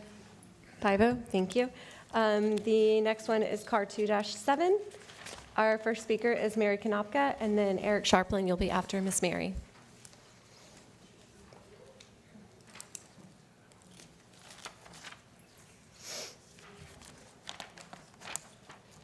two different subjects on item 7. Am I still going to get only 3 minutes? Yes, ma'am. That is fundamentally not fair. Okay, LET funds are not mandated to be used as aids to private organizations. They cannot be used for operational funding, the day-to-day operations of the sheriff's office, but they can be used for equipment, for extended investigations, and for the school resource officer program, which, by the way, is more inclusive to children than any other program I've seen go through here. Washington Girls Softball Team boosters applied for promotional advertising only. They want $500, and they're gonna put a banner on the fence of their ball field that says, "Don't do drugs," or something to that effect. And that's what they applied under, drug prevention. They want a banner. What's the rest of the money gonna be used for? Uniforms, gear, ball field repair. That's not drug prevention. Granted, kids are on teams, that keeps them off the streets, but there's a lot of other things that do too. And that's just Washington. Girls, softball. Should we go out and tell everybody? Girls, boys, football, swim team, band boosters. Let's get everybody in. Let's take all our money. Baptist Healthcare Foundation is holding an exclusive black tie gala they want $5,000 for. This is the 12th year they're doing it. Last year, they got almost $280,000 through their gala to use at a Baptist facility in Gulf Breeze. If you know, any of you, if you know you need $5,000 next year, are you just going to waste away what you have and go beg for it next year? Or are you going to take $5,000, throw it in a high-yield CD for a year, so you'll have more than $5,000 to use for the next party? They say it's for drug prevention. Their only justification is that they have services they provide to the community, unspecified, and they have a mental health unit that has 72 beds. Our LET funds can be used in other ways that cover a lot more people. Thank you, Mary. We really appreciate your comments. Eric Sharplin, you're next, and then Larry Downs, you'll be after Eric.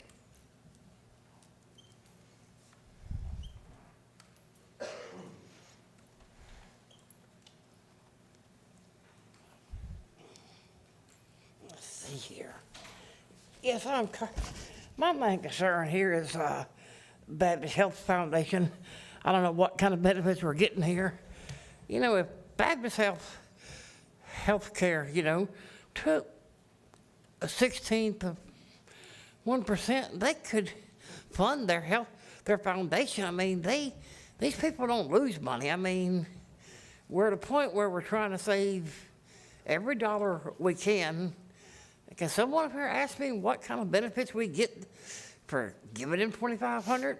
I mean, what are we getting out of it? It's like, are we a handout service to them? Because I'm sure Baptist is in a lot better financial shape than the county's in, because they make a lot of money in health care. And it's like, they could do something for their foundations. They got a lot of people who make a lot of money. All the CEOs got to do is just say we need a little bit of money for our people, because some of these executives' salaries are outrageous that they're making. So that was my main concern, was just what benefits do we get for doing it? I thank you for your time, Mr. Chairman. Yes, sir. Thank you so much. Our next speaker is Larry Downs.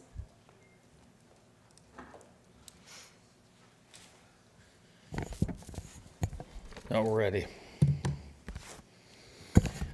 This is amazing here. Amazing! Like Jesse Peters says, amazing. The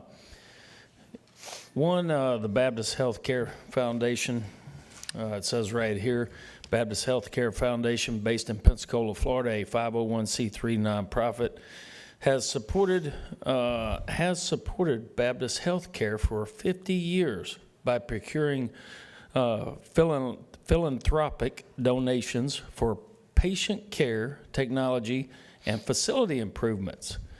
Do y'all know that it's $16 million with assets around $16 million?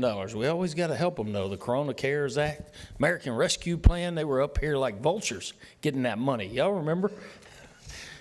They were up here with their mask on, and then whenever they got outside, they didn't realize I was recording them. They had their mask off, standing right next to each other. They were doing the trickaroo. Now, with the Washington High School Softball Booster Club, you know, with the drug prevention and putting a banner up there, I would be, you know, saying say no to drugs. I'd be all for that if it said say no to government-sanctioned drug dealers, you know, pharmaceutical corporations. And if it said say no to corporate chemical vaccine injections, I would be all for it. I'd even say bump it up because that stuff's killing them. But, you know, to support, just say no to drugs, come on. That's just a waste of time. I mean, isn't it weird that the government tells us to say no to drugs and then forces us to take them? I mean, not me, but, you know, coerced a lot of people to take them. And I don't know if y'all know this, but corporate chemical vaccine injections are medical treatments. That's by definition. Ask Michelle Salzman. And by the way, if Michelle Salzman is watching, our State House Representative District 2, I want you to know, Michelle, that we have several people in here wearing hats, including Commissioner Kohler. Don't be calling us disrespectful for wearing a hat. I mean, where do they get off? That's literally what she said in Tallahassee yesterday, after I'd done left the room, of course. But they told me I couldn't wear my hat. But the chair said it was all right. All right, anyways, just say no to wasting more of our money. Just say no, just like the drugs. Thank you. Thank you. That concludes our speakers for this item. MissionObvious.com. Is there a second? All in favor? 5-0. Thank you. Our next item is item number 8. Mary Konopka, you're our speaker on item number 8.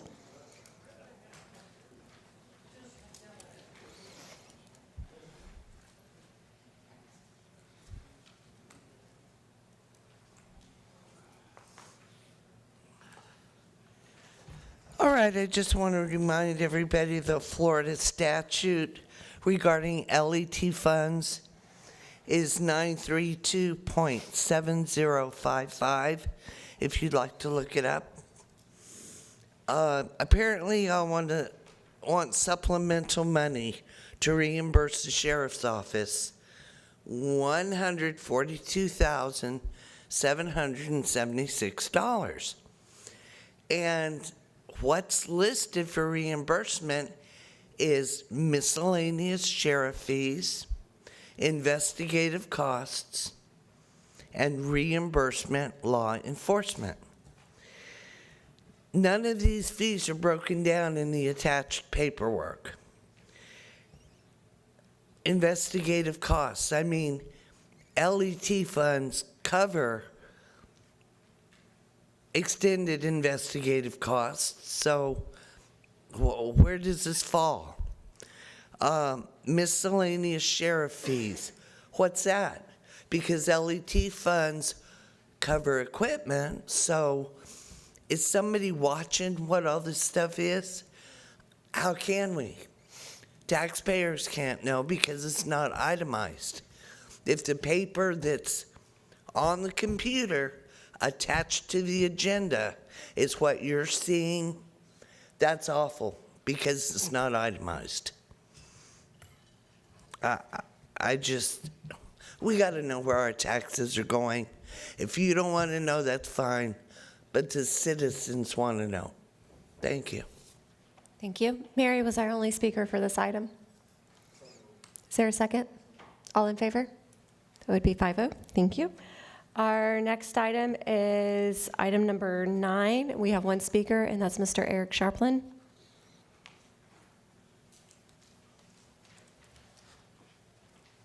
Well, this I just have a it talks about, let's see here, it talks about the board adopt pay scales. I mean, how many pay scales do we have for employees, Mike? Can you tell me? Because are y'all on a different pay scale than different ones, or is there like a 1 to 5 pay scale, or what?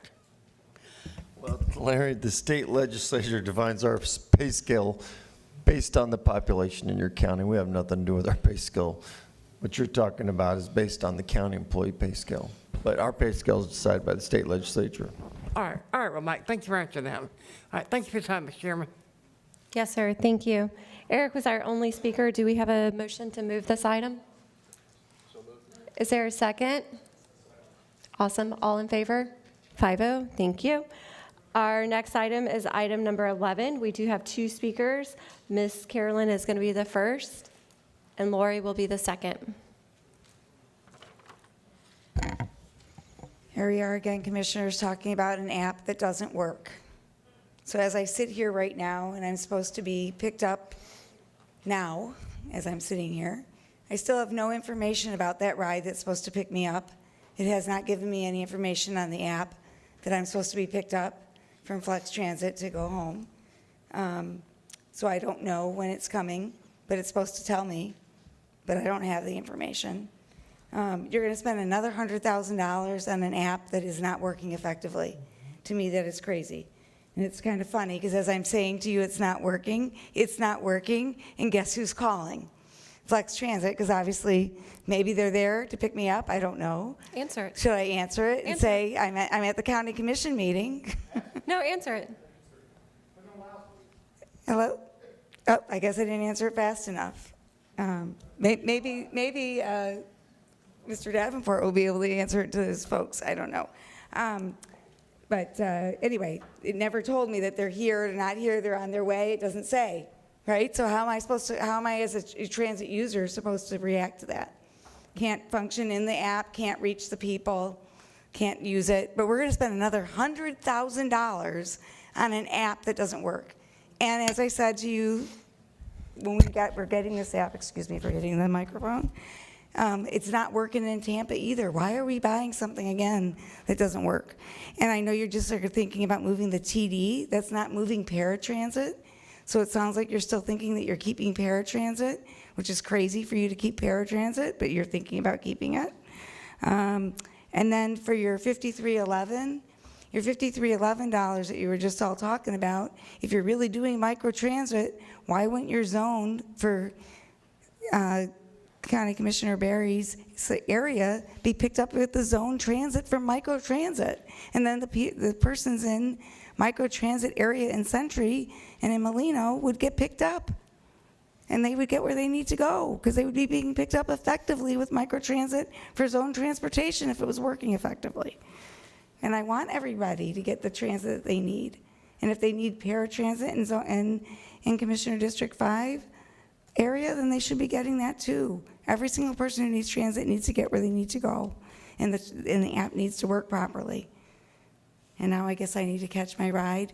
If it would be okay with you, could I just do 12 real quick? Ma'am? Could I answer number 12 real quick too? Yes, ma'am, that would be great. Thank you Yes, so ma'am. much. Can we restart her time? For shelters for 12, it doesn't say anything on the app, on that piece, about making sure that the shelters are going to be accessible. Again, same thing. If you're going to do accessibility, that's something that the Center for Independent Living specializes in. Involve us. That's what we do. That's what we're about.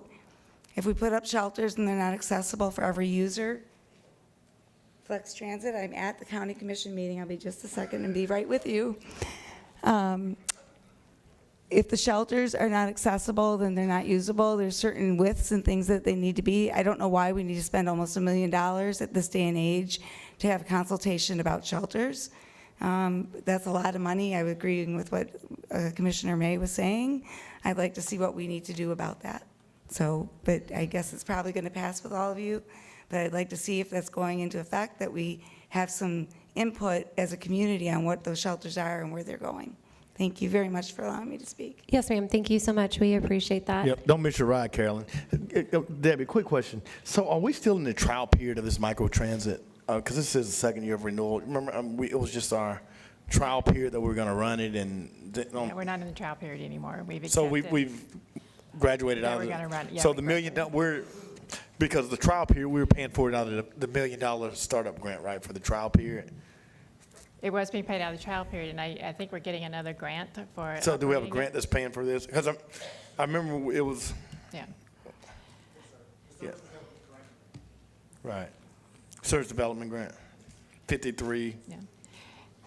That wasn't part And- of 5311 or 5310. It was a grant that we applied for, which was the service development grant that was piloting the pilot program. Now that it has been executed by FDOT, we can now start drawing down on it. So we have received proper notification and official paperwork from FDOT. So the first year was a pilot, and this second year, does the grant cover the second year as well? Yes, that is correct. Yes. So it's a 3-year grant, renewable, and the grant will take care of it for the 3 years. Yes. And then we'll look at it and see how efficient it is, correct? That is correct. Okay. And then I had you the other time. How many, are we getting new shelters? And that was on 12. Are we getting any new shelters, or just the consultant is looking at existing shelters? No, we are getting new shelters, bus stops and shelters. Do you know how many? And Ms. Liz, she is the project head. Of, Well, it's simple, just how many, that's all I ask. so we come. 90, Not nine. so we're getting 90 new ones? Do you know, in the time period of how long, 12 months, 24, 36? Thank you.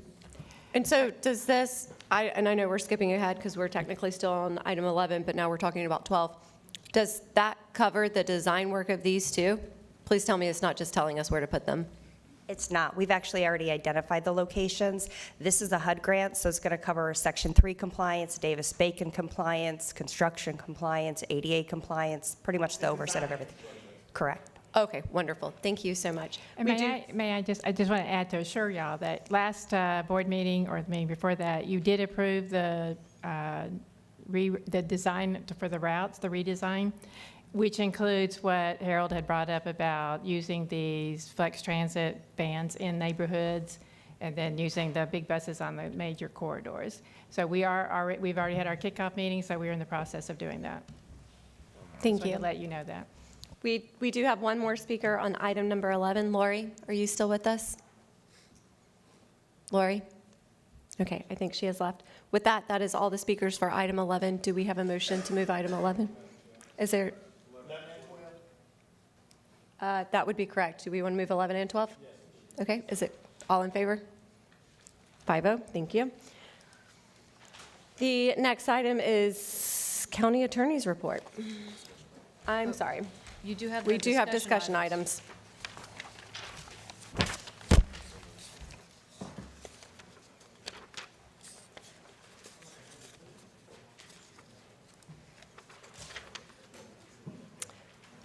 All right, the first item is concerning LOST 5. Who wants to take lead on that? I can kick this off. This was, the county administrator was interested in putting this on an agenda in order to get some board direction, because if it is the board's desire to put this on the November 2026 ballot, we would like some direction in that regard. There was an ordinance that will need to be drafted and brought back to you at a public hearing.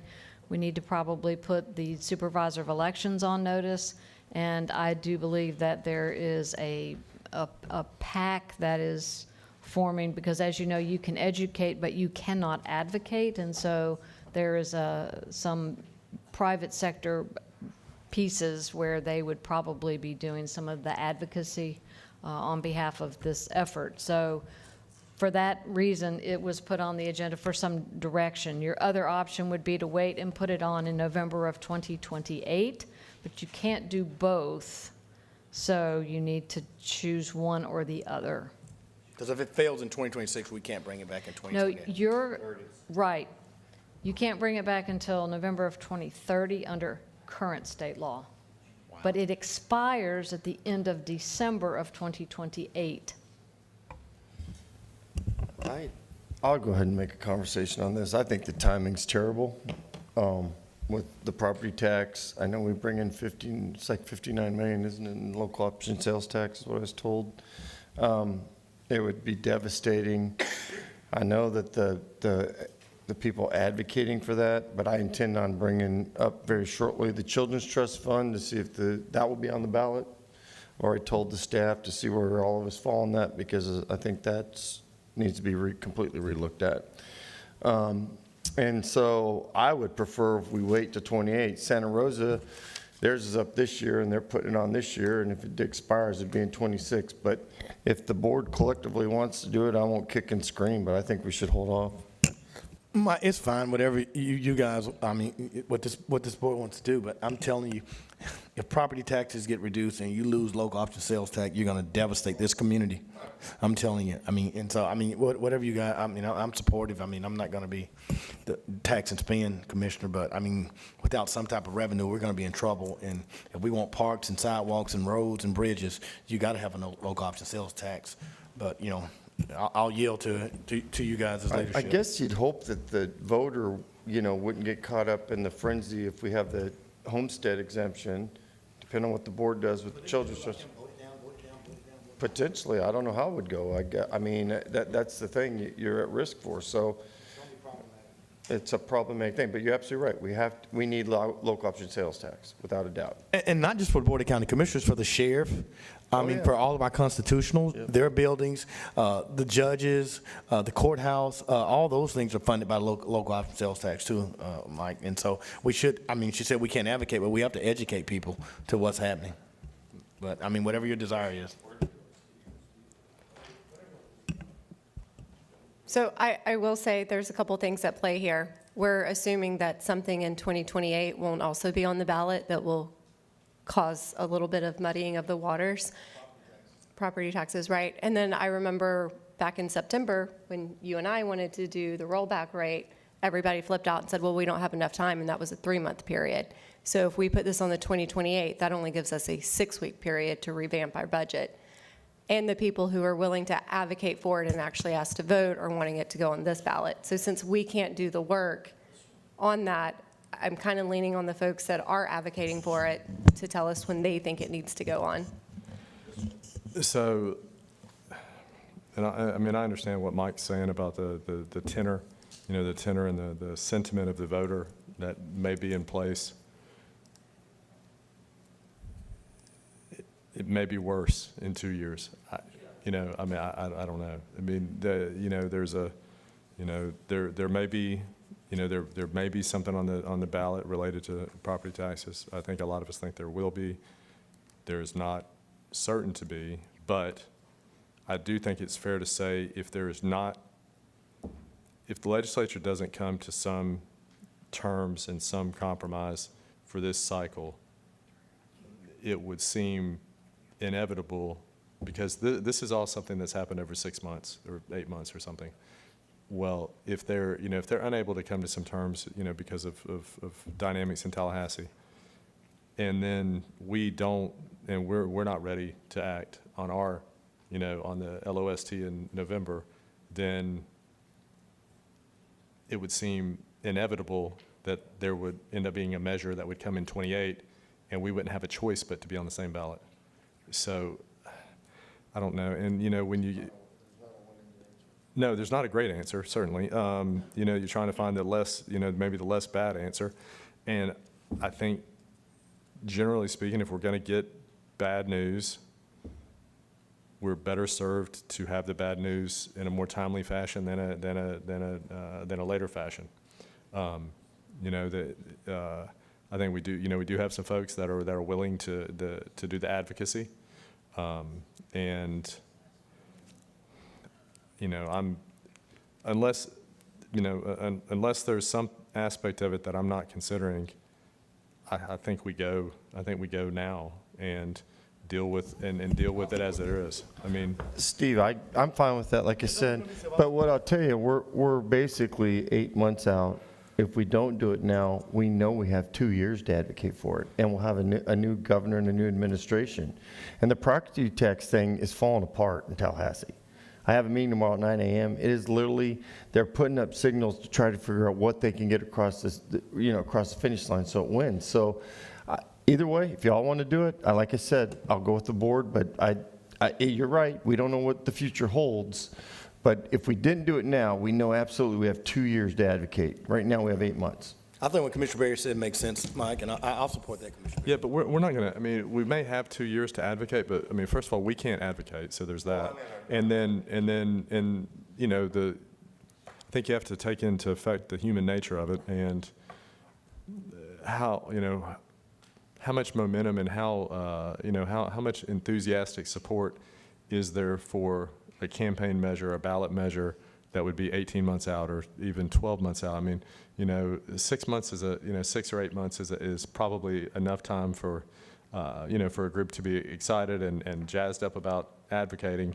And if we put it off 2 years, I think it's very likely that we would be sitting here 2 years from now and they would be meeting and forming and getting their strategy ready. So even though there might be an additional 2 years to advocate, it doesn't mean that it would be utilized in an effective manner, and especially if something does, if they're not able to get something on the ballot about property taxes, then I think that's very good for our measure. And what Commissioner May was saying about the impact of LOST, I mean, it certainly impacts our board, but it impacts every constitutional. It impacts it impacts every neighborhood, every constitutional.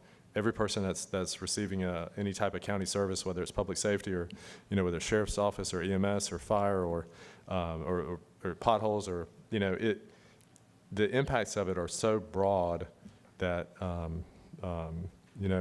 hope that we can, get the story out about it. And, believe it or not, just just some of the signage about, penny for progress or this park funded by your local option sales tax or this, sidewalk project funded by your local option sales tax. That's not advocacy. That's simply information, and it's true, and it's correct, and I think that should probably be a big, a big focus of the county for the next 8 months. Can we buy vehicles with LOST dollars? Yeah. We buy. I mean, sheriff's. I mean, we've primarily. Put the stick on that. This truck was purchased by LOST dollars. Yeah, I mean, we primarily fund. I mean, I think the sheriff's department buys all of theirs with LOST dollars, but.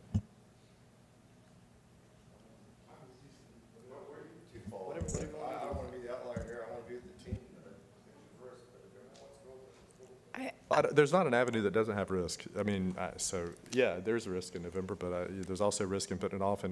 And the truth of what Ashley was saying about if we were to put it off until November of 28 and it did fail, then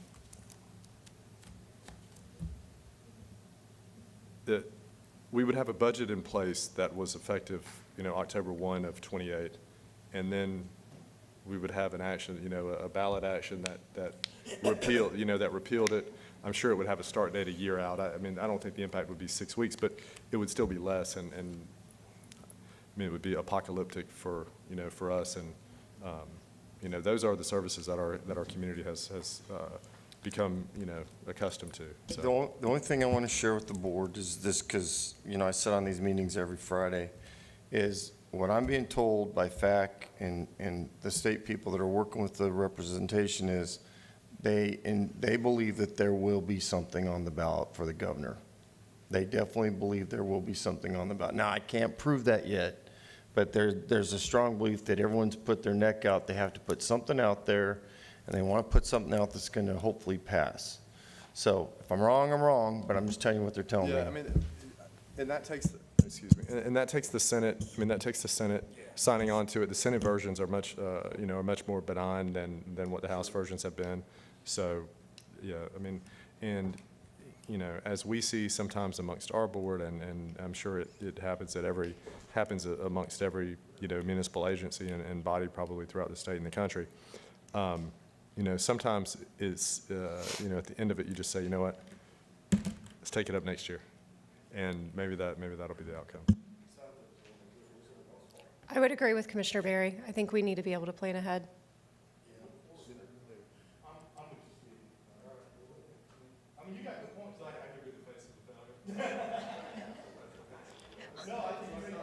Only if you want to make the motion.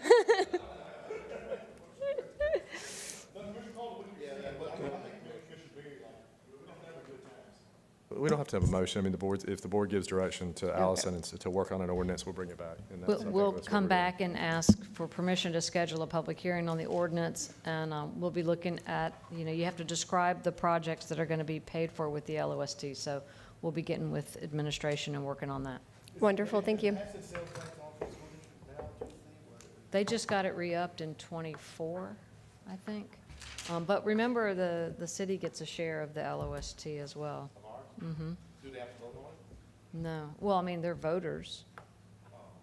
The city, we direct the supervisor of elections to put the item on the ballot, but they get a fraction of the revenue for their LOST eligible infrastructure.